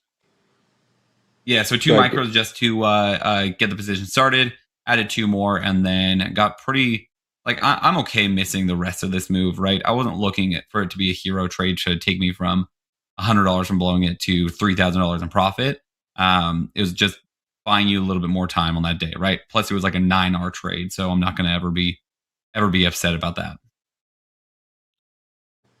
Watch oil. Oil making new lows here, 77.95s. What you got, Gabe? Yeah, just saw a nice quick pop back up to entry. I did just reduce my risk, so I had my stop originally at 50s, and I brought it down to 30s. As I said, I don't really want us to see us reclaim and get back above. So I'm going to start to tighten things up a little bit. Got up within like 5 points of TP. So I don't want to let this go against me too much here. Especially knowing I didn't take any off that last little sell-off here. I like that rejection that we just got of the 990s. So here's where I want to see follow through. That looked as well. Don't think we got any headlines there. Bottom of the hour kind of came and went. Netanyahu just left the West Wing. It came up about 5 minutes ago. Again, oil made a new low there. I was 2 seconds away from adding to that oil trade. They're not able to get any follow-through flow below 78s, and I might be tempting fate here on a downward trending market where it is down 5%, but I like the hesitation here from sellers. So I was going to get into 3 there, but still long 2, risking about $100. Risk is at 77.62. We'll just let this one play out. 43.50 last trade there in gold.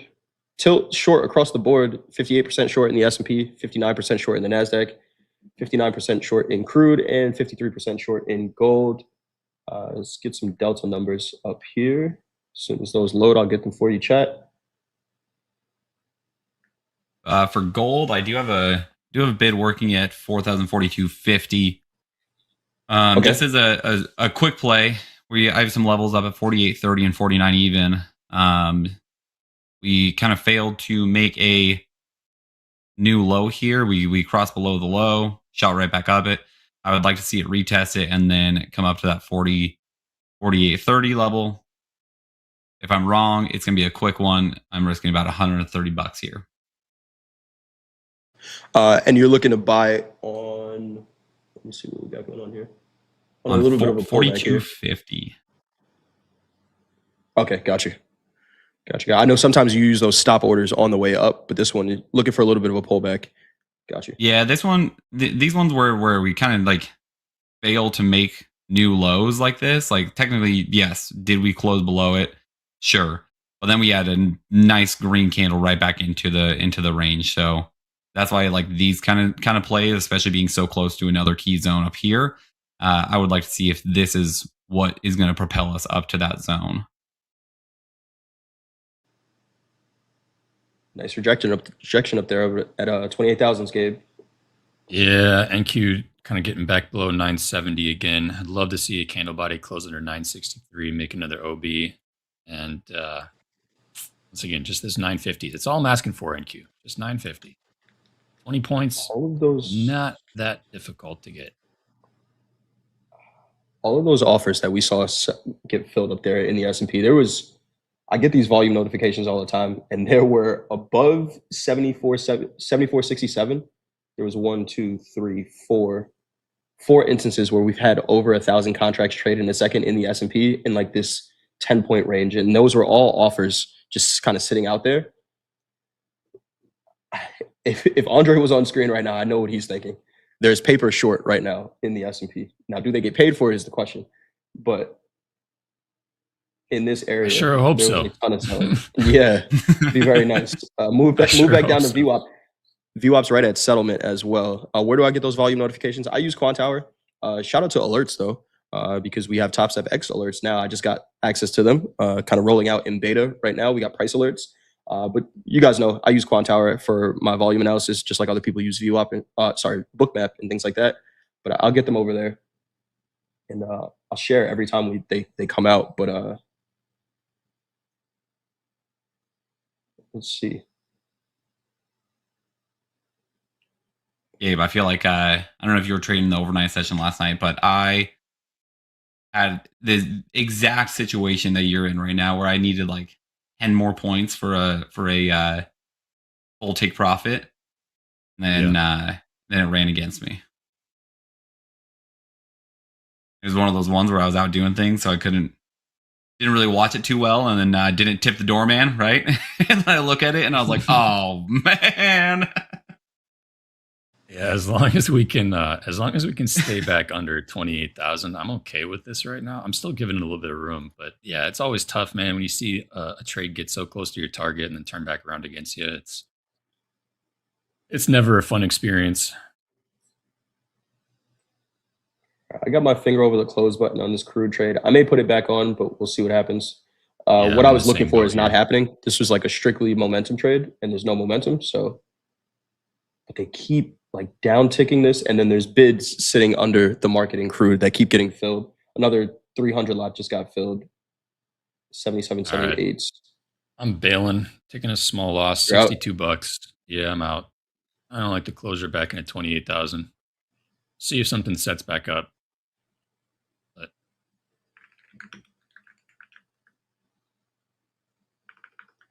all right, Gabe flat there. Eric, did you get your fill on gold? Did get filled. It looked like it was going to come and just immediately stop me out, but we're in a little bit of profits right now. All right. Not a lot of movement in gold right now, though. No. It kind of feels like everything is looking for what oil is going to do, right? Like, what is the headline out of that meeting that we're going to get that moves these things around? Got to assume, and like the guys were saying during fast markets, that it's probably going to be positive, but we'll see what happens here. I am going to put in a couple more bids here in oil at 78.0. What price is that? 78.06. I'm going to put in a bid for a few more. New 5-minute bar stops me just out closed. Go ahead. No, I was going to say, if it stops me out before I get filled on these, then I'll just cancel the bids, but let's see.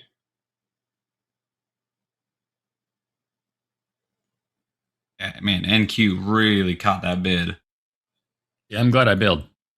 Yeah, nice out. JRG, nice trade in the chat. See, we can give compliments in the chat as well. It's just what? when it's, yeah, I mean, we can do that, right? We call out when a trader does something right. I have no problem doing that. It's just, what is it? You attract bees with honey? Does that work there? I think it's flies. I think you attract flies with honey. Isn't that what it was? Well, I thought you attract flies with something else. Oh, maybe. I don't know. I always get those sayings whatever. all confused. Whatever. Let's not get crazy with the compliments. Well, we had a little profit, but we're rejecting off of it. Looks like this one's going to be. We're seeing a little bit of a pullback here.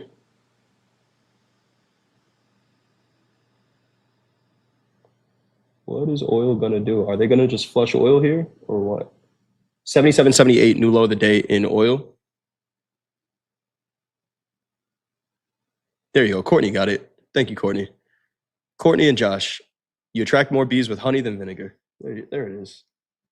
Do you want to attract bees, though? That's the thing. I don't know. Let's see if the S&P and the NASDAQ can make new highs of the day. 74, 77.50 last trade here in the S&P. 28,039 last trade in the NASDAQ.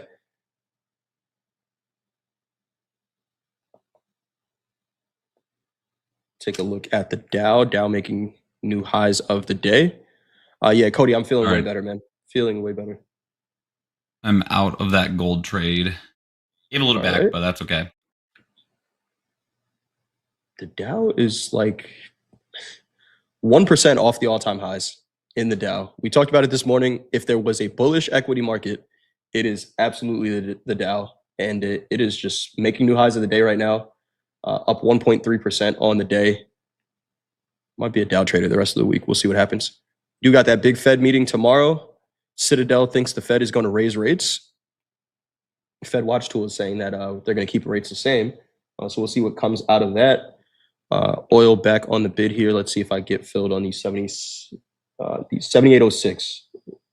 I got to stop market buy. Both of you guys flat. How are we reading this now, Gabe? You took that short. Didn't get exactly down to your profit target. Stopped out for a small scratch. How do you read this now? Yeah, now I'm looking for better location. When I didn't get that follow through, I wanted those 950s. I would have to decide first what direction am I really still focused on, and then what type of location would I want based on that direction. So if I was still looking for shorts, maybe I'd look for a little bit of an excess move above the the 60s potentially, and then look for a rejection back in range. See if I can get a cheaper short. Okay. For me to really get long, though, I would need to start to see some real commitment above the 70s, and I wouldn't be looking just at the 1 minute time frame for longs. I'd be looking for some 5 minute sustained buying above 70s, and I'd just be looking to target some of these overnight highs from yesterday after the reopen, essentially. Highs closer like 200, for instance, 195. All right, I am long 4 micro crude now. My average price is 78.11s, I believe. I don't know why my chart's freezing up, but 78.11s. Long 4 micro crude. Let's see if we get this pop here. Here we go. There you go. Looking for a target of 79.70s here in crude oil.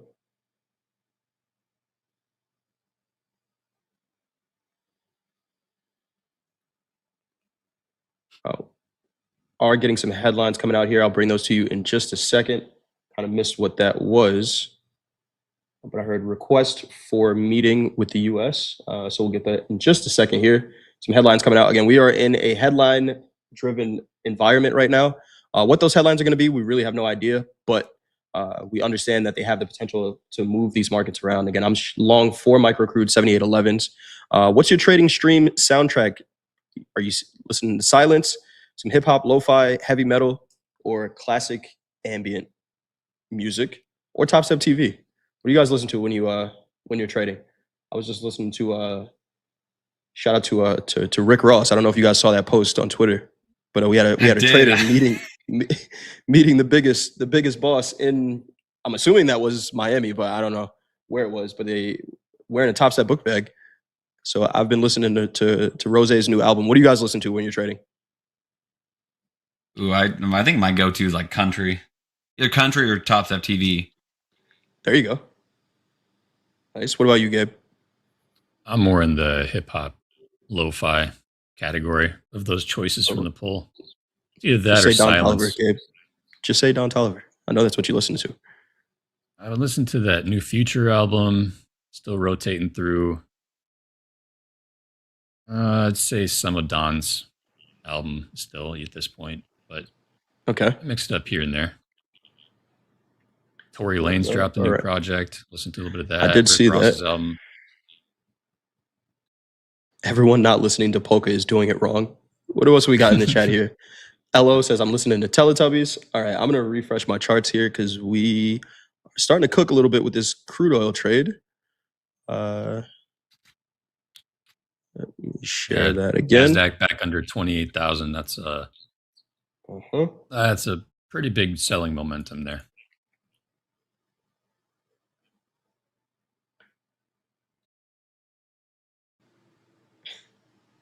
Nice little pop here in crude oil. So now what I'm watching here in crude, and we'll see if the equities do start to sell off if crude catches a bit here. But now I'm just looking at the size in crude oil. There's 166 on the offer at 78.70s. That is a decent amount of size in crude oil. So I don't want to see the market kind of hesitate at that price. But looking pretty good here. Up a few ticks right now. Solid. Yeah, solid crude trade. What was your entry on it? I'm long 78.11s. I did say when I got in this trade, I was looking for 50 ticks, right? So I'm going to take 2 off on that ad.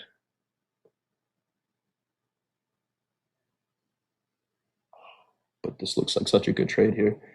Some more volume just traded right at these highs. Yeah, actually, you know what? I'm going to let this one work. Going to let this work. 79.69, 79.70s is where I'm targeting in crude here. Equities. And Nasdaq's all that selling under 28.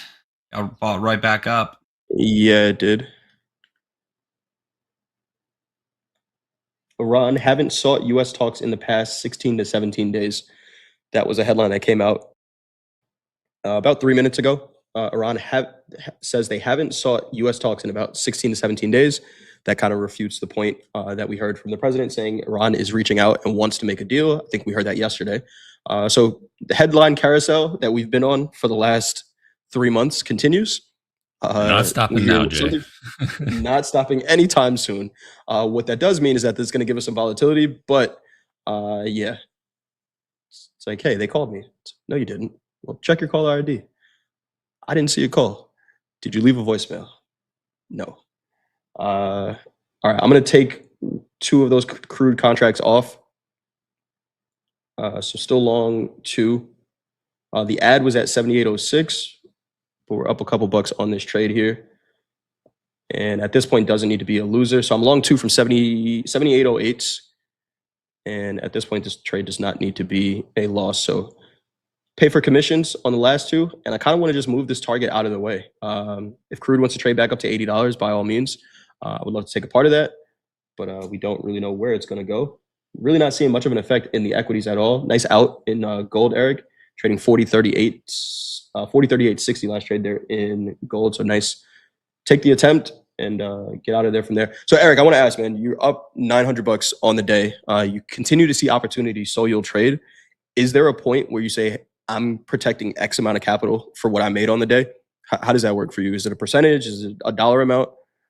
Yeah, I mean, usually, so this account is my account that I kind of am a little bit more flexible in because this is kind of my account that I only trade on TV, right? So I like realistically, I'd bring this down. If I ended at plus 500 on the day, I'd be pretty okay with that. Any other account, if I'm $100 away from my maximum loss limit and I make $900 on the day, that is going to get an instant lockout, right? I'm locking in the profits. I'm walking away for the day. But again, right, I have other accounts that I trade a little bit more controlled as to where like I said, this one's for you guys, right? This one's for TV. This one's to see if we can run it up or not. Right. Absolutely. And nice recovery there. Gabe, nice out on those shorts. The S&P looks like it may want to take out the high of the day here. So does the NASDAQ. Where we got high of the day in the NASDAQ? What is that price? Oh, it's way up there. 228. All right. I'm long. I'm price, looking Gabe? really just for some new highs. I'm going to start to work. I'm long from 46.5, 3 micros, and for some momentum here. For Sometimes you buy it and it goes up. Follow through above the highs. Sometimes you buy it and it goes up. Long from 48s, last trade 55s. High of the day in the NASDAQ is way up there. A settlement also pretty nice target up there to the upside if we continue to find a bid. 28,190s is settlement price. S&P is stronger, but that has been the case for the last month or so. Crude oil pulling back a little bit, which is why I got out. There was some volume that traded at here at 78.60s in crude, so just kind of watching that. But got Gabe in a long. Same, Gabe, you long 3? Yeah, I'm long 3 from 46.5. I'm going to go ahead and take one off there. Move my target up to the 100 level. New highs S&P. See if we can get a little bit more follow through here. Are we taking trades today, boys? Says Shek. We are. We've taken 5 trades already this session. And this is the shorter, lower volatile session, but we've been taking some trades. If you watch fast markets, traders are trading it up there as well. This is a trading show after all. Shek, what trades are you taking right now? I want to know. But yeah, I'm long crude right now. Gabe is long the NASDAQ. Eric took a scratch on a gold trade. And we got markets moving right now. So 52% long tilt in the S&P, 56% long in the NASDAQ. Those were just short. So we're seeing that tilt bias flip. Long in crude as well, and short in gold, 63% short tilt in gold. Our poll came back. 52% of you are listening to your own thoughts. It's good. Listening to silence. 31% coming back. Hip-hop, lo-fi. 9% listening to classical ambient music, and 8% listening to heavy metal and rock. There you go, 120 votes. Thanks for voting in that poll. If you haven't done so already, do us a favor, hit the thumbs up button. We appreciate you all being here. Hopefully what we're doing here is entertaining you, educating you, keeping you, we can be your trading buddies throughout the trading day, maybe providing a fade indicator for all of you out there as well. Hey, if we could be of a service to you, just hit the thumbs up button. 78.43 last trade here in crude. Gabe, you have a target here, or you just kind of trading the flow? I've got my offer up at 100 even for whatever I have remaining here. I'm down to 2 at the moment. I'm not looking for us to really stall here. I wanted to see a little bit more of an excess move. The last time we popped above the previous high was only by about 5 points. Just actually made another essentially 11-point move above the previous high now. So we'll see here. We could try to build a little bit of a base up here at the 70 level, but I'd like to see a little bit more follow through. I'll probably take another one off if we can get back to 80. Somebody didn't watch Trader House. So if you haven't done so already, on the Topstep YouTube page, there is a short little series that we put out called Trader House.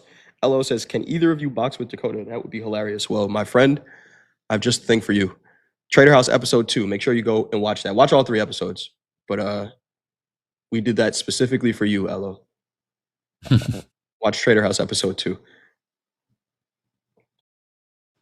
All right. Remember group coaching coming up right after this. That form is still pinned to the chat, so get your questions in there. I'm going to take one more off in this crude oil trade, this hesitation here.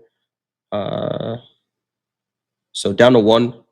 That 1 is either going to stop me out for $5 or trade back up to $80 and make $190. So we'll see what happens with that crude oil trade.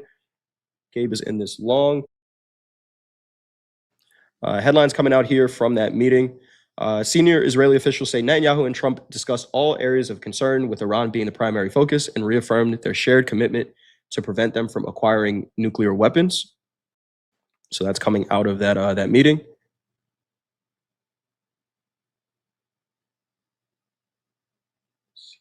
got going on here, man? It's going to be a busy week still. It feels like it's been a week already, but we got so much left to do this week. We got earnings, we got a Fed rate decision, we got and tomorrow's a big one. Starbucks, Qualcomm, Microsoft earnings. Thursday we have Apple and someone else. No, just Apple on Thursday. Apple and Rivian. Shout out to MP. GDP, jobless claims. There is a ton. So if you did not get enough volatility already this week, save some of your ammo. The markets are going to be moving literally all week. And we'll be here to trade it with you, bell to bell, here on Topstep TV.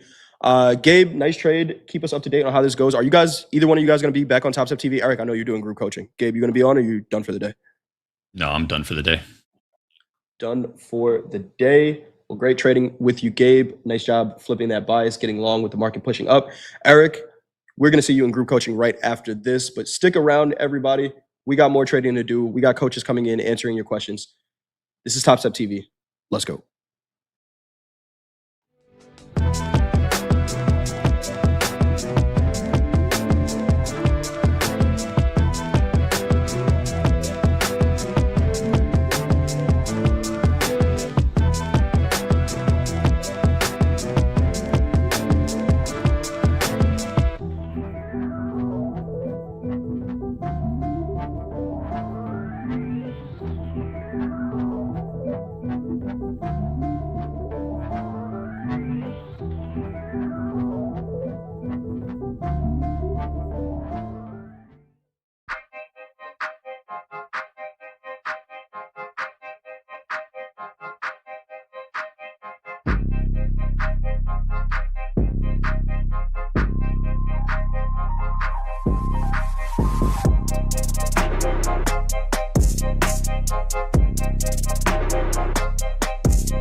Good afternoon, friends and traders. Welcome back to Top Step TV.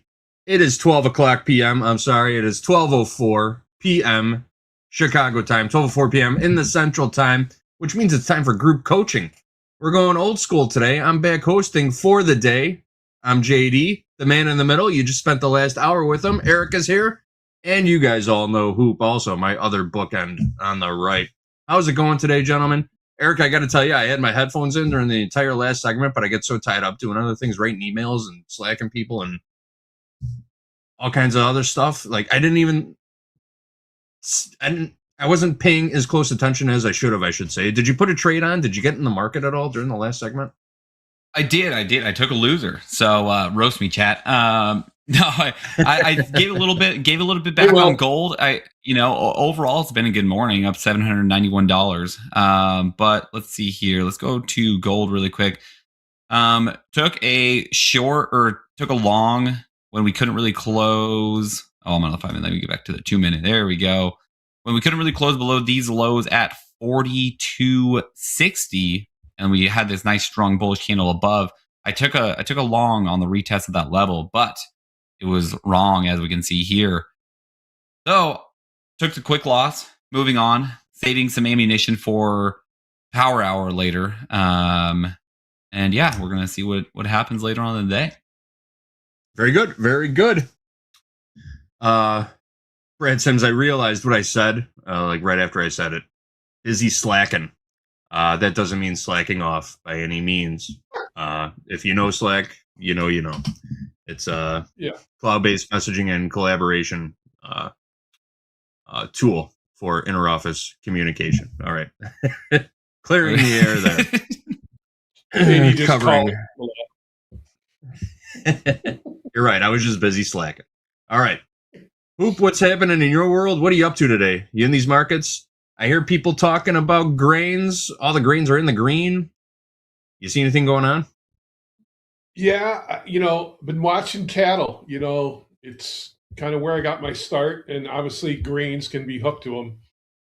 Mm-hmm. But the big thing about cattle, we've talked about the downtrend it's been in, and part of the reason why is we talked about how that the inventory takes so long to get adjusted. Well, they're opening the borders up. And you know what, JD? They're opening them up here in Arizona first at the end of the month in August. So that's been the big sticking point, right? The inventory from Mexico not coming over the border created all this huge rally in the prices just because of lack of the feeder cattle, the smaller cattle that become the bigger. So basically what it's done is for a year and a half created this big bull market in cattle. We've got a little pullback in here. I shouldn't say a little. We were down for 15 freaking days in a row. But now, a little bit is that news is in the market. We'll see what it does to inventory levels. It looks like we might be basing a little bit here. But we've been in a pretty good downtrend. But I'm going to go old school, and I'm going to talk to you two guys and pull out call it an old top quiz question. And because you live in this state, JD might know it. What are the 5 C's of Arizona? And I'll throw it to chat too. The 5 Arizona's C's. known for the 5 C's. Cactus. Yep. Nice K. I'm doing my best. I had my fingers on the keyboard. I was about to look. That's all I got is Cardinals. Let's go. Okay, Cardinals. That's got to be another one, right? God, no. Okay. So no, here they are: copper, cattle, cotton, citrus, and climate. So if you ever want to know, by the way, Arizona's like the biggest, one of the biggest in the states of producing copper. So, and cattle is obviously it's a big business out here. I don't think people always, I think they more think of the Waste Management Open more than they think cattle being big out here. So, do you go to the Waste Management Open? Stumbling people at the Waste Management Open. That's kind of our That seems to be our moniker now here in Arizona. So, I hear that's yeah, a wild time. keep an eye on cattle. You know, we might be basing here. The only thing, JD, that an ag market has is, you know, the fundamental guys I talk to, they're long all the deferred markets, which means they're looking at December and February. So everybody is kind of using October as kind of, you know, we call it for spreaders, the short side. So we only trade October here in prop. So got to be a little bit careful. See it on the dome a little bit, JD, where normally if you looked at June and August cattle, that dome would be fairly robust. But as an October contract, you can see it's a lot thinner, volumes a little bit. So if you're trading it, those are just some things about, you know, market we don't talk a whole hell of a lot about. Fair enough. Fair enough. Living in cattle country, Coop, you got any kind of pulse on the ranching situation? Do you talk to people down there? Do you know anybody? On the ranching side down here, I don't. I still have the Chicago connection of guys that I've known for 30 plus years that are always talking about box beef prices. You know, every probably about, you know, your time right now, I get a text how the cash market's trading. But most of the cattle that's traded here is more like, you know, southern part of the state, Douglas, you know, kind of that neck of the woods. Once again, when we talk about cotton, if anybody knows the word Pima cotton comes from Arizona. So, you know, it's one of those things where we don't talk about it a lot, but cotton's a big, I mean, you know, JD, you come down here into Tucson and stuff and you see it. Cotton's a big deal. I do, yeah. I mean, huge. It is. My mother-in-law lives in Tucson. I believe that's Pima County. Would that be where the Pima cotton comes from? Yep. Makes sense. That general, I mean, that area of the state. Yep. Oh, for everybody who said Cardinals is one of the 5 C's, by the way, just so you know, the Arizona Cardinals originally came from Chicago. Chicago. What were they called? What were they called, JD? The Chicago Cardinals. I believe they were the Chicago Staleys, weren't they originally? Oh, originally. I thought the Staleys became the Bears. I thought the Staleys became the Could be Bears. right. George Halas. Yeah, You're when right. the Staleys, Yep, they you're became right. the Bears. But the That's Bears right. played at You're Wrigley right. Field. The Cardinals played at Comiskey Park, if I'm not mistaken. And then they moved to Arizona in, what, the 60s? And they stink. Something like that. And they stink. You know, the Arizona Cardinals had a chance to make a guy from my area their starting quarterback, Gardner Minshew. Well, they chose Jacoby Brissett instead. Are you a Seahawks fan? Yeah, I am. Gotta be Super Bowl winners. Come on. JD, don't ever come to Phoenix when there's a Seahawks game because 80% of our crowd is from Seattle. Oh yeah, really? It is. Oh yeah, there's a lot of people from Washington State that live here. That's the migration. Is that the migration route? Washington to Arizona? It is. It's where all the snow. What do they call them? Snowbirds go, right? Everyone that lives in Washington, I swear, so many of them have houses in Arizona. Oh yeah, I know there's a lot of Minnesotans there too. That's for sure. Yeah, hey there. That's good to know. Oh, we haven't checked in on the markets since we started this segment. Let's see what the tilt is up to. We are all, by the way, we're here to look at the markets, right? Man, the tilt ain't doing much. We're pretty flat in the equities, 50-50 in both the S&P and NASDAQ. Crude oil, 71% long, and gold, 60% short. Keep an eye on the crude oil tilt. Oop, we know what happens when crude tilt hits 80. 80%, baby. What we expect it to do, or I should say what we anticipate it to do when it hits 80. Keep an eye on that, though. All right, gentlemen. We got a couple of questions. By the way, there's a question form pinned to the chat right now. If you got a question for one of the three of us or the three of us collectively, I encourage you to grab that link in the chat, which is labeled strategically submit your questions for group coaching. Fill out the form, click submit, and we will get your question and answer it live here on Topstep TV. I'm looking at the questions right now as we speak. So we could dive right into it. Anybody want to add anything else about these markets? Anybody thinking about getting into a trade right now before we hit some questions? You guys seeing anything? Not yet. I'm curious. Jay, I see in the chat, are you selling your crude long? Because that crude is doing well from your entry. I think it's 78.40 or something like that. Was it? It was. I mean, he caught a nice long. But no, yeah, I'm not going to get anything. Very nice. Yeah. Yeah, he stopped himself in too, which is good for 60 point ripper so far. Mm-hmm. Very good. We love those stop entries. Mm-hmm. Stop to enter. Oh, before we dive into the question, we've got our live leaders. We've got a couple of live funded traders up on the board putting up some pretty decent numbers. First, Lai, 20,956, and then Jeffrey, 13,736. Decent number. I don't care who you are. That's a great day. 20 grand in a day. 21 grand, call it. Beautiful. No, I Beautiful. feel like we have these big days, right? That make it seem like $20,000 days aren't as good. But it's like, no. You go make $20,000 in a single day, you're going to be pretty damn happy. Right? Yeah. If you made 20 grand in one day, would you trade the next day? Would you come back? Would you be so confident? I probably wouldn't trade for a week. Yeah, I would take some time off. Yeah. They say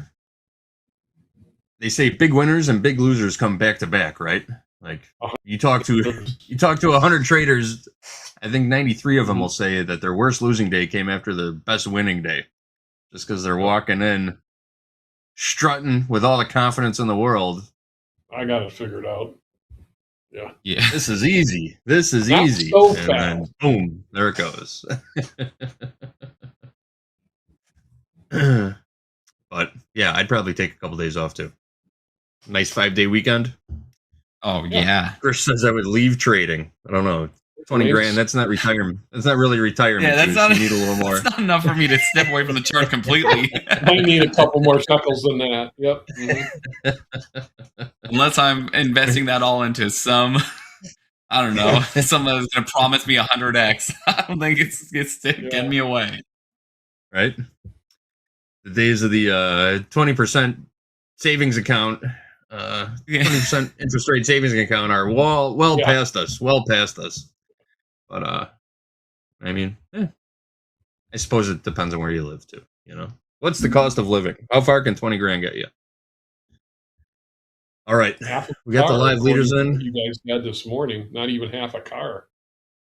The average price for a car was $50K almost. Yeah, and they're going up. Oh my gosh, it's the truth. You guys should see the question that just came in the form from a non-trader. I see you. I'm not going to repeat it. Maybe I will. Let's see how saucy this. Let's see how saucy this segment gets.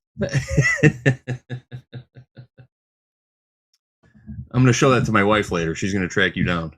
You think I'm the crazy one? All right. Let's move on. First question comes from Bill. This is a good one, too. I may have already asked this, but I missed the show where you answered it. Do you have experience with market internal metrics like the tick, the trend, the ad? And if so, how valuable are they when considering trade setups? I learned about them in John Carter's Mastering the Trade, and I've been using them heavily ever since. Sometimes they feel like cheat codes, but I often find myself missing obvious setups, botching entries, or otherwise mismanaging trades by misinterpreting these metrics. I've also heard that trading with these internals went out of style in the 2010s, so it's not easy to find more information about them. Curious about your thoughts. I will tell you what I think. I actually went to a trading seminar. There was a gentleman who passed away. He was one of the market wizards. His name was Mark Cook, and he held trading seminars at his farm in right outside Canton, Ohio. And I went there for a week, and we stayed at his farmhouse, and he taught us how he trades using the tick. right? He had an entire process, and it was a week-long event. It was very intimate. He only had 5 people at a time stay there. So you were just basically sitting in his office with him all day long, every day for a week, trading, and he would explain to you how he used the tick to trade. For all of you not familiar with the tick, what the tick is, do you guys watch this at all? Hoop? I haven't. Eric? No? Haven't So even what the heard tick of it, to is? be honest with you. So, all right, we'll explain it then. So the nice tick, the New York Stock Exchange tick, it's basically what it does is track the number of stocks trading higher versus trading lower, ticking up or ticking down. It doesn't have anything to do with contract size or whatnot. It is individual stocks trading higher versus individual stocks trading lower, tick by tick, right? So, for example, if you have 1,900 stocks trading on an uptick and 900 stocks trading on a downtick, you would have a positive 1,000 tick, right? So people use this to gauge momentum, outbreaks, sorry. Looking for reversals, timing entries, thing like that. People used to find a lot of value in the tick. And I looked at it for a long time myself. Also, I haven't looked at it in years, but some people still do. Is it a viable trading strategy today? I suppose it would depend on how you use it. If you hit that elusive 1,500 tick, does that mean a reversal is imminent? Because that's what we've all been taught over the years. You get a huge uptick in every single stock on the New York Stock Exchange, and they say a reversal is imminent. Is that still the case? I couldn't tell you because I haven't looked at it in a long time. But some people do. JD, is the advanced decline line, was that also part of, It's a little different. Yeah. It's very similar to the tick, the ADD line, the advanced decline line. Okay. What that does, it measures advancing stocks minus declining stocks, but it changes more slowly than the tick. It's more of a market breadth indicator than a momentum indicator. It moves slower than the tick, if that makes sense. Got you. And it's gauged a little bit differently, I suppose. So you're looking for those anomalies. You're looking for those plus 1,500, plus 1,600, plus 1,700s. You're not using it for sort of sideways markets. When you got 1,000 ticking up and 1,000 ticking down, your tick is 0. That's a sideways market, right? You're always looking for the giant sort of longer term breakout, I guess you could say, with the ADD line. The trend is something that I never looked at personally, but I know a lot of people do. Hoop, in your experience, I know you're familiar with these. Did you ever look at them? Was it something on your radar? Because if you look early in my career, because I was such an ag influenced trader, I spent the only time I really shifted outside of grains is when I went and was trading in the Goldman Sachs commodity index pit, where that's how I learned about crude and metals and softs like orange juice and cotton and all those other ones. But JD, that big board used to stand there at the floor, and it would say, you'd see the advanced decline line, right? You'd see where the cash index of the SPY, just as an early trader, I think you'd understand this. We're so focused on price, right? And a number, that a lot of the other things, when you're in a pit standing there and looking at it, you're looking for movements in, like you said, if all of a sudden I didn't trade the S&P a lot, but if I'd see that, you'd see some big stocks move in the SPY and you'd see the index start to pop. You might pause you to go over and buy an S&P or something like that. But in terms of using those, more as an equity thing, and every thing that worked at some point over 35 years of being around the market, it stops. It doesn't work for a while, and then maybe it works again, and the market changes. I used to get I think traders early get so tied into, I found it. I found it. Here it is. Here it is. And then it changes, and you're like, what happens? So I'm very cautious of getting just completely saying, like you said, the trader, I found it. Well, as Hogue would say, the market will change the direction for you. There are only two truths in this business, right? One, the market is never wrong, and two, everything works until it doesn't, and that's it. Right. Eric, based on that, any interest in ever looking into the tick, the trend, the ad? Any interest? I know you got just looking at the tick just to see what type of correlation it has, and yeah, I mean, maybe you could do it, use it as an extreme indicator, right? Like you were saying, JD, like the 1500s, but I mean, over the last, I don't know, however long, it really hasn't even gone above 1,000, and we've had some pretty volatile days. So I don't know if that's something that I would be looking to add into my trading resume. But also, I'm also not really one to try to add as many confluences as I can. I'm trying to just have the chart and volume tell me what I need to know. So I think it's cool. I think I'm going to keep an eye on it.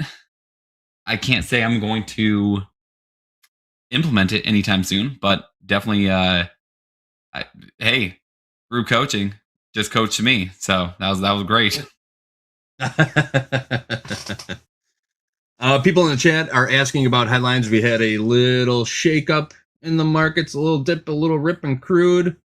There were some headlines coming out. NVIDIA CEO Jensen Huang speaking. He's urging support for open weight AI models. Couple of quotes from Iran. Iran, we won't recognize the Southern Hormuz route if Oman rejects our terms. So there are some quotes coming out of, or headlines coming out of Iran right now. And we saw a bit of a kerfuffle in the crude oil market a few minutes ago. It seems to have since settled down. Let's take a look at that tilt one more time, see where we're at. Pairing off a little bit, 66% long in the tilt now in crude. Yeah, big trader, right back up. Yep. Hoop, you're getting a shout out in the chat. The Prather Trader says, great advice, Hoop. Oh, you're welcome. Great. All right. What time we got? 12:26. We will take another question. Here's one from Dr. Tom wants to know, what's the best fill? 10 micros versus 10 minis in the NASDAQ. Well, this one should seem fairly obvious, right? But then again, what's obvious to some could be hidden behind a veil for others. You'd always assume that one single contract based upon slippage, depending on what type of order you are using, it's easier to fill a 1 lot than a 10 lot. But I don't know. Do you guys have experience trading 10 lot micros? What's the slippage like? I mean, there's really not a ton, right? Not a ton of slippage when you're trading 10 lots, but you are going to get a better average price because it's not an average price; it's just your fill price, right? Like you said. Right. Well, I mean, it just kind of depends on what kind of trader you are. Are you trying to scale in and scale out? Because that makes sense of having 10 micros, right? You are going to pay a little bit higher of fees for that trade, which is fine. It's a couple bucks depending on how much you're aiming for. Especially with, if you're trading 10 micros, you're probably aiming for a decent profit. So I wouldn't worry too much about the fees, but there are going to be increased fees. And yeah, if you're an all in and all out kind of trader, kind of like me, I don't see the point of doing 10 micros other than maybe I have my micro chart marked up and I don't want to go onto the mini chart and remark it up, right? But that's just me. I don't know about you, Hoop. Yeah, I would just say liquidity. JD, we spent a lot of time looking at the dome, and if you throw right now, I have the minis and the micros, next to each other, and you can see obviously the micro, is much thicker than the mini. So, stops and things like that when tape bombs come out like that. I mean, you could definitely deal with some. Once again, most of the time we're in a sim environment. When you're in a live environment, I'm going to tell you, there's going to be more slippage. It just is, even if it's micros or minis. But in minis, I would just say you can see where in the micros, you can see most of the time there's at least 15 to 20 up, where in the minis, you see very single digits, and Hogue says it gives them heart palpitations. When that thing really gets cooking, yeah, I mean, once again, I just think in this environment with the huge ranges that we've had, I'd rather see scaling in with micros than that's just me. I mean, I scale in, scale out. But I just think when you're in minis, man, it can get costly quick. Oh yeah, for sure. Especially the way these markets have been moving. I mean, right. NQ. I mean, and that's 100 point like move. 50. Yeah, 50 point stop losses are super normal. 100 point stop losses are super normal. Right. Good luck surviving any prop account with that kind of a stop loss with a full mini. Mm-hmm. This was not the norm 20 years ago, No. 50 point stop. This was the norm 2 years ago. Right. So things evolve, right? And you roll with the punches. Yeah. But you got to track your bottom line. Manage the risk, manage your account well. You're always here to trade for tomorrow, right? Make sure you're saving yourself enough to come back and fight another day. That's actually the name of the game, right? Anything else you guys want to add to that? All right. I mean, you got a question about? Yeah. Oh, go ahead, please, Eric. No, it's just one of those ones where it's, again, new market conditions. Like, it's okay to be down in micros. One thing you guys are going to notice is you're going to notice a lot of people online are trading all micros, right? And again, to JD's point, like even 6 months ago, these same people were trading minis. And if they've switched down to micros and they're the ones that you're learning from potentially, maybe it's time for you to think the same thing, right? Life gets a lot easier in these type of markets with micros. So that is all I was going to add to that one. Fair enough. Thank you. All right, before we get to our next questions about the Jersey Mike's IPO, interesting question, the Jersey Mike's IPO. Yeah, all right. I'm going to answer it for you anyway, but we're going to take a quick news break. They were talking about the dirty, stinky lettuce during fast markets, so I got a Cyclospora outbreak update for everybody. Let's roll it. Each week in the U.S., the CDC says it can coordinate up to 36 investigations into foodborne illnesses involving multiple states, whether it's due to germs like E. coli, Salmonella, Listeria, or a 9-state outbreak of explosive diarrhea from the Cyclospora parasite. It sets off an alarm system in the brain. Clinical psychologist Susan Albers with Cleveland Clinic says taking recommended precautions like washing food, avoiding specific produce of concern, and staying updated on credible recall information are all healthy reactions that match the risk. Food phobia or extreme anxiety goes beyond the normal level of concern or caution. It begins to take control of your life. Albers says examples of this include avoiding restaurants, food preparation, or grocery shopping, having extreme intrusive thoughts, repeatedly and excessively checking for recalled foods, feeling anxious every time you eat, or throwing away food that's not related to the danger. Focus on the facts, not the fears. Check in with credible sites. Avoid doom scrolling. Albers says people who already have health anxiety, obsessive compulsive disorder, and those with disordered eating or an eating disorder may be more vulnerable to food phobias around these outbreaks. If you notice that your behavior is changing to the point it is affecting your health, your emotions, your relationship, this is a time to check in with a therapist. For Health Minute, I'm Mandy Gaither.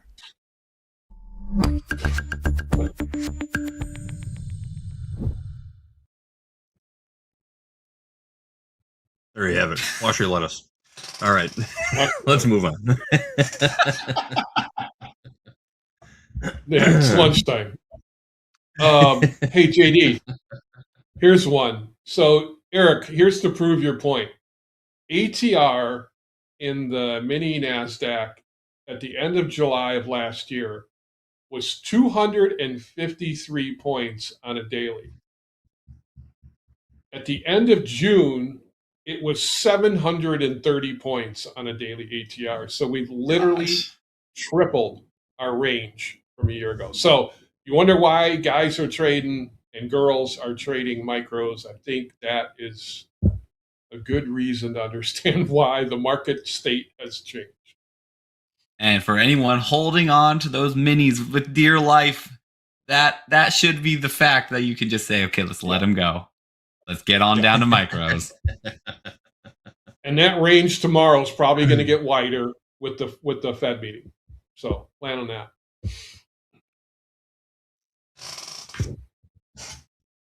Don't forget, we've got a watch party tomorrow for the Fed release. We're going to do a strategy session at about 12:50 p.m. Central Time. It's going to be me, Hogue, Andre, and Jack.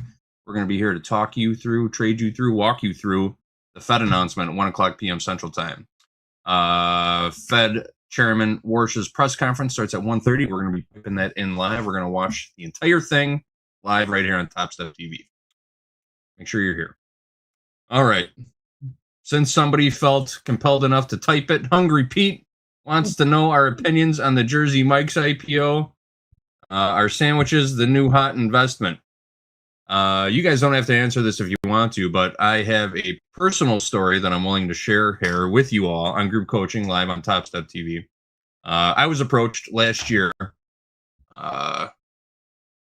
by a restaurant group to invest in a new restaurant here in Chicago, right? So I went to a close personal friend who owned the trading group that I traded for well over a decade, who is a member of a restaurant group who owns every restaurant in Chicago, right? So I sent him over the prospectus for this place, and he just sent me back a message like, don't walk, run away as fast as you can, like, don't get involved. Basically, he said, the only way to make money in the restaurant business is to own 100 of them, and maybe 2 or 3 will hit, right? And I believe him. This is a man I trust. So I do not invest in restaurant stocks, personally. Does anybody else? Anybody got an opinion about this? Are sandwiches a new hot investment? I will gladly give them. Yeah, I'll gladly. I mean, I'm from Washington. We don't have good sandwich places like you do over in Chicago, right? So I will gladly give Jersey Mike's a ton of my money, but I'm not gonna go invest in them or mess around with IPOs, right? Yep, I'm out. Oop, no comment, right? Yeah. Well, I mean, like you said, JD, they're just, I mean, think of the food places that have come and gone. And like you said,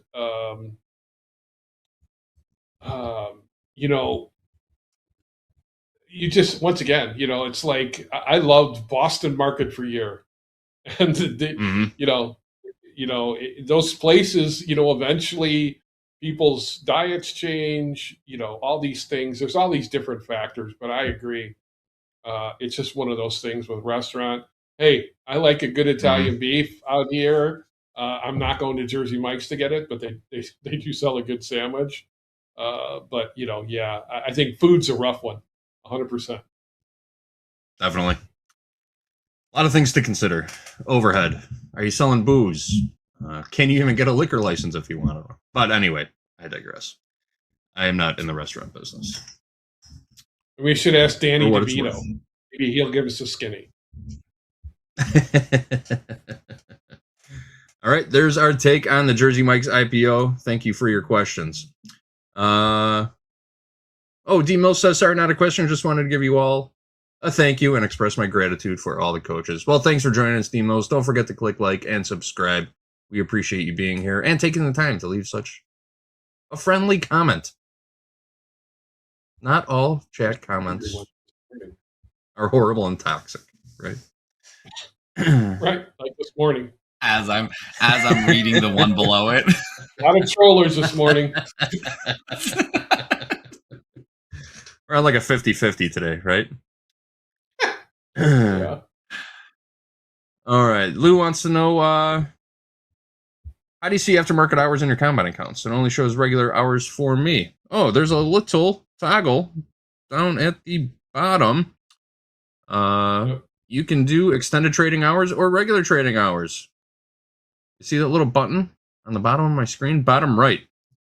Depending on what you have it set to, it'll either say ETH or RTH. It should be on the bottom right of your chart screen. You can set to regular trading hours, which will take out the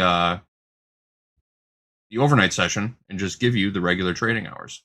And mind you, regular trading hours are different for every market, every different product. Let's break it down. What are regular trading hours for cattle? So it starts from, and once again, I'm just going to quote Central Time. It's basically 8:30 to basically 1:05 is when cattle's open, and the grains are open to I think it's 1:15, right, JD? They're open a little bit, like 10 minutes longer. Yeah, and then 9:30 to once 1:15. again, yeah. So I mean, on the floor, cattle used to be, it was the best, the best hours on the floor, right? 9:05 to 1 o'clock. Yeah, it was great for me because I got to do some things before the meets open, and I got to do some, learn more about the markets after they closed. So, but they were banker hours. We used to take a lot of crap. I mean, JD, you would know that from people that traded in ags. They're like, "Oh, you got the best hours." That was my my very first summer job. Was a runner on the trading floor in the grain room at the Chicago Board of Trade. You worked from 9 to 1 o'clock. That was it. It's like, well, beautiful. Market's closed. Yep. See you tomorrow. Perfect. Yeah. Oh, but as far as regular trading hours goes for other markets, we talk about this quite a bit during the opening call. So a few different markets open at 7:20 a.m. Central Time. You've got your metals markets, gold, silver, copper. Those all open at 7:20 a.m. Central Time, as well as the treasuries, the fixies, the entire treasury complex, your 30-year, 10-year, 5-year, 2-year. All the treasury products also open at 7:20 a.m. Central Time, as well as currency futures. Currency futures all open at 7:20 a.m. Central Time. Your energies open at 8 o'clock a.m. Central Time. That would be your crude oil, your natural gas, all that stuff. Then you have your equity markets that all regular trading hours are 8:30 a.m. Central Time. So you got to look, when you're looking at gaps between regular trading hours and extended trading hours, it's good to know what time these markets actually open and what time they close, so you get a gauge on, how much time you are looking at for those regular trading hours. A lot happens in the overnight session too. So some people discount it. I do not. I like to see what happens overnight. You guys have preferences? Do you like watching what happens overnight? Do you trade overnight?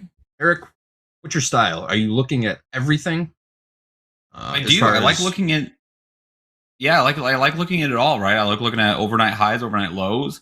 And when I trade overnight, so I do trade overnight, and when I do it, it's not nearly as intentional as if I'm trading the New York session, right? I like to zoom out, go onto like a 5 or 15-minute time frame, go smaller position sizes, but wider stops, right? I want my hold times in the overnight session to be a little bit longer because, we had talked about this previously on, it may have been another group coaching session, but overnight recently seems to trend very well.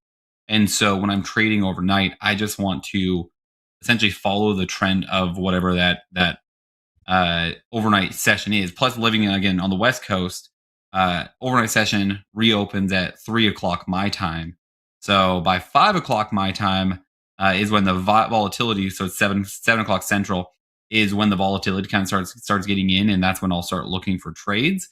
And then there's been recently plenty of nights where I will get in a trade, higher time frame idea, and I'll go to bed and I'll let it run to either stop loss or take profit, just again basing everything on how well the day's been or the overnight sessions have been trending.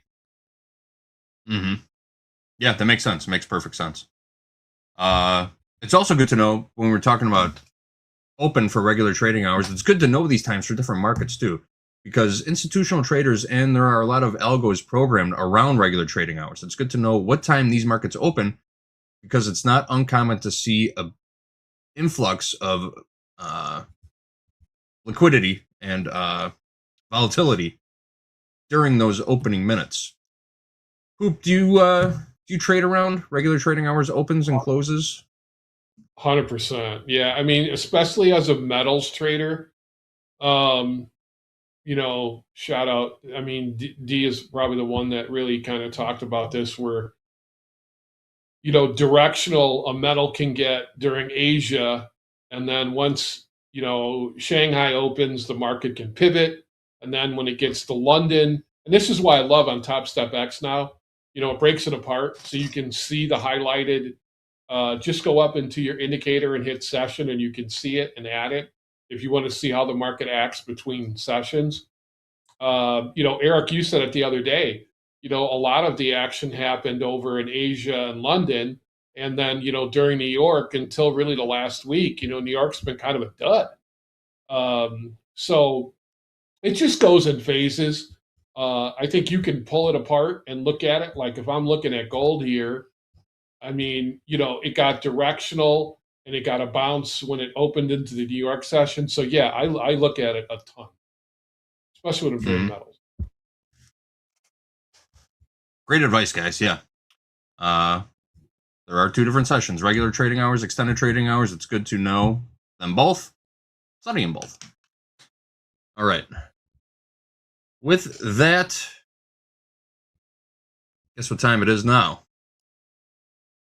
Time for an Octagon update, guys. We have got, after today, 3 trading days left for the very first month of the Topstep Octagon, which means there are $250,000 worth of bonuses about to be sent out in just a few short days. Let's take a look at how the Octagon is shaping up.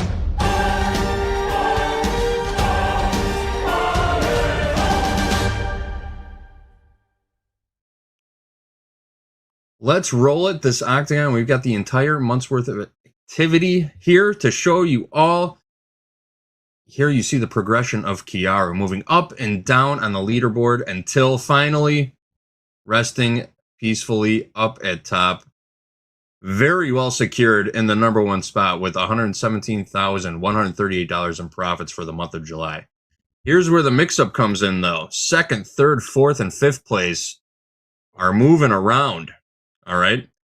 We see Ivy moving up. Ivy was in 5th place yesterday, put up a nice just under $4,000 in profits trading yesterday. And then there was Jack and John, who were both over $40,000 in profits yesterday and took a little pullback.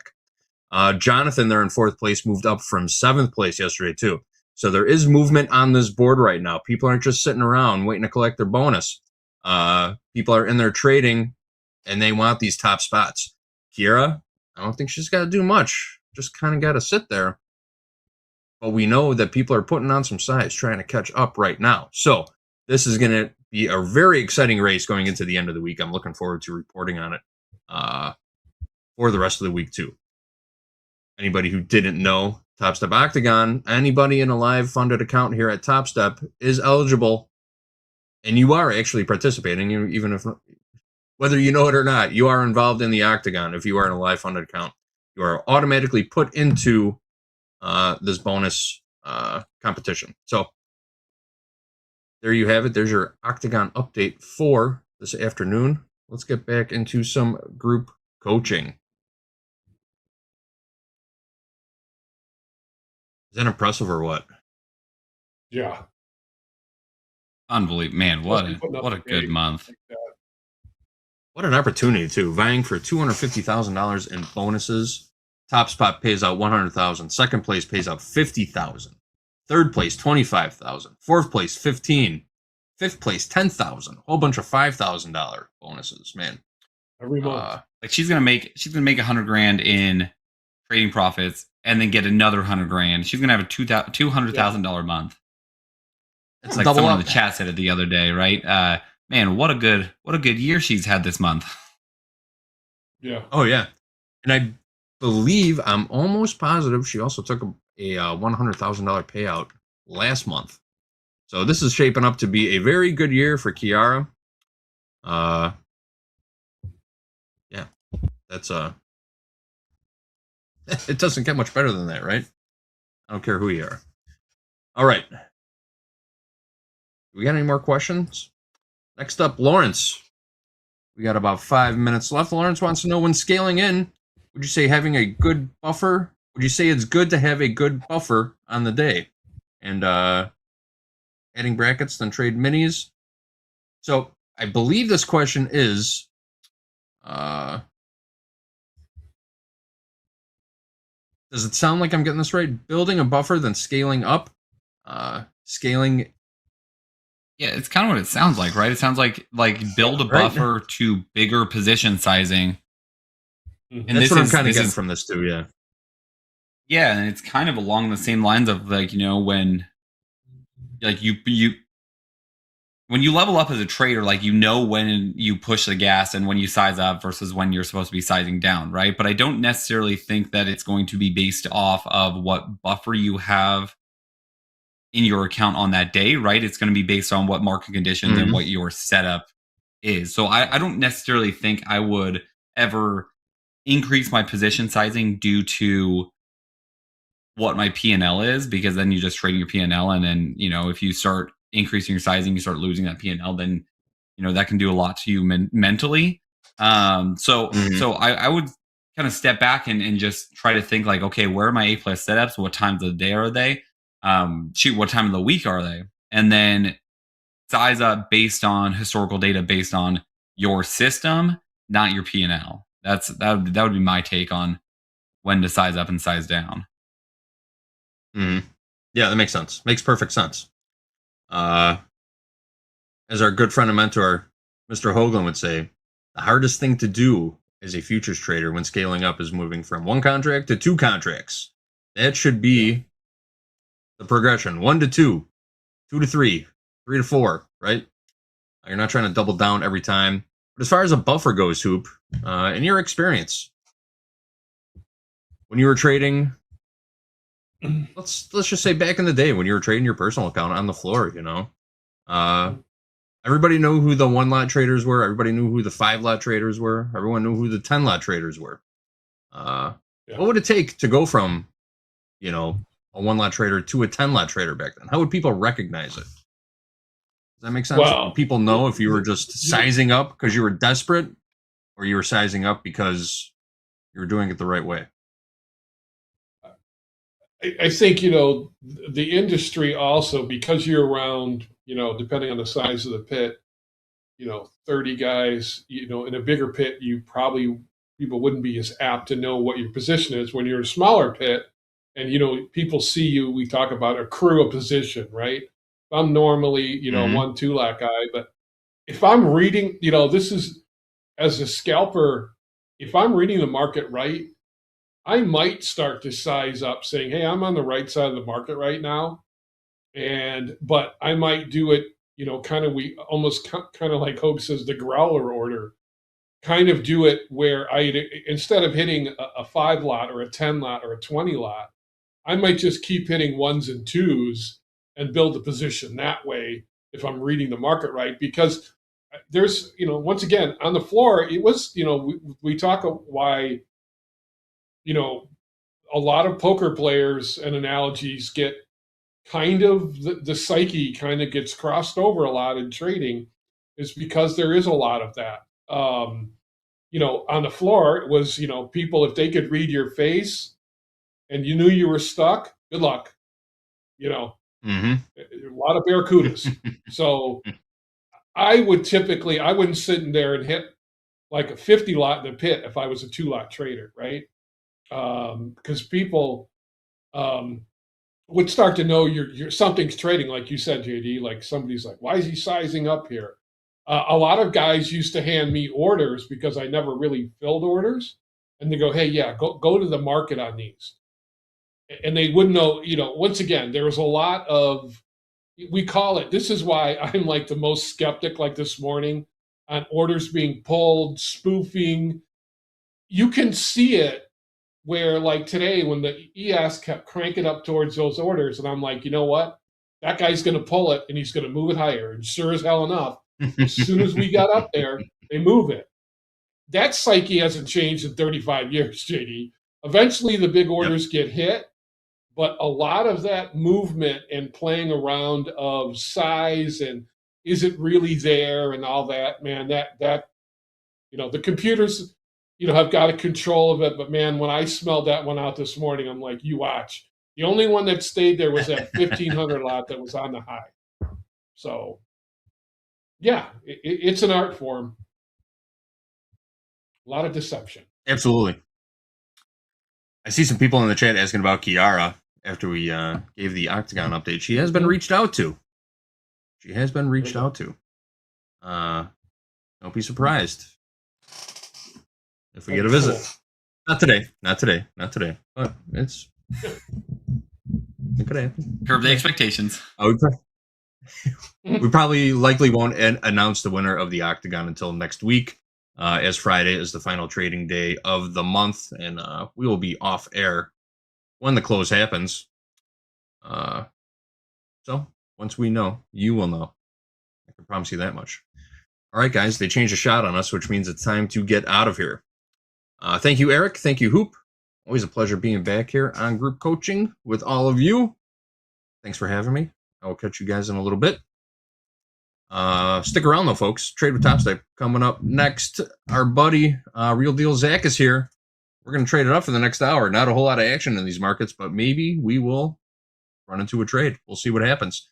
Vince is also going to be joining us. So we got 1 hour of Trade with Topstep coming up next. And don't forget, we're closing out the day in Power Hour with Andre, Mandy, and Eric will be back for the final hour of the day, folks. All right, we are going to step aside. Trade with Topstep coming up next. TopstepTV. Let's go.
Good afternoon, friends and traders. Welcome back to Top Step TV. It is time to trade with Top Step. We got 2 hours left in this trading day, and we're going to rip it up for the next hour. In the middle, the man in the middle, the man of the hour, our good friend, Real Deal Zach, is back to trade it up with us. And, of course, you guys all know Vince over there on the right. Good afternoon, gentlemen. Vince, what's going on, man? Thanks for coming back. Great to see you. What's going on? Yeah, thanks, JD. Good to see you, Zach.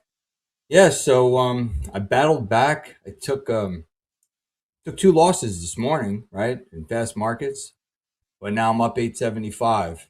So we turned that around, got long the NASDAQ, and, we're hunting for a next trade here. So nice to turn the day around. Vince has been on for 2 losses in a row and then turned it around. Vince has been here all day long. He was here on the opening call with us. He was trading during fast markets. He's back again for trade with Top Step. In and out of the market all day. Let's see if we can get some of that money back. Yep. Zach, what's going on in your world? It's been you're back with us last week. You were here with us last week, back again for another segment. What's going on? What are you trading? Yeah, man. Happy to be here. Vince has got the long shift. I'm showing up for the afternoon. See what we could do. Kind of an interesting morning for me. No trades on the Top Step accounts. I got a 50K loaded up, ready to roll. We'll see. It's an interesting session so far. Sell off into the open, recovery, and now we're kind of chopping into the afternoon. I'm not expecting a lot ahead of FOMC tomorrow. Not that I'm the fundamental based trader, but I got order flow loaded up on the right hand side. Taking a look at where we are above VWAP here. Going to be watching NQ, MNQ. See if we can't find some scalp action in here into the afternoon with you guys. Sounds good. Sounds good. Yeah, we got some sideways price action right now. We've just been barcoding for the last couple of hours. So if you like the rangy types of days, this might be your bread and butter. We'll see what this hour gives us, though. We're basically just waiting for a catalyst for movement right now. The president was speaking earlier. That was making markets move. And it's gone quiet on the news front. So we're just sitting around waiting for that next tape bomb, I guess you can say, which is a tough thing to do. The dreaded tape bombs. How do you prepare for it? How do you trade around it? Go ahead, Vince. It's hard to trade around it. Well, I was just going to say, we got a weak high here in the ES at 70, 74, 85, 75. So the high of the session is weak. And we have a double distribution trend day here in the ES, believe it or not. So I might be hunting along. All right. Nice. Zach, you're about to start talking about trading around the tape bomb in the news headlines. You got a strategy for it? Are you tightening up risk these days, or are you expanding it a little? Yeah, it's interesting, man. So I try to trade pretty much the same risk into the open on YM. For NQ, I'm really trying to challenge myself to measure volatility day in and day out because it expands so damn quick. I don't know how the heck you avoid trading through one of those Trump candles when they come. For me, it just comes down to sizing out, putting that stop loss in, measuring risk, and saying, I know I might be on the right side or wrong side of one of these, and I have to accept that on the front end. So I think the short of it is, whatever that stop loss is, no matter what should happen in the market, all your technicals, fundamentals, everything, if there's a comment that comes out of the conflict in the Middle East, some kind of update, you could very well be on the wrong side of one of those. To try to capitalize on being on the right side, I try to not run a fixed take profit. I just leave that open. If I do throw something in, it's pretty damn far away. I'd like to say I've been on the right side of them, and that's paid me more than it has. You never feel like you're on the right side of them. But, I don't think there's any avoiding it, outside of just staying out of the markets completely. I know some traders will completely size down. Some will just be way more patient and try to be in the market less, get in and get out quickly. For me, it just comes down to measuring volatility, understanding what I'm getting into ahead of time, making sure my stop loss is not way, just way more risk than I want, and accept it on the front end, accept that it's going to come for me. So, when I get wicked out, not freak out about it and then, spiral, do the whole emotional trading thing. Yeah. Getting wicked out is just a fact of life, right? It happens to everybody. That's it. That it does. Well, if I ever put a trade on, that means a tweet or a Trump is, some sort of message is going to come out. So just be careful. If you see me put something on, it's probably lurking right around my entry. I always get caught in them. Always. You have been usually I'm not on the right side of them either. Yeah. That has I'm not been lucky happening like to you that. quite a bit recently, hasn't it, Yeah. Vince? As soon as Vince Yeah, gets in the market, a headline hits I'm the not tape. lucky. That's why I have a disciplined plan, because I'm not lucky at all. I can't trade on luck, guys. No, That's all I can tell you. definitely no luck, man. I try to avoid saying good luck because I just don't think it's a good mindset to have in the market. But yeah, I can't remember if it was 2 weeks ago.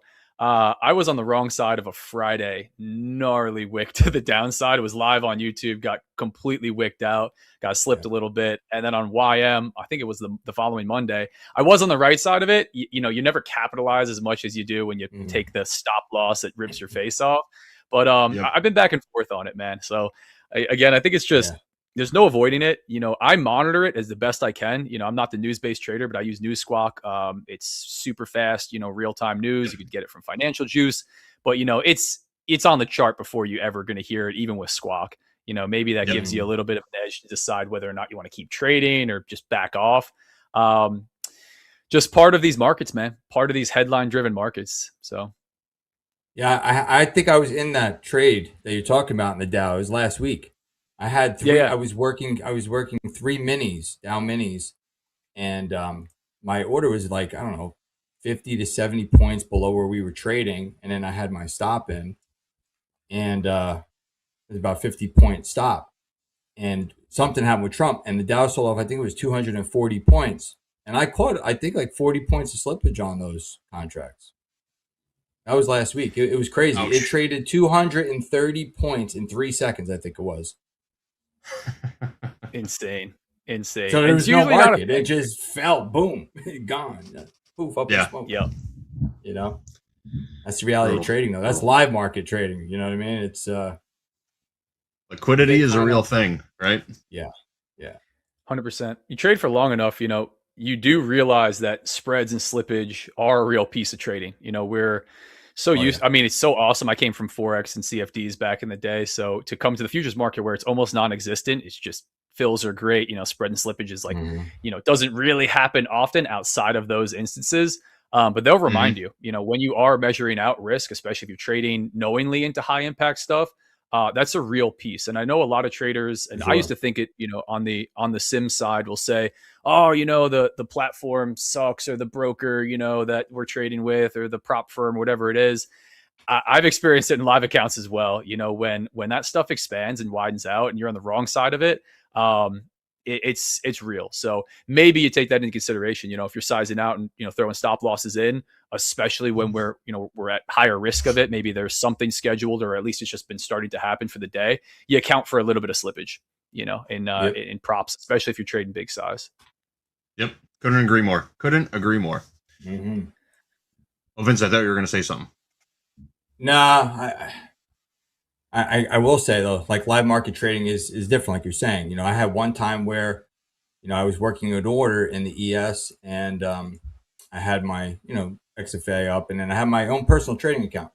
I was filled in the XFA, never got filled in the personal account because it didn't trade through the price. So I must have been way down in, you know, the order block.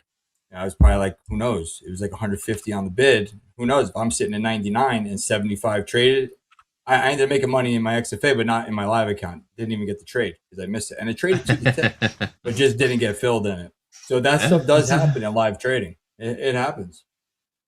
First in, first out in the live market. There has to be a buyer for every seller. There's no sim fill logic involved at all, you know? If nobody wants to buy what you're trying to sell, you don't get in the market or get out of the market. Yeah. That's it. And then the pit, you were able to do that on purpose, right? Intentionally, like, oh, I'm not trading with that guy. You're sold. I didn't see your hands up. Used to call it getting picked off. He picked me off. You fall asleep with your hands in the air. Next thing you know, yep, sold. And you got to honor it. You got to honor it. All right. Let's check in on the tilt real quick. Not a whole lot happened on the tilt. We're pretty flat across the board. 57% short in the ES. Well, we're 61% short in the NQ. 55% long in crude, and 50-50 in gold. Relatively flat. What do you got? Sorry, guys. I'm eyeballing along here. I just wanted to call it out. Didn't want to interrupt. I'm eyeballing along near VWAP. We're kind of chopping here into the afternoon like we're talking about. If I'm going to find something right in here, I'm liking around VWAP. We've been testing this prior day low level quite a bit. We got a little bit of a downtrend that I'd be counter to. I'm watching us trade back down towards these 27,900s. I'm curious to see if we are just going to break and rip through, in which case I'd be getting my face ripped off, or we start to find some buyers like right here and now. So I'm getting ready to throw a long on. I'd like to see, a quick target back up into this consolidation, maybe before we head into MOC, into the close. It doesn't have to be a huge trade, not going to be a huge home run, but I'm looking to take a somewhat of a cheap trade down here. I'd be looking at stops down below VWAP, where again, I think if I'm wrong, I'm going to be wrong quick. But I'm gonna go for the long right in here. What's the price on your VWAP down there? This is MNQ. I've got VWAP at 27,905. So I'm gonna go stops. Gotcha. Yeah, I'm long 5 from 27,925 and a half. Stop for me, just under $500. I'm gonna be comfortable with on this one. 27,876 and a quarter. And again, looking for just a quick pop back up here. We certainly could just wick through VWAP really aggressively. Sometimes we do get that liquidity that starts to just pull up here back and forth. But I'd like to see a quick scalp back up here for... So far, it's looking like a pretty sniperish entry there. You got in right on the low, it looks like. We'll see what we could do on this one. Again, mindset for me, anybody who listens to my stuff, I'm not the best trader in the world. I don't have it all figured out. I don't have some secret strategy or anything like that. And even if I did, I still don't know when Trump's going to tweet. I still don't know when that, truth, post is coming out. So we put our trades on, take our stops in stride, take our wins in stride, and just let the edge play out over time. Yep. Plan your trades, trade your plan. Don't anticipate, participate, right? That's it. I'm actually surprised I got something on, to be honest. I was figuring this was going to be an interesting session to trade, ahead of FOMC, but we did settle a bit. So I'm not expecting huge movement. I mean, maybe we get some participants that really want to position ahead of tomorrow, ahead of even tomorrow morning where they got some time. But I'm just going to trade the chart in front of me and see if we can't get this little scalp back up. Targets on this, like I was saying, no fixed take profit. Maybe I'm on the right side of one today. But I'm going to be looking. I'm going to be looking up towards these 975s. We'll have to see what happens if we start to catch a little bit of a bounce here. We don't just rip right through VWAP, but around the 975s for potential target. Sounds good. I'm long the Dow. I'm all right. All right. Got some trades on. What's your entry price, Vince? Entry 52,971. 52,971. All right. Yeah, it's tight. So taking a stab out of here. All right, let's see what happens. Zach, let's talk about VWAP for a second. Oh, go ahead. Sure, please. No, I was going to say it was interesting to watch Dow just really, we pulled back off the open, like hit VWAP, if I'm remembering correctly, and then we held much stronger. NQ with the nasty sell-off, or what felt like was going to be a really mean sell-off before we caught the reversion back in. But Dow just continuing to live in its own world. They're not always completely decoupled, but two different instruments for sure. So we could take these in the same direction, and one could get cooked, and one can easily take the win. So it's interesting to watch that play out. But go ahead. You're going to ask about VWAP. Oh yeah, somebody in the chat asked, why aren't you waiting for the VWAP? There's a lot of schools of thought on how to trade around VWAP. Some people use it as a momentum gauge. When VWAP is pointing up, you want to be on the long side of the market. When it's flat, you expect price to trade around VWAP, not so much use it as support and resistance. But again, as Hogue would say, there's 1,000 ways to peel an onion, right? Just curious about how you trade around VWAP. Are you looking for it to do certain things during different types of trading environments? When markets are really moving, are you using it as a support and resistance? Are you using it as a momentum indicator? What's the process? What's the thought process behind it? Yeah, for me, it's not as nearly as black and white as a lot of other traders will use it, and I think they can use it very, very successfully that way. I'm going to take a look at where that dynamic line is. It's not a line in the sand for me where I'm going to buy off of VWAP when we're above, like today, where I'm going to sell off of VWAP if we're below. Maybe not so much as a momentum indicator, just as a sign of where we are relative to the current session, obviously by volume weighted average price. And if we are approaching it from above or below, how do we start to react around there? But I'm more of a fan of looking at just price action and market structure in general for the session. A little bit of order flow on the side. I always say I'm cheating because it's not on my screen right here, but book map, run on the side, give me a little bit of, what's going on between buyers and sellers in real time. And then VWAP is, I guess somewhat just secondary or at least conjoined with that. But it's not for me, longs above VWAP, shorts below, buys and sells off of VWAP, breaks and retests above. I like to know where it is. If I'm going to get involved, like I did today, I'm happy to get involved around VWAP. I do think there's a fight that's put up, right? Just the narrative behind what VWAP is and, how it's used. But I'm not saying, hey, I'm going to just only draw the line in the sand there. For me, why not waiting for VWAP? I'm looking at this prior day low level as a pretty key area of interest. We tested back and forth across it multiple times. As we started to test lower here, I'm looking at this as the low end of this kind of choppy, rangy consolidation that we've come back into. And if we start to break down and hit VWAP through here, I don't know that I want to be long, right? I am fading a little bit of this movement in here to the downside. It's a horrible drawing. A little bit of the downtrend. I'm looking at prior day low as an interesting area near VWAP. So, for me, it's just not a bounce off VWAP that I'm looking for here. If that helps. I know that was a lot of info. No, absolutely. Makes perfect sense.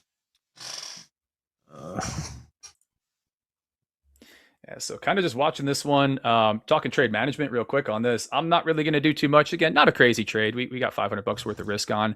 Nothing for me to do as we move into profit until we near, what would be a potential take profit.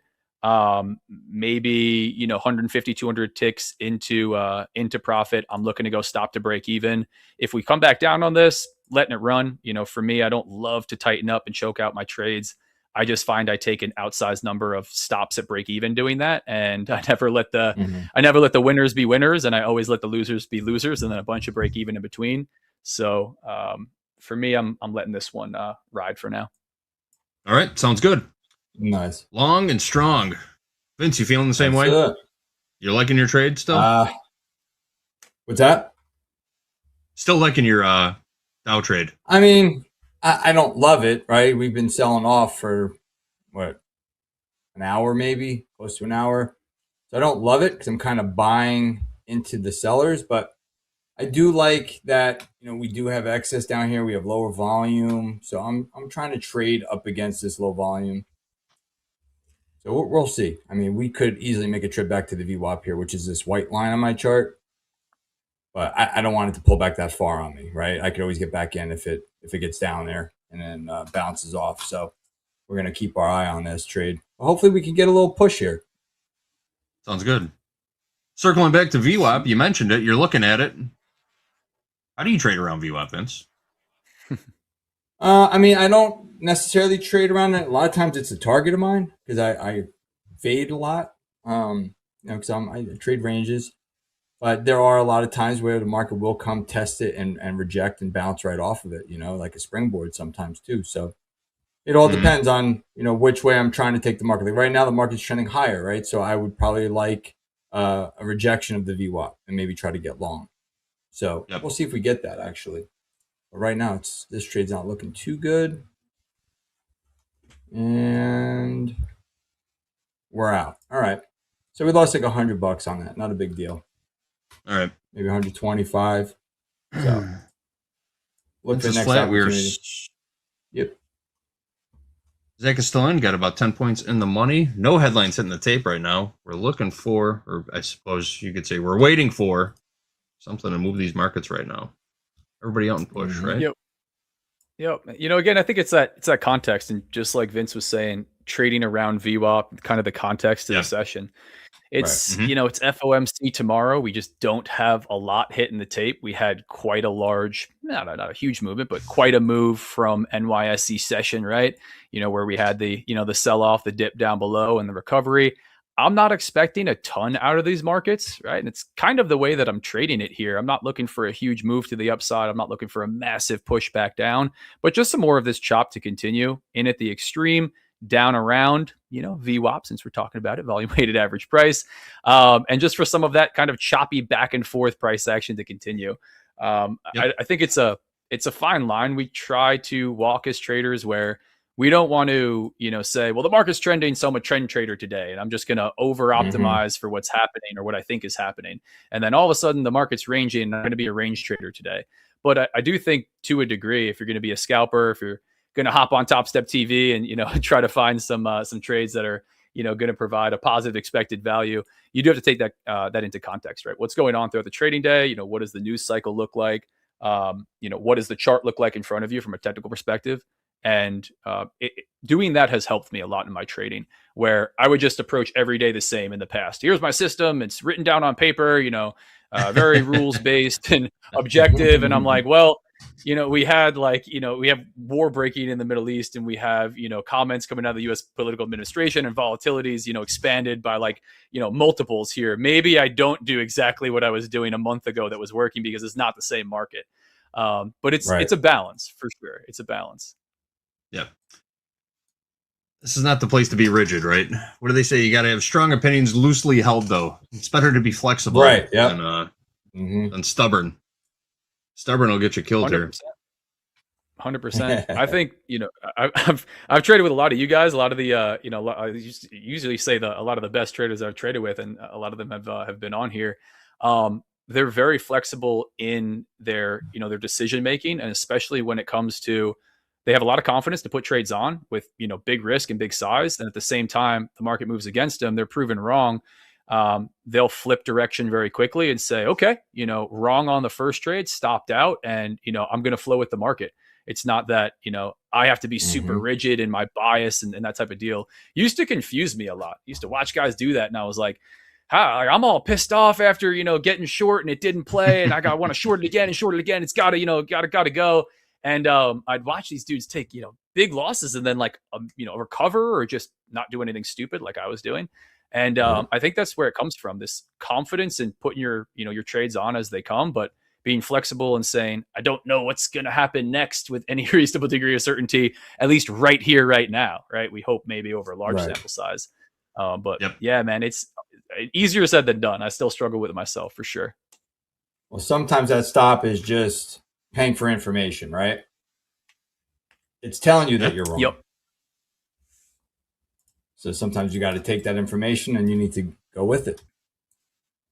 100%.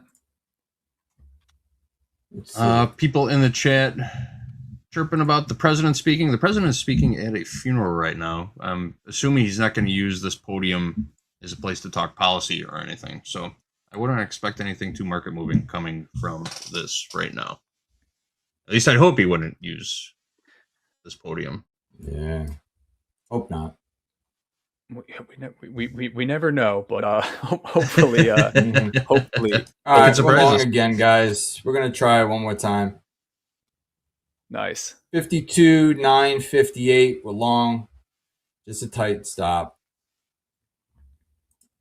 Nice. Easily just fall down. I mean, we're drifting lower, right? So this be a quick, short death.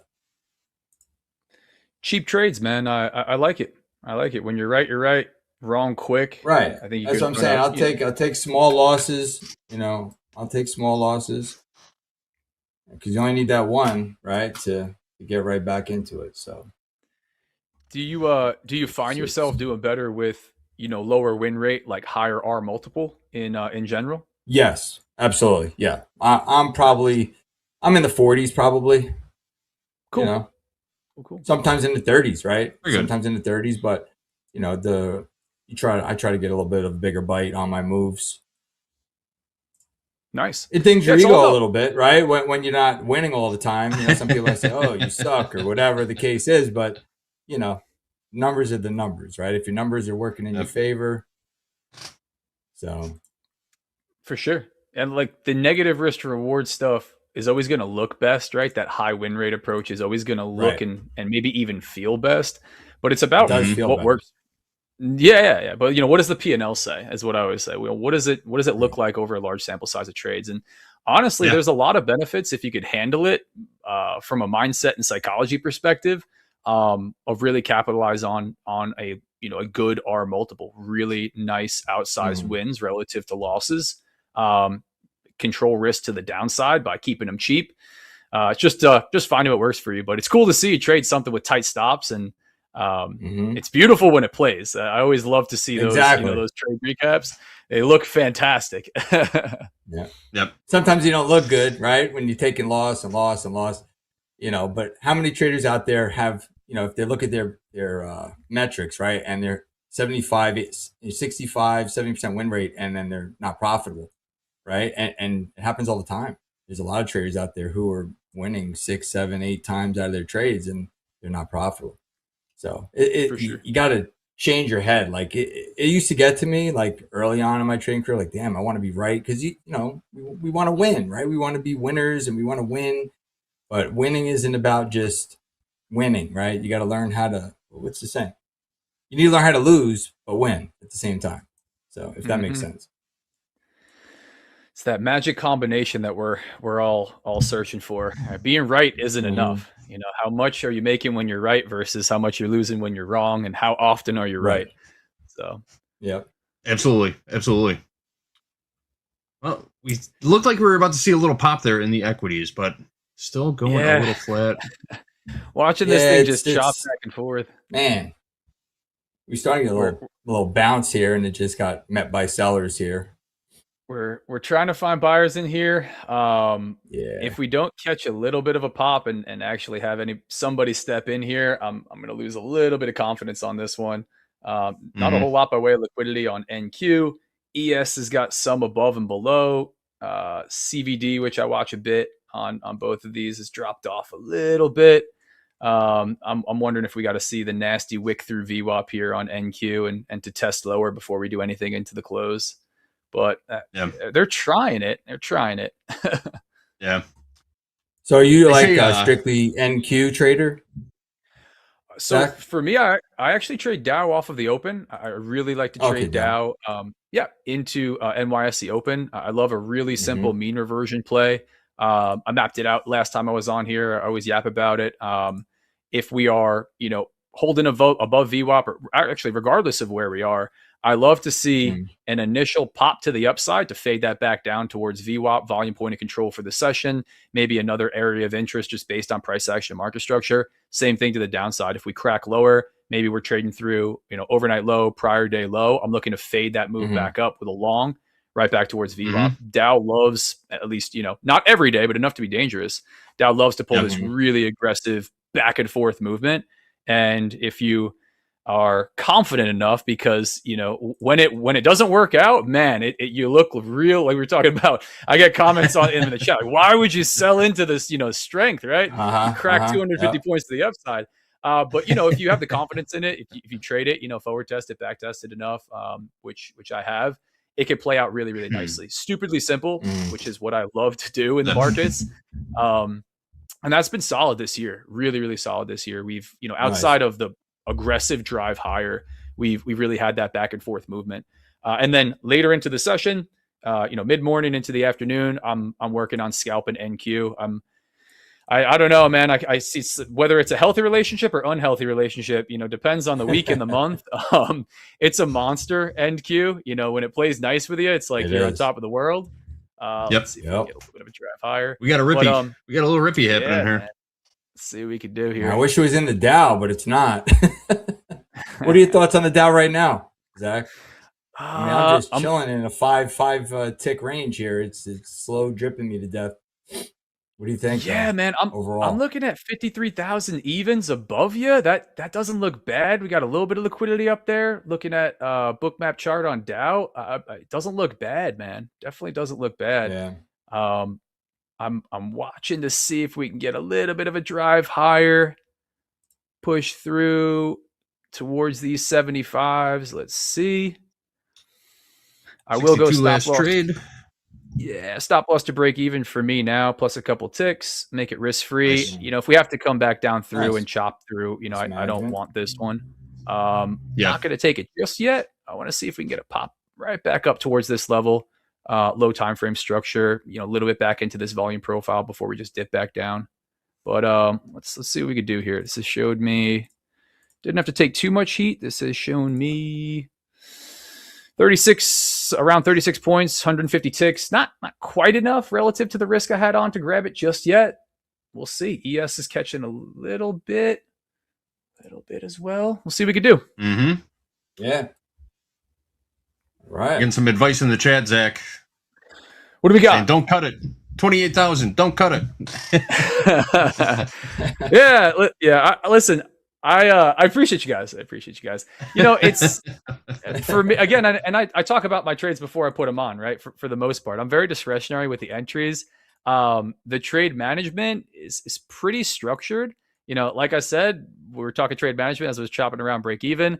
As it pushes up towards a potential target level, you know, again, 150 ticks is enough for me to say, I want to see this come all the way, not only back through my entry, but then stop me out. That would really prove me wrong. I like to hold them towards that take profit area. I'm discretionary with closes. Stop to break even here. This isn't quite enough. I'd love to see. I'd love to see the move all the way back up towards 28,000 evens. I don't think that's unreasonable. But you know, for me again, just back into the 975s, right? Just kind of this low time frame structure. Even if you zoom out a little bit, you can see it on the 1 minute.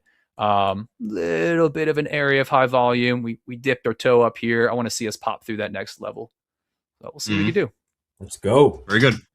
Hogue told me about the 10% rule many years ago. And is that something you subscribe to when you get within like a certain percentage of your profit target? You start considering an exit or possibly just looking to get out? It's one of those things. There's some sayings around good that. Trades, They say good trades happen fast and good exits. Good trades happen fast and good exits happen even faster, right? Yeah, for sure. Yeah, that's true. Sure. I do subscribe to it to a bit. You know, for me, it's, you know, I say like trust your data. You know, basically, I'm not the quant guy using AI to journal everything. None of that stuff. But I do notice in general, if I allow things to move, like you said, you know, 10%, you know, 70, 80% of the way to my take profit, those trades, if they come back down to break even, are more likely to stop me out.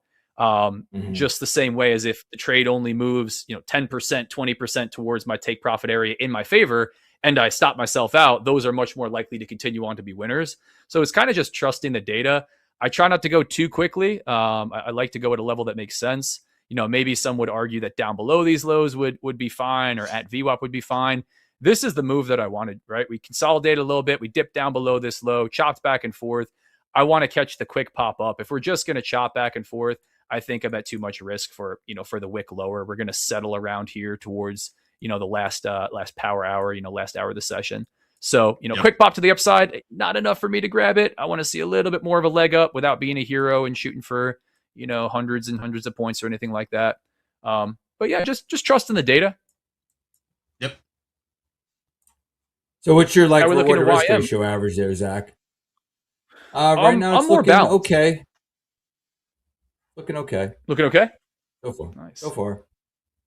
Yeah, I'm more balanced. I find myself, you know, closer to the balanced 50% win rate and closer to the 1-to-1. Obviously, I like to push those odds, you know, both to be positive in my favor quite a bit.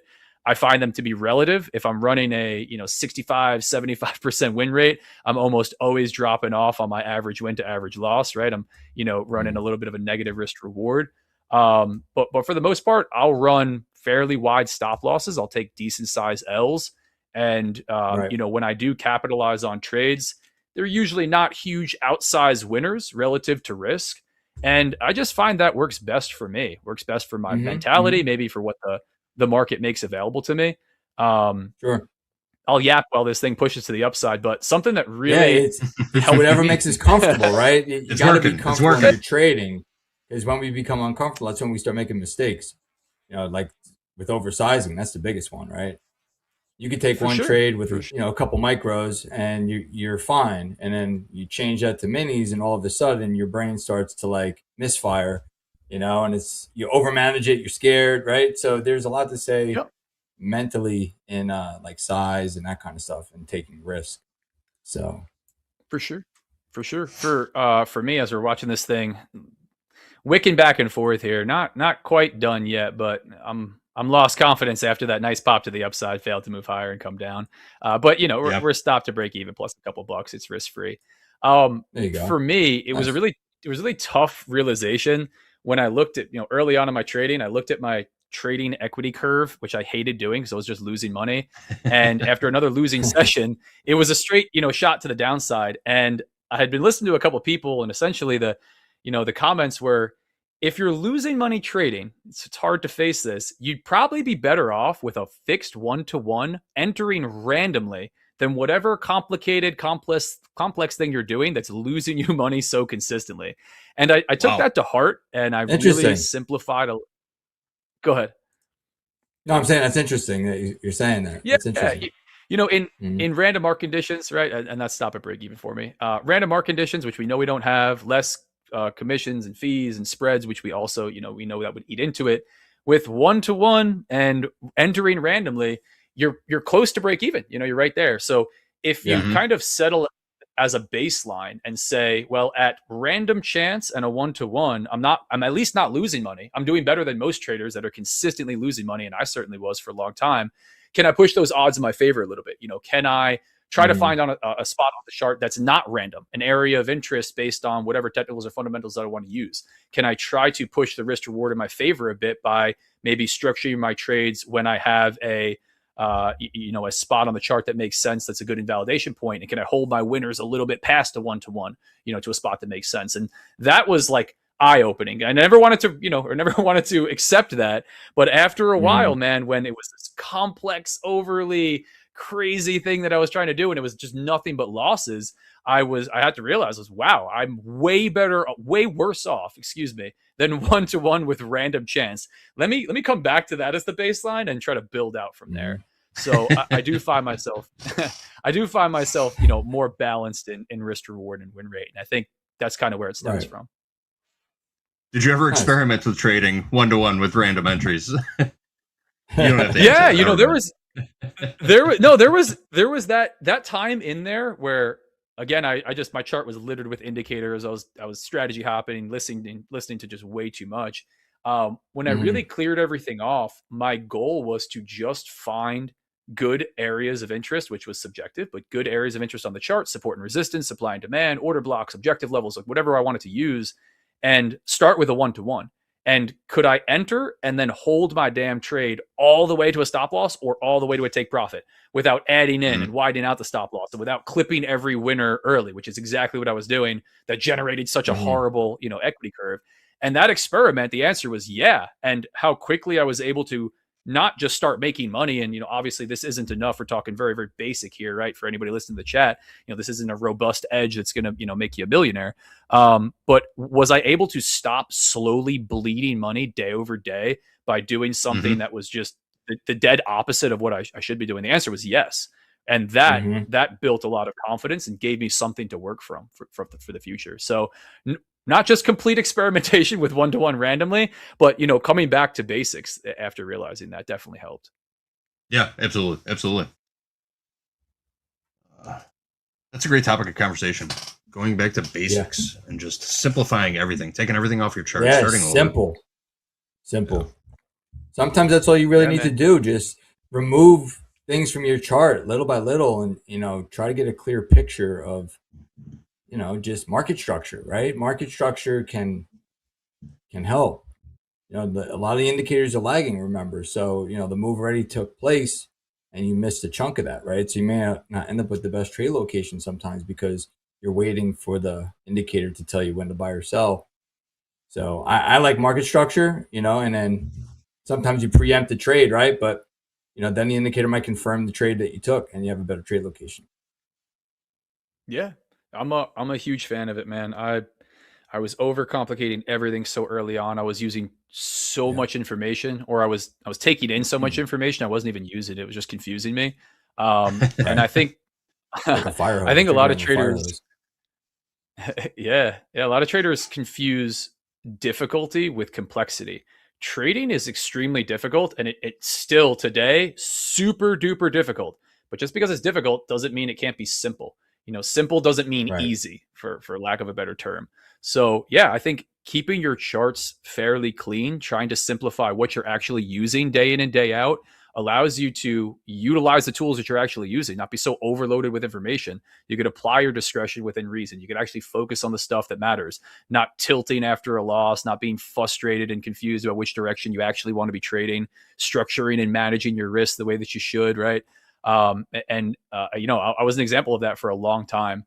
And, everybody's going to have a different threshold. I will say, I'll finish the rant. Like, maybe you are going to be somebody with a ton of screens and you're watching the Mag 7, different order flow, footprint charts. You have a lot of tools on your chart. Like, that's cool, but find out where you fall. For me, it's a pretty clean chart. Maybe I'm flipping between a couple US indices, order flow, on the side, volume profile for the most part, and VWAP, but find out what that balance is for you. Most of the time, we got way too much information. We're not using half the stuff. I was going to curse there. Half the stuff on the chart, and you'd be better off stripping it. So you actually use the stuff that you believe in, that you have confidence in.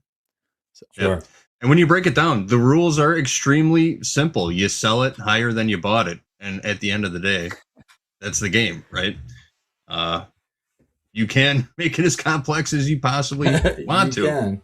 But yeah, at the end of the day, those are the rules. Simple as that.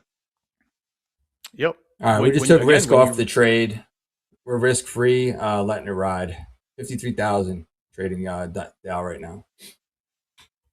Nice.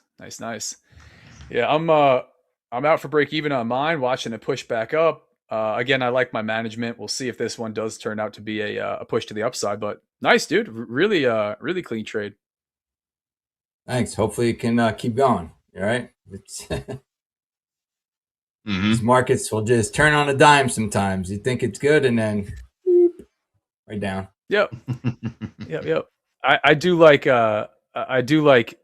trying to manage risk in choppy conditions, right? Not just allowing things to run all over the place. For you on this one to the upside, now that you got a risk free, I see the target's way out there. Would you be holding all the way to that, or do you have a scale out plan, or just depends on the number of Well, things? I only have one mini on right now, so I can't really I would probably take profit near the highs and then hold one in case we break out. So I might cover at like 53.050s, which is the point of control right here. But I want to see if we get up there, how we trade around it.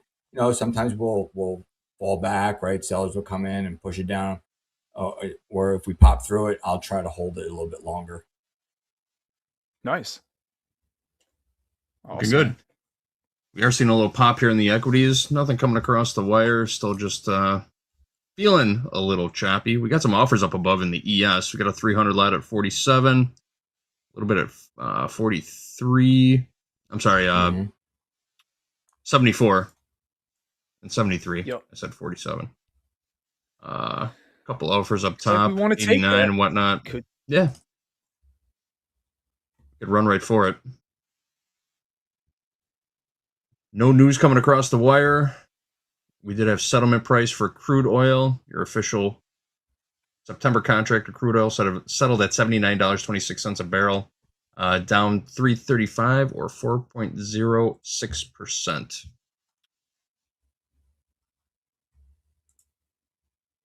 One more time, Vince. What's your target on this Dow trade? Ultimate target is 53,208. 208. Got it.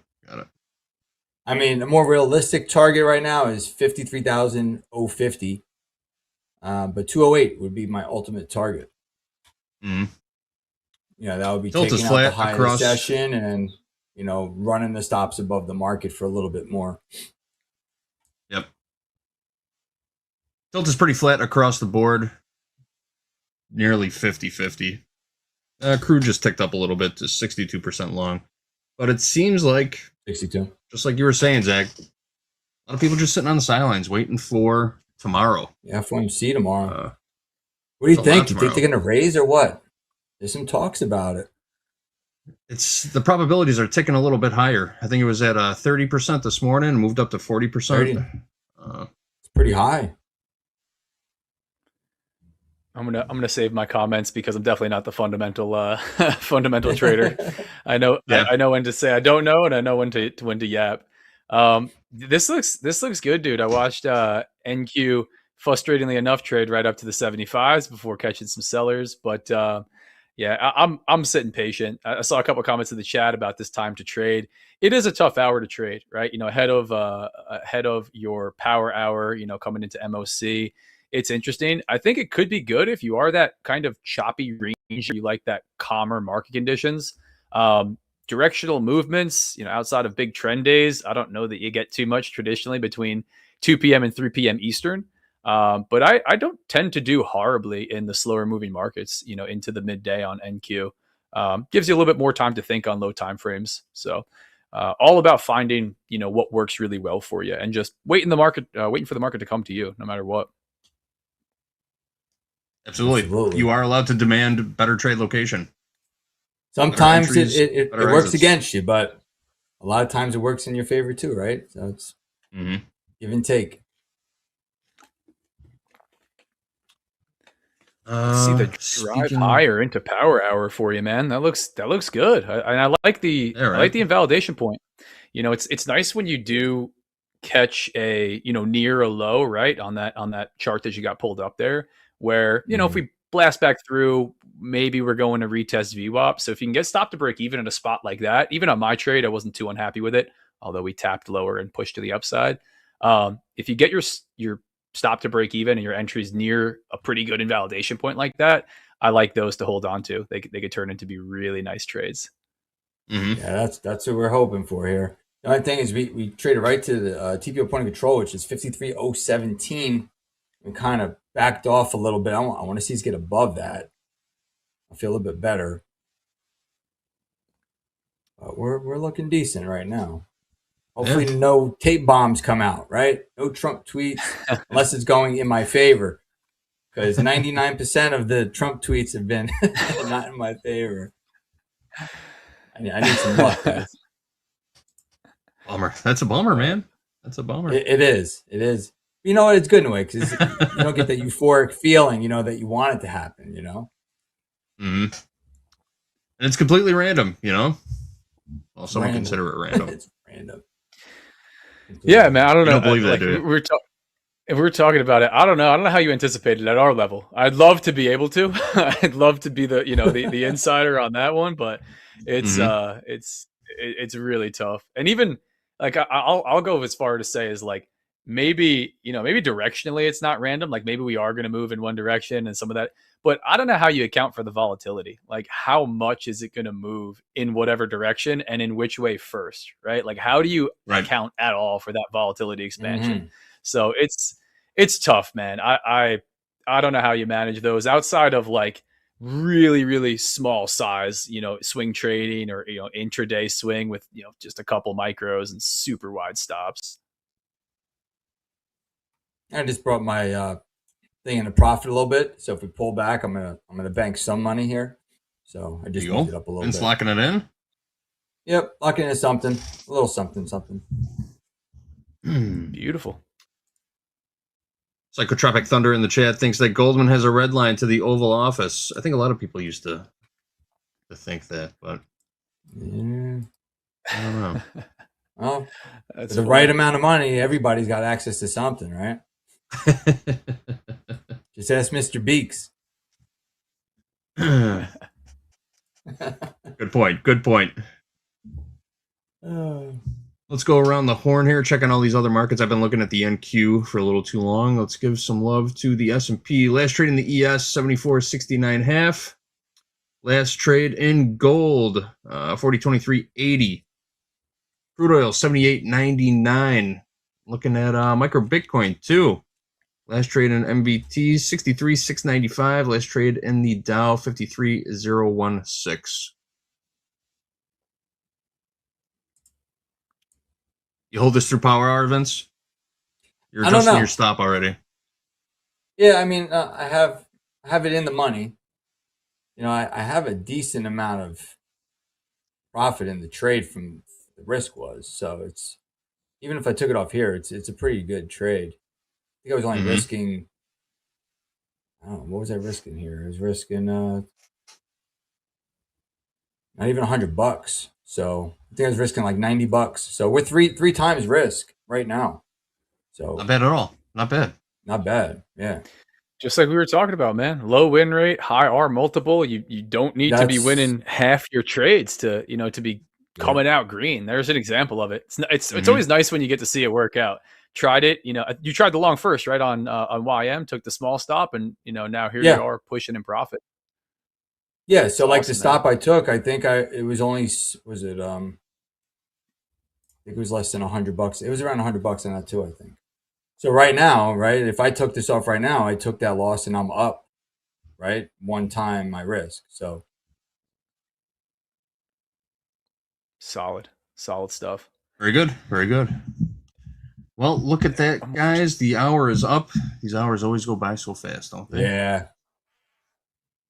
Zach, thanks for joining us once again on Trade with Topstep. Can't wait to have you back again on real soon. Always a great time. Always appreciate your trading knowledge, your trading experience, your wisdom, your insights. It's always a pleasure having you on. We appreciate you, man. I appreciate you guys. Thanks for having me back on. Anybody Awesome wants to stuff, check my Zach. stuff out? Yeah, YouTube, Instagram, X, Real Deal Zach, Real Deal Futures everywhere. But yeah, I'll definitely be back on soon. It's fun. Absolutely. Real Deal Zach. Awesome. Coming back real soon. All right, Vince, I will catch you later. You're going to be around for the rest of the week, too. So we are going to step aside. Power Hour coming up next. We've got Andre, we got Mandy, we got Eric trading us into the close. Stick around. One more hour of tradertainment coming your way during these regular trading hours.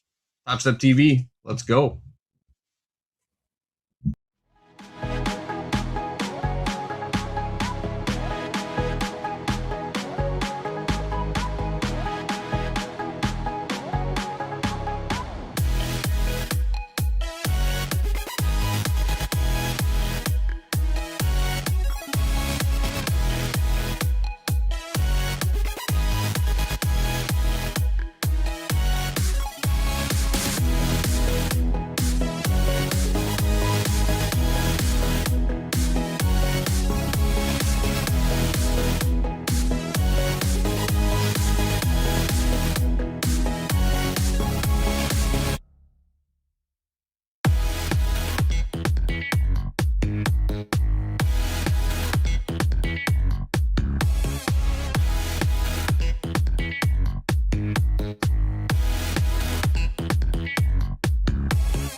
And we are back just like that. Who we got? This is the last hour of the trading, the New York session.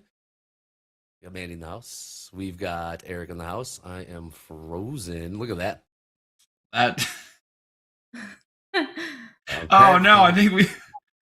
Look at that. I am praying now. I am praying now for the winner. I will be right back. Flip it. Eric, I'll be right back. I got you. We're back. Power Hour. My name's Eric. Above me now is Mandy. Welcome, Mandy. I know we were talking in the green room a little bit about trading day, and it sounds like up, down, and we're going to see what the last hour gives us. Tell us a little bit more about what you did this morning. Yeah. I totally missed the shorts, but made some bank on the way up on one account. Took a second to get it, but we got it. And then attempted to short, got a little chopped up on another account. So we're holding level. It was like an even day for me. Not too much damage done. So that's good. But that being said, pre FOMC day, Power Hour is going to be quite interesting. I think the last time we did this, it was like really, really chill. Like it didn't do much. I think I waited 40 minutes before I entered into a trade. And so just kind of curious to see, especially with all this speculation about possible rate hike. So yeah, interesting power hour for sure coming our way. It might be boring, but we'll find a setup. Might be. Everyone might be just waiting to see what happens tomorrow with the rate hikes, right? I mean, I feel like rate hikes previously have always been like we've always paid attention to them, but I think now is the one that everyone's paying attention to because of the possible hike. And so I think, I was actually kind of shocked by the volatility of the last 2 days, right? How big of a drop we've had versus that V-shaped recovery. That usually doesn't happen on big FOMC weeks. So definitely good to see here. Jay, Andre is super locked in right now. So locked in that he actually broke his internet. It's pretty incredible. So Mandy, what are you looking at going into Power Hour? Are you bullish, bearish? Where's your bias leaning? I want to say I'm not biased. But I have to probably give you guys an above below at some point. We are right here at 28,000. So this is going to be a very interesting spot. Can we even attempt to get back to settlement? It can happen. I don't know. Would today be another red day in the books? That would be our 5th red day then, if we can maintain below these 190s. The fact that we have rallied past the open is definitely an interesting spot as well. I'm gonna go bearish. I think there's another red day ahead of us. I don't know if we have full downside. I think these 27,400s would be awesome to get addressed at some point. But I know we will not get there during Power Hour, but at least a start, right? Give us a little head start. If we got there during Power Hour, that would be one insane heck of a last hour, right? yeah, exactly. But at least getting back towards that direction, right? Like maybe we finally get back into the lower 900s, maybe even to the 800 range would be kind of cool during Power Hour. But I don't know. Do you want my above below? I guess that being said. You know what? Let's. I was gonna wait for Dre, but I don't know how long he's gonna have his internet problems. Let me check the old Slack. Let's kick it off with above below. Let's take Dre's thunder while he's gone, and let's do the above below on the NQ. Currently at 28,008 3/4. Where do you think we're gonna end at the end of the day in 55 minutes? I'm gonna say that nice support one pivot point 844. I missed it pretty bad last time, so we went opposite direction. It's okay if we do, but I said I was bearish, so let's see some alignment there. 844. 28,844. Those in the back, I hope you're ready. Let's get the poll up in chat. I'm going to mark it out on my chart because that's how I always remember it. I'm going to put in a purple line there and mark it up and see where we end. Now, I do like the 28,000s here. I think this is a kind of where I'm actually probably going to be getting short in a second. Nice. With a stop order below 20. Let's see. Let's do a stop sell. Let's start with 3 contracts at, all right, we're filled short from 0250. I'm going to put our stops above here, risking $243. You had brought the open up as a potential little point here, right? Or yeah, the open, and how we did dip below it, but then we never really rejected off of it. So this was kind of my first inclination that maybe we're going to see higher pricing, but we spent a lot of time near the open, and that's kind of like target for this trade would be down here somewhere in like that lower range of that chop, right? What were you looking at when you were looking at the 28,000? We barely made above it. We've had multiple areas of resistance here at 31 in the London session. I think our highest we got was 50 after like a midnight period. So I mean, we might go up and test the 50s, but I think it's going to take a lot to really just get that over that speed bump. I really think about it. And can buyers continue this momentum? Sellers attempted. I'm looking for another attempt from sellers to maintain control here. See if we can bring price back down. We do have the New York Anchor VWAP at 876, which is another area that that's down below. Kind of, I think it'll be a W if I get anywhere between 844 and 875s. That would be like a nice above below area for me. Absolutely. I mean, VWAP, if you can get close, I feel like that's a win, right? Yeah, absolutely. We're getting close. So let's see what we can do. If we can actually, I feel like every time I've guessed it, it's just completely opposite, right? Opposite, right? Yeah. I've had a decent track record. Then that sometimes makes me second guess whether or not I need to be doing options as well. When you nail the above below, right? Have you ever traded zero DTE options? I have. It has, yes. Yeah. And let's just say that was in the days of COVID, recently post-COVID, like 2020, 2021. Made a shiz ton of money so fast. Lost a shiz ton of money so fast. So it was a great experience. Zero DTEs is insane, I think, but props to you for taking it. I mean, that's what we all have to learn what volatility looks like somewhere in zero DTE call. That's a great way to find out what volatility, especially in the options market, are, right? Which, there are still plenty of people out there who trade zero DTE options like crazy, and they do well.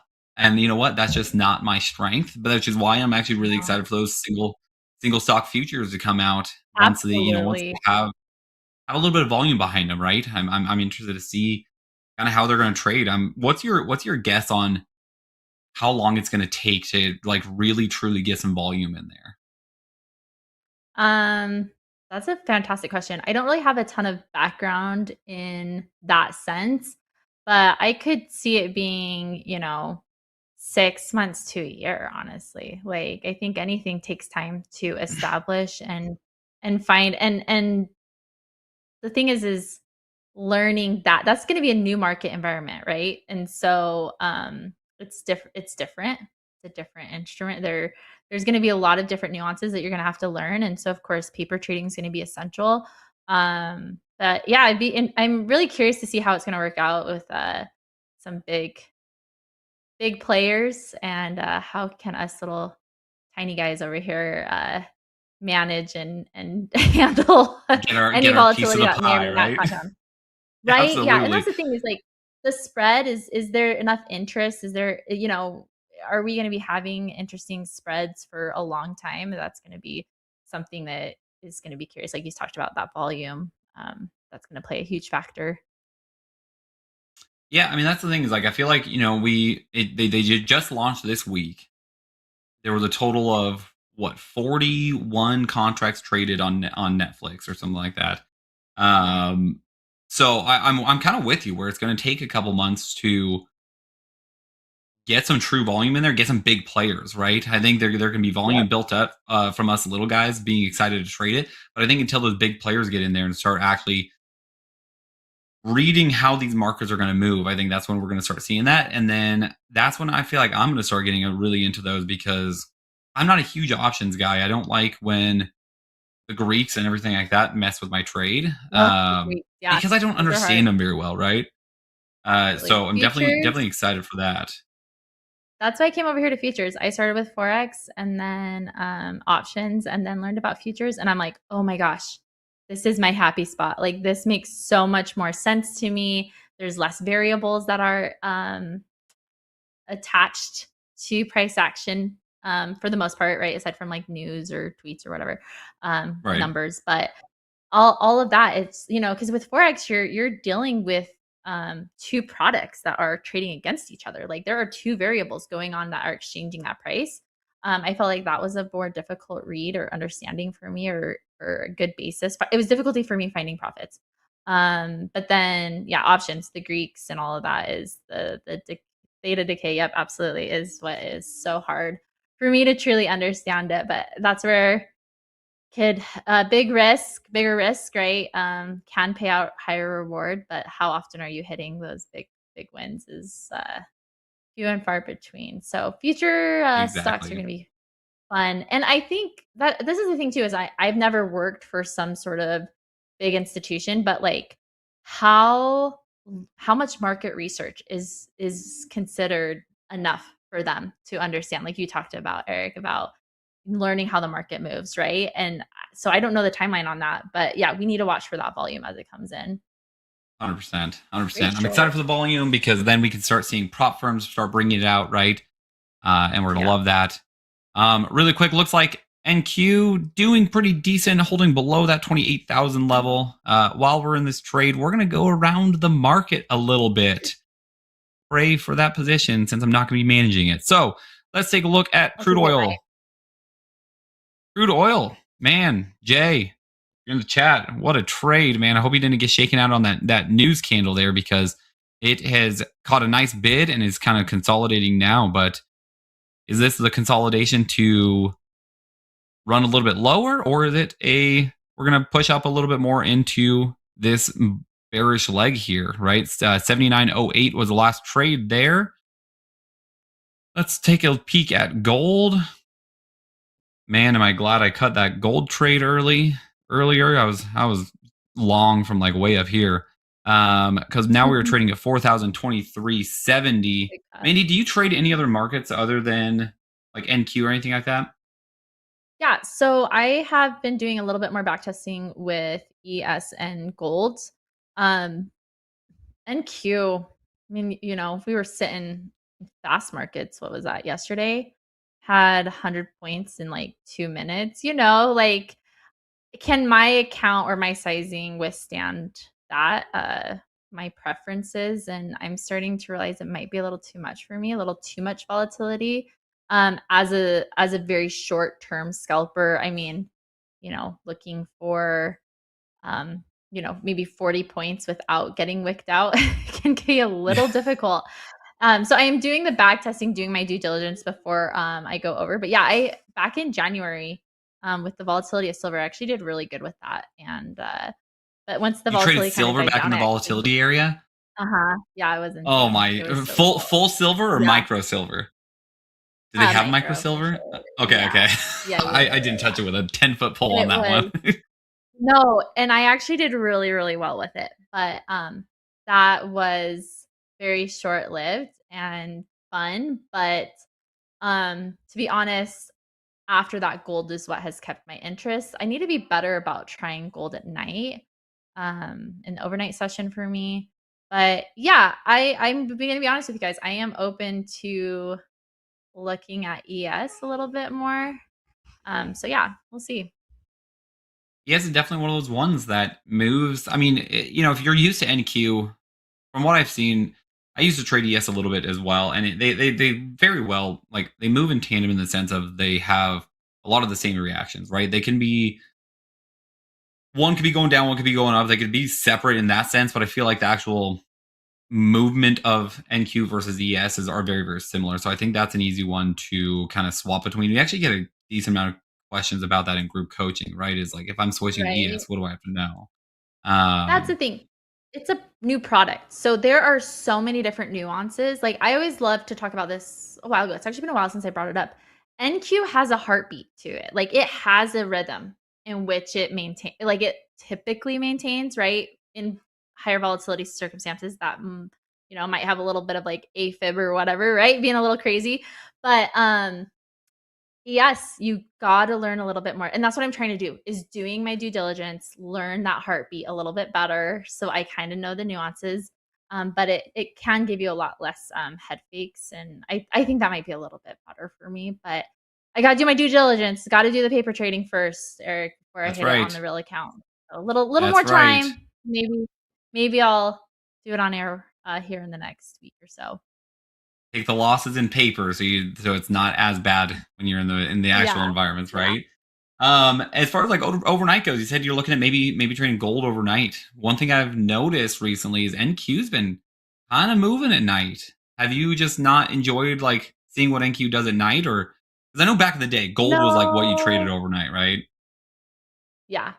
NQ, I think it's the spread. Like, you'll be up $200, but you're giving away like $50 with that. And so, Yeah.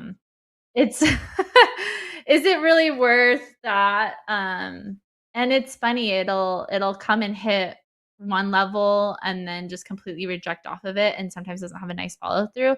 So I am avoiding NQ in the evening. Keeping my eye out a little bit more on gold, but I don't know. NQ's, like I said, my bread and butter, but it's been a difficult read for me in the last couple of weeks. But I feel like this week's last probably 4 or 5 days has been really, really, really good. Yeah. A little bit more readable for me and not as wild. So, but that's the thing, is markets are going to be ever changing. Volatility is going to be ever changing. The sizing of which each candle moves will be changing evermore, most likely. And so we have to be a trades ready individual in order to be able to navigate and adapt, right? Every single day, the market, whether, if it's NQ or ES, whatever you're trading, gold, it's going to be a new opponent every single day. And so how do you make those tweaks when you're coming in pre-game, right? Or what are those little tweaks at halftime? What are we going to be doing to measure it? We have our film we've been watching. We know how it's worked in the past, but they might, the market's going to have some good new plays for us that we've never seen before. And so we have to be ready to Always do that. does. Always keeps you on your toes, right? Absolutely. And Absolutely. it is funny you bring up fills overnight, because there is a bigger spread overnight, right? And when you are dealing with certain things like consistency rules and trading combines, right, it's a little harder to, like, you can't just set your take profit at 15.05 and expect to get filled and then have that extra $5 be what you're paying in fees, right? So it does take a little bit more nuance than that. So I totally get that. I feel like anytime I'm trading overnight, is the prayer guy back? Oh, I was praying that my oh my goodness, my apologies. I can't believe I didn't screenshot that. At least this is on the internet forever. Someone did. We can screenshot it later. Oh, my apologies. My apologies. You know, like stickers on iPhone, right? How you can like respond in group types of stickers. I feel like that's gonna have to be one of my group chat stickers now. I deserve this. I'm gonna do that on my Discord as one of my emojis. So I deserve this. Sorry, well, how we looking here? I see we have 9 minutes to the bottom of the hour. Above, below, we got the prices down. Are we long? How we trading today? Well, I'm in a short right now from 28.02.5. It's coming back on me a little bit. Okay. I'm We're gonna hold interested in it. a long, possibly. Okay. I need to. I might wait for this 5-minute candle to close before I make a decision. We never close below my moving average on the 5-minute. It's kind of been like a nice, like really slow movement right now on NQ. Which is what I said at the start. I said that was to be expected. Yeah. Well, I got about 3 minutes still. See that through. We're looking at for above below. Ooh, 27844. Get your votes in. Yeah, it's 150 points down. But can we get that in MOC? Could happen. Indeed, it can. Okay, short last trade 27,994. What's going on in the ES? ES 74. Lots of size trade in the ES. In fast markets, we saw 1,000 lots, we saw 1,500 lots, 800 lots, all getting filled on the offer. And those fills are, we got short right around, 1,500 sold at 74.77, so about 3 points lower. Get those votes in above. Three. Okay. 3 long. Just a little scalpy scalp up to these. What price, 20? Mandy? 97. Just to about the 20s or so. All right. Little small things. I should have already gotten out of one, but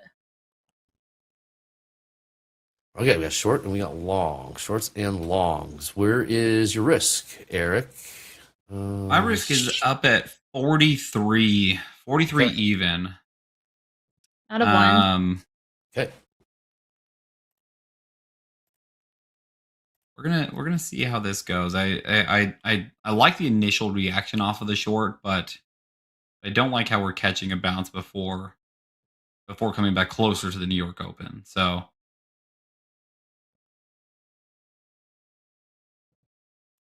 may cut this before 43, but we'll see. What is driving this? Been a nice stop to break even. We have a nice push from TP1. Nice. See if we can maintain this 28 like fives. Would be good if we can hold here.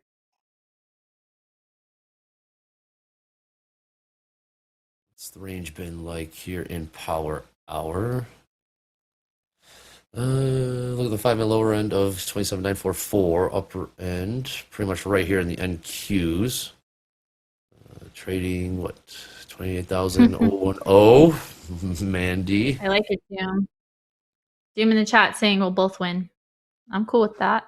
Very possible. 50-50 on the tilt across the board. 6 minutes to the bottom of the hour. Gold continuing to grind lower, I should say. 40.22 last trade there. What's your downside target, Eric, on these shorts? Let me pull it back up. My downside target was 919.25, 27.919.25. Basically just to the lower end of that range that we were at, right? Let's see the range. Did you say range, Eric? I know. Look at that. Look at that. I'm not even going for the Pico bottom. I'm going for just that where all the candle body stopped. Here's the new 5-minute. I can't get out of my second. We were right there. Let's see if we can get that little push. All right, out of my last, moving my stop to profit here at 1.5. So risk-free trade up a couple dollars here or there. Here, how many's a couple? Remember yesterday? Just like 60 bucks. Remember yesterday? Like yesterday I was like, A little warm up. 500. A little warm up trade. Yeah, a little warm up trade. Oh, 500, no biggie. Just like, but that was great. It was awesome because I wasn't noticing. I wasn't looking at the P&L, and that was like awesome. Those are the best trades when you're like pleasantly surprised, right? The best. You stick to the process, right? Stick to the process. Right? Absolutely. All right, let's see if we get a little bounce here off of my EMA on the 1 minute. If not, we're gonna get a nice cut here. I was gonna say I like the 2-minute chart, and I like that rejection. Mm-hmm. Yeah. That just not bad. closed out. I saw that. What rejection? At what price? And what did you see there, Eric? So this was kind of this candle right here at 1424. Big long top wick, very small candle body, kind of in this zone where we had this bearish engulfing as well, right? Like I think that's where this was kind of, if we got a strong close above that 28.022, this is when I would have just cut it early before getting to the 43 level. But that rejection is kind of what All out for keeps this trade alive, if you will. Yes. $8. Mandy flat. Okay. Yeah, and then I am looking to get short. All That right. was my bias going into today. Okay. There is Sellers came in right around 28,015. We're now trading beneath 28,000s. We trade 27,996. candle close below 975s would be a beautiful option for a short for me.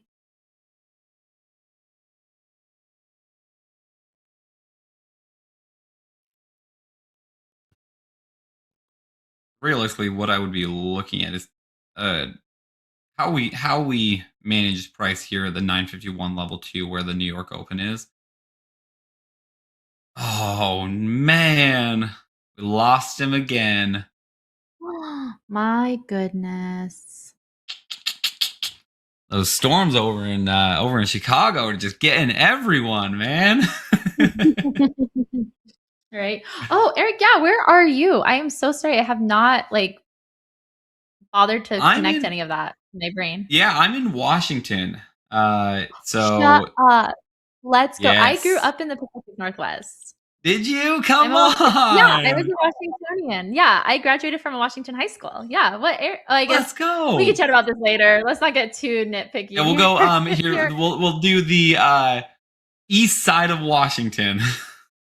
Shut up. Okay, we're not same themes. Okay. Okay, Yeah, okay. Eric, yeah. Let's just say once a bomber, always a bomber. I don't know if that makes anything to you, but No one doesn't. But that's okay. Okay. Eastern Washington. That's what everyone says Washington, and they think Mount Rainier, green, rain, beautifulness. It's like, no, I lived in the desert, vineyards, orchards, the river. Okay, all I of know. that. Okay, yep, I know where you were. Yep, that makes a lot. Were you close to like the what do they call that? They would call it like the Napa Valley of Washington. Yeah. Yep. Yeah. Over in that area. Or Yeah, I'm yeah, really that's sad. Yeah, I'm really sad. My parents are selling their home currently, and they just moved to Idaho. So I walked through my high school for who knows, like the last time earlier this summer. I'm like, I'm never gonna go back to where I grew up. It might be sad, but my husband's also from Washington State as well, the western side, and so we'll make plenty of trips up that direction. So nice. Yes, that's it's great. You're still in this. I'm still right? in it. I'm still in. We Hey. have a nice little pump going on. I don't love. I don't Yeah. love when we reject off of a level and then immediately go back into it. I don't see any headlines causing this pump, so this could just be the market trying to push its way higher. Plan still stays the same. We get a strong close above 22. I will cut it, or I'll let it come cut me out at 28.043. This is, But I mean, you're looking at overnight, just like what I'm looking at. We're in a nice little wave here from the overnight session on the 15-minute. It's just like this nice wave. Like we broke out of it right this morning, and then we got back into this range. But we're kind of back into this range between 20, 30s to 40s, back down to that pivot point 844. I mean, that's a good range, but it's in a happy spot. That 28,000 falls within that. I mean, that happy range, I think overnight VWAP is right kind of dead center of that, just a little bit below dead center. So 28,000, is that right? No, that doesn't sound right. 27,900 is kind of that almost middle ground, maybe a little less than Yeah. half. So there's some possibility of rejection up here, which is going to be great for those shorts of yours. Like I said, I want to get short now. I just don't know how yet. It's not ready yet. It hasn't set up yet. Exactly. You got to get the location, right? And that's kind of my Yep. thing. So I was talking earlier today how when you zoom out to the 15-minute chart, right? Like chop, a lot of people think chop is in one area, right? You're going like this is your chop zone right here, right? Mhm. Just essentially a box where price can move freely between it. But in my opinion, like the kind of range, like this was all a big range for me right here, right? Anywhere Yep. from the 238 all the way down to 27,843. We broke out of it. We broke right back into it. So like that's telling me on the 15-minute time frame, which is kind of considered a little bit longer of a time frame, we potentially want to see either the top of this range or somewhere a little bit higher up here in like the 655s, right? So intraday, I'm seeing a case for coming back down to retest these lows. But like end of week goes, I would not be surprised if we kind of start coming up back into like that 28,600 level and just seeing what we did up there, right? Now, I know one thing, anytime like we have big news event weeks and things like that, there's always a buy the rumor, sell the news type thing, right? Or where I was going to actually bring prices that are up. already 100%. baked in. Do you think Mhm. FOMC prices are baked in? Oh, I think they are. Absolutely. I mean, that's the thing is I think there's so much anticipation and expectant for a possible move or, certain decisions. I just don't know how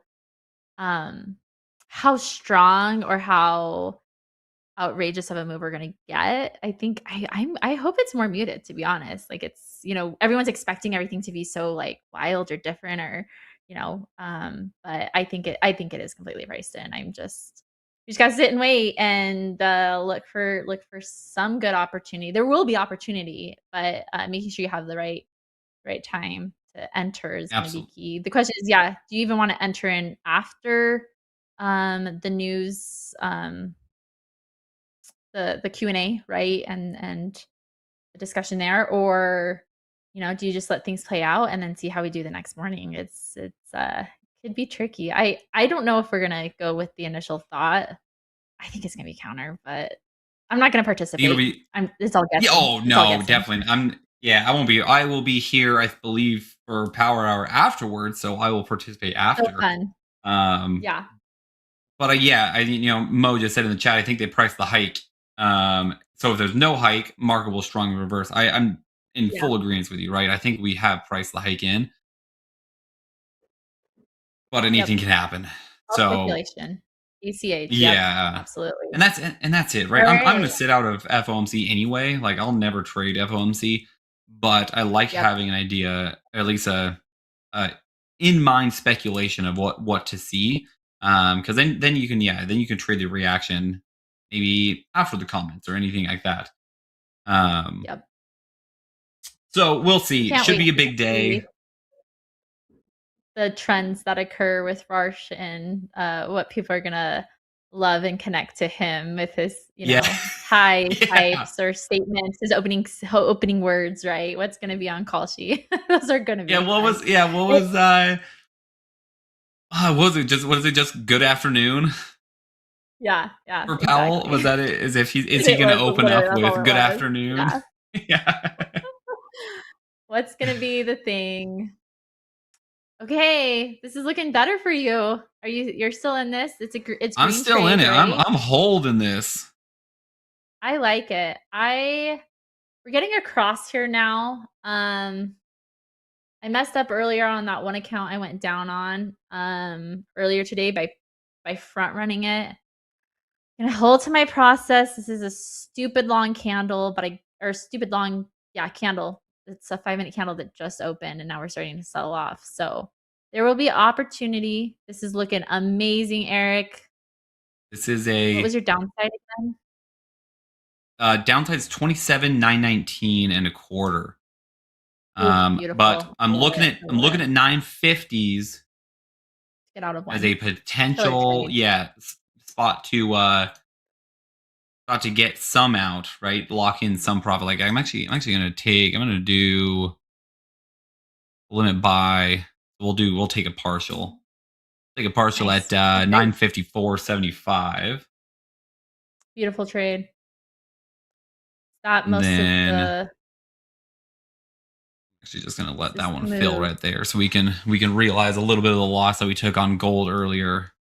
And then now that we have a partial out, I usually if I'm taking partials and we already have this swing low taken out, right? What I'm gonna do is I'm just gonna move my stops to break even. And then I'm either gonna take the 27,919 or you stopped at a break even at 28,002. Nice. So let's take Any a look here. argument for just letting it go to close? Let that runner run. Yeah, no, I mean you are not. I can see a world where it makes sense to let this one run through the close. Yeah. One, I generally don't like holding through MOC, but if we continue a strong downtrend through leading up to MOC, I would be willing to let one runner run. You know, actually, let's put the take. We'll put the take profit at your level at 844, and then let's do one Lovely. down at 921, and then we can leave one runner to see what happens, right? But before we continue talking trading, we've got a bit of a news clip for you because it looks like Donald Trump held meetings with both Israeli Prime Minister Benjamin Netanyahu and Ukrainian President Vladimir Zelensky at the White House today with two separate wars top of mind.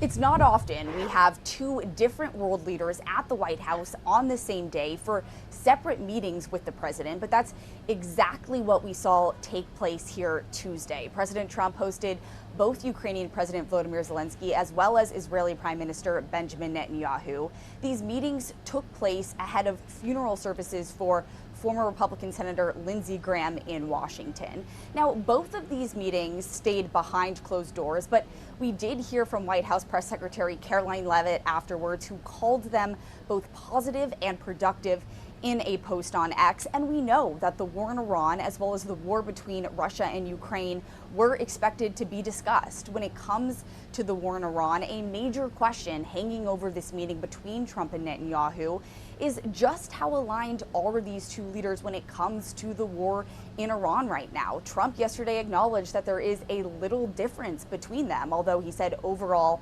they are pretty closely aligned. And then for Zelensky, it was just a few weeks ago that he and Trump sat down together on the sidelines of the NATO summit in Turkey. There, Trump announced the U.S. would be looking into allowing Ukraine to produce its own Patriot air defense system, something Ukraine has long said it's needed. In a post on X after the meeting, Zelensky confirmed that the two did discuss Patriots. He also said they talked about diplomacy, and overall, he said the meeting was good. At the White House, I'm Maddie Gannon.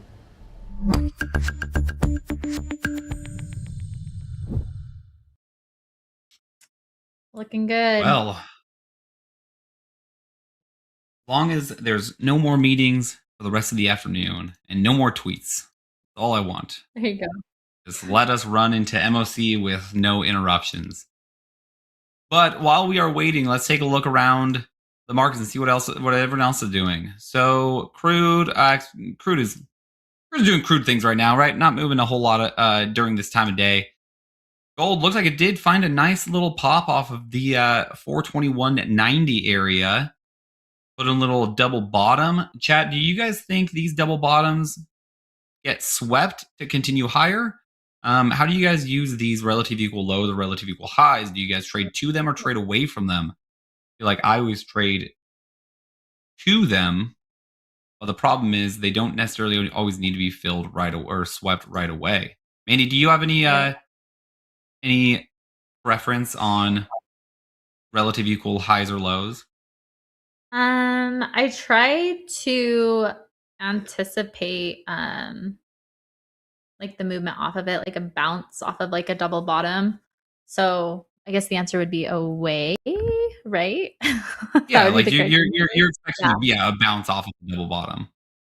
So that's what I would be looking for personally. There's so much argument moving towards. I think would that technically fall possibly more into a likelihood of range trading if you're trading towards it, right? You would be going within that direction for that bottom. So I'm not a huge range trader, more momentum. So I think that's why the bounce or the rejection is usually how I typically trade those. But that's where, like, even though I like my MA and EMA crosses, there's so many foundational things when it comes to candlestick patterns and just being like structure aware. Like, I take into consideration double tops, double bottoms, flagging patterns, trend lines, all of the above. Those are all giving you pieces to the puzzle. And so, yeah, it's great that you can use those candle patterns even aside from what's your day-to-day trading strategy, like whatever indicators you're using. And that thinks a 100%. lot what Dakota does, right? Like he looks in just solely like the structure, or like a 3-bar reversal, right? Those are great. Exactly. Exactly. I like Quick that trade for- update. I did take one more off, so we have one runner. Because we're just stalling out that 950 area. So I moved my other limit up to just realize some more profit. And then now is our MOC contract. We're gonna let this one ride until MOC and see what happens. Let's take a look at, let's see. Yeah, so gold in the double bottom. Let's look at what the ES is doing. How's the ES holding up? ES 74, 69.50 last print. Kind of in the same kind of range that we're looking at with NQ, right? A lot of the same similarities. I don't have really anything marked up on ES. Do you have any key levels that you're looking at on ES or anything like that? No, not at all. I mean, I love it when Jack's on.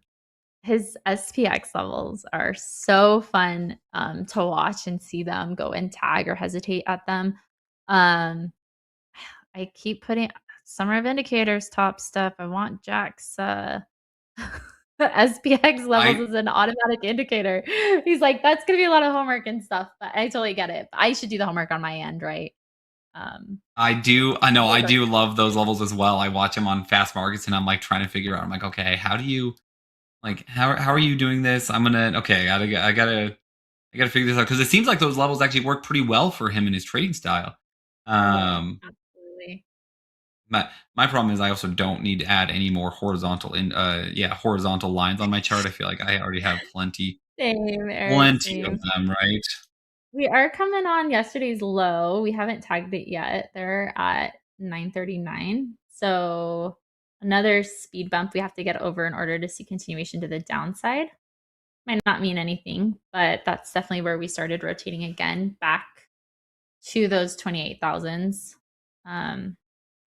With us going into the close, I don't know. Yeah, I don't know how far short we can get, but I would expect kind of more of a range play this last hour, just going with tomorrow. Mhm. Every once in a while we get surprised though. Yeah, absolutely. And we have 5 minutes until MOC. 5 more minutes till the fireworks hopefully happen.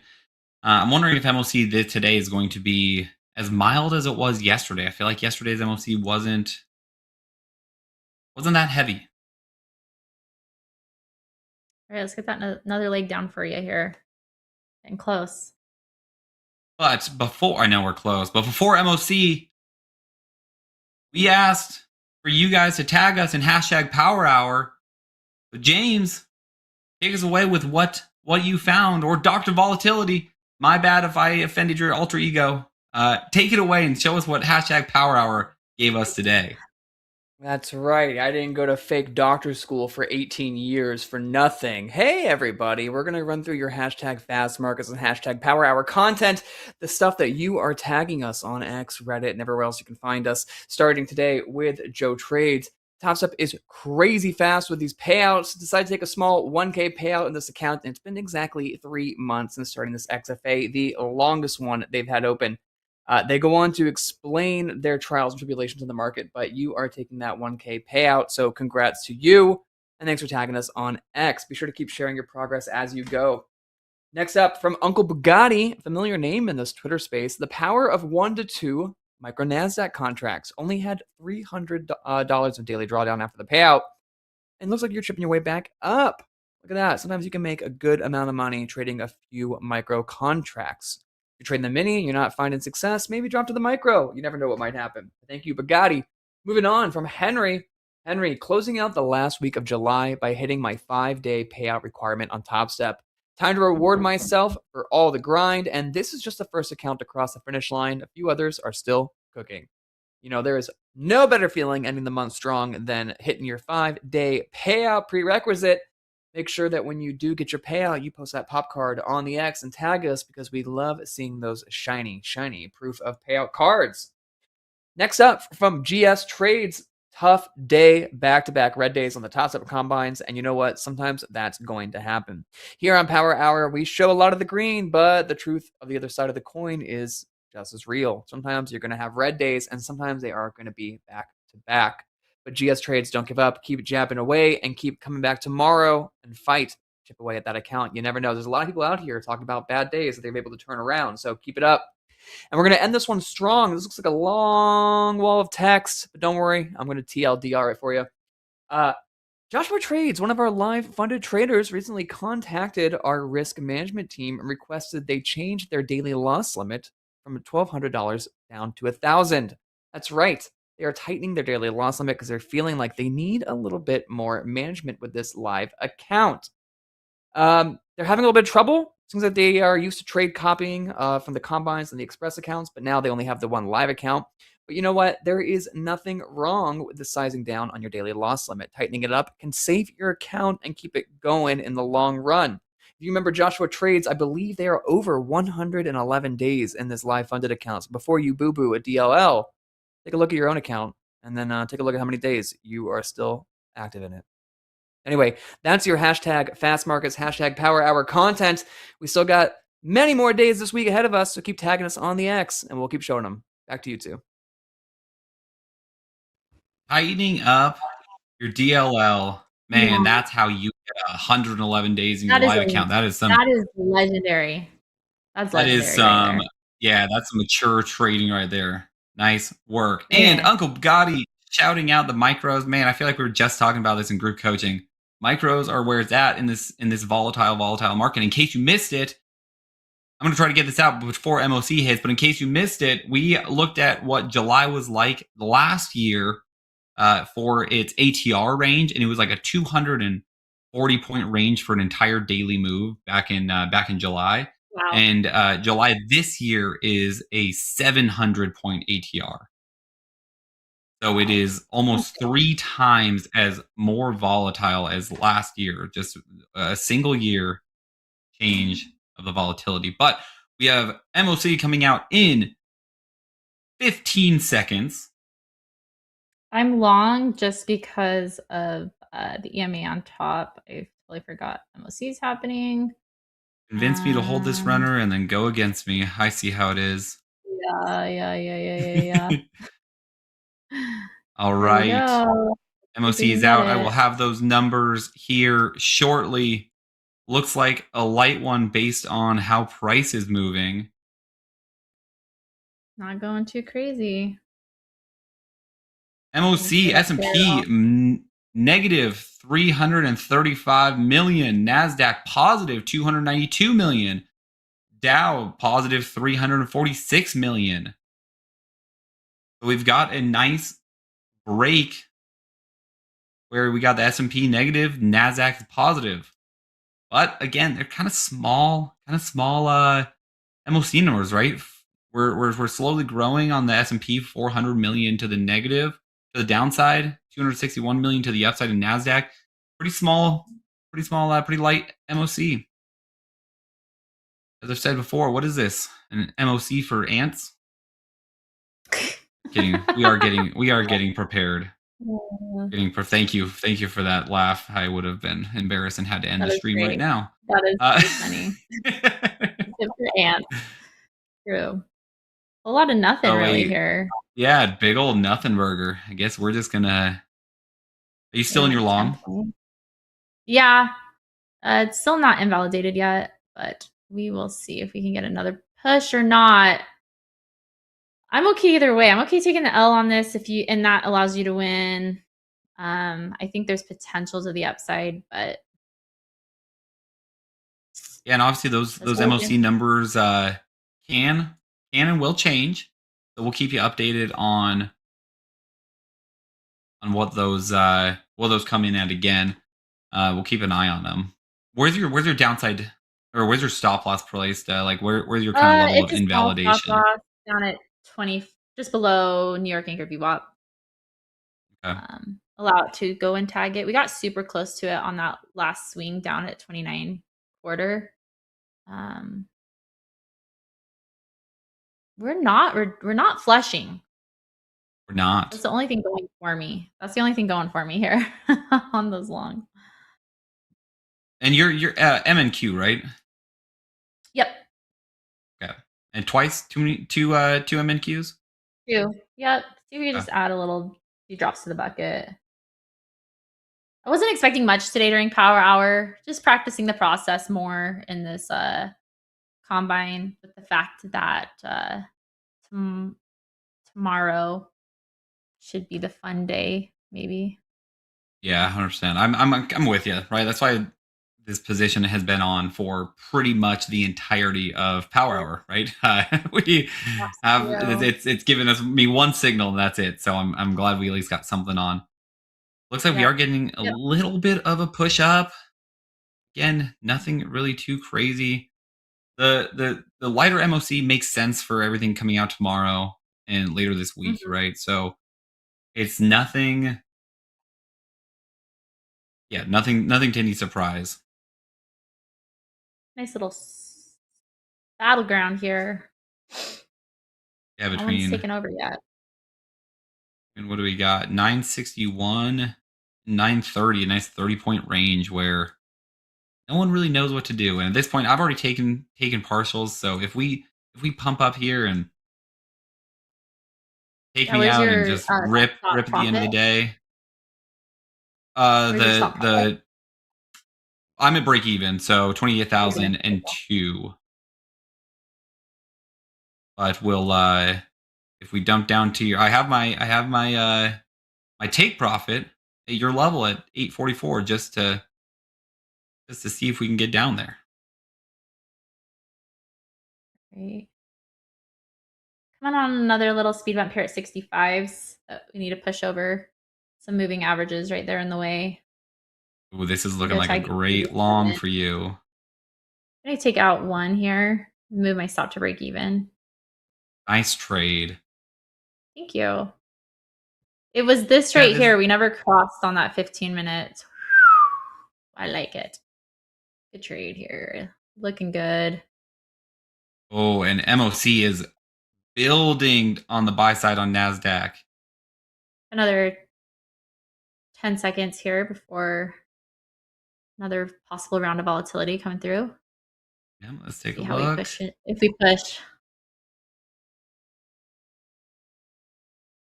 Woo, no, we don't. Good thing I had my stop at break even. Oh, my goodness. Oh my gosh. We just flipped 2 million to the downside on NASDAQ, 3 million to the downside on the S&P, 400,000 to the downside on the Dow. Holy smokes. You're Looks still like in we were this. just Way to waiting. go.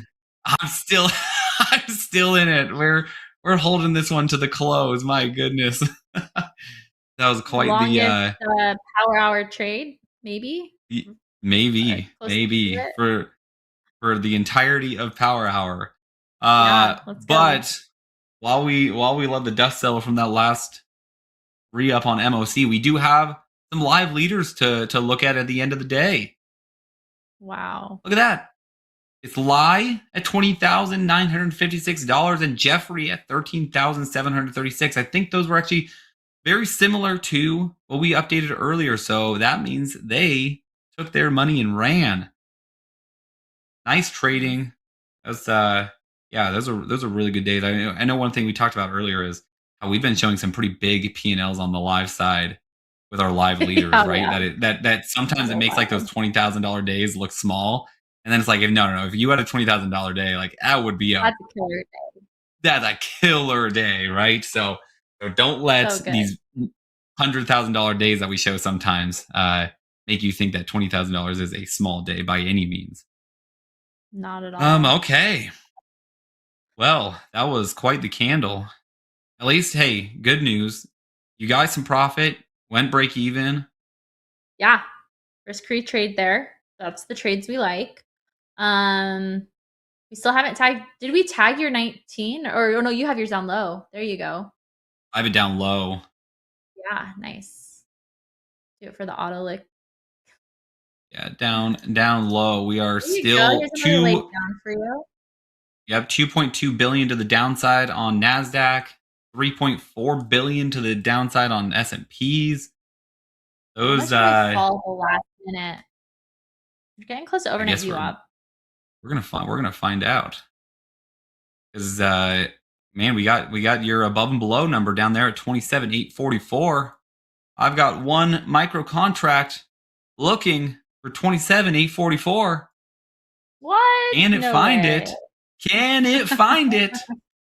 That's a great question. No, We are didn't we have going any way down earnings there? today, did we? What's that?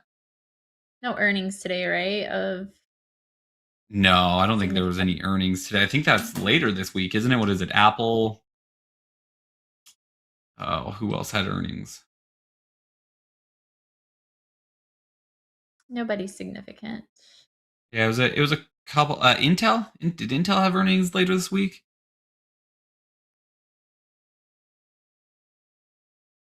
Microsoft, Apple, Amazon. Meta, So some pretty big and players. Meta tomorrow. And Meta. Pretty good. Yep. Starbies. Pretty solid. Tomorrow. Pretty solid. So we're probably not looking at any last minute volatility coming in as far as from earnings go, right? Oh man, can't believe it's been an hour. Mandy, we did it. Yeah. We did an hour without Dre. Just We can holding down the manage. fort. We missed you, Dre. Absolutely did. missed you. But And don't, Dre, if you're listening, don't That's worry. cool. I'm gonna go back and I'm gonna screenshot her hands. yeah. James, send it my way. I need the screenshot. I know I should just screenshot it myself. Us Pacific Northwesterners, we know how to manage, I guess. It's kind of fun. That's Cool right. connection there, Eric. That's awesome. I know, that's cool. I like especially when I say Washington and people in chat, they're like, oh, I'm from here. I like Yeah. making those connections. Absolutely. We'll have to chat more later about exactly whereabouts you were. Yeah, for sure. But off stream, so we don't get doxxed, right? Or yeah. I don't need anybody trying to find my parents or whatever. Exactly. Exactly. All right. Well, we have 15 seconds to the close. Mandy, thanks so much for being on. Great Let's trade. go. What a good trading day. We are going to keep pressing lower into the bell. We There got you 5 go. Fantastic. seconds. Oh, what a flush. What a flush. And we're Shout out out. to George. We're out. Overnight We're view done. on 908. What a beautiful location, George. Beauty. We love it. Okay, ladies and gentlemen, that is a full day of Topstep TV. All you bell to bellers, thanks so much for hanging around. Mandy, thanks again for bringing the heat in Power Hour. Always a Got pleasure. nothing else. Yeah, I've got nothing else for you guys. That was a great day. We'll see you tomorrow, bright and early. James, Dr. Volatility, bring us out of here. This is Topstep TV. Let's go. Let's go indeed. Hey, everybody. We don't need no Andre to do Power Hour. We got Power Hour ourselves. So let's give it up in the chat for our fantastic duo. Let's hear it for Eric and Mandy. And hey, give it all yourselves a pat on the back too, because I know a lot of you have been here since 7:15 a.m. and a lot of you are going to be here at 7:15 a.m. again tomorrow. We love that for you. We love that for us. We love that for everybody. But for now, we would love it if you stuck around for At the Buzzer with Jay and Paul, because it's coming up next at 3:15 p.m. Central Time, and it is our very own post-market recap show, and it's the only one you need in your trading life. So stick around, shoot the breeze with Jay and Paul for a little bit longer, and recap the entire day's trading session right here on our YouTube channel, TopstepTV. Then tonight, be sure to come back for Slow Markets at 7 p.m. because Coach Dakota is going to be streaming at night, and you never know what might happen. Coach Dakota has been on a tear recently, so come join him tonight on Slow Markets at 7 p.m. Central Time, especially if you missed him today. Did you notice Dakota wasn't there? That's right, everybody gets a day off every so often, but we'd never give him a day off from Slow Markets, so come check it out 7 p.m. tonight. Then tomorrow morning at 7:15 a.m. Central Time, we're going to be back on air with another brand new episode of Topstep TV, and it is FOMC Day. So we have a big day ahead of us. The markets are all going to be eagerly awaiting that 1 p.m. FOMC rate announcement, followed by the 1:30 press conference, and we're going to be there covering it all starting at 12:50 p.m. Central Time with our FOMC strategy session. I just got word that Hogue has internet again, so fans and viewers rejoice. Hogue will be back with us tomorrow because I know you have missed his voice, as have I. So like I said, big day tomorrow on Topstep TV, and big days coming ahead, so stick with the only channel that you need. I'm talking about Topstep TV. Anyways, let's go ahead and get you all on over to At the Buzzer. I've been James Harden. You've been the chat. And this has been a wonderful, wonderful day of Topstep TV. Let's go. We'll see you tomorrow.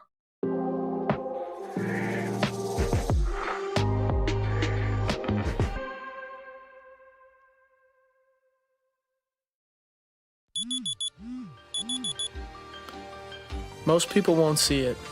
Not the wake-ups, not the weight of repetition, not the days that start cold and quiet. They'll see the win, the 1 second that worked, not the hundreds that didn't. This isn't about hype, it's about habits. I write it down, every run, every trade. Not to remember, to refine. I've missed, I've fallen, I've lost, but I've always come back sharper.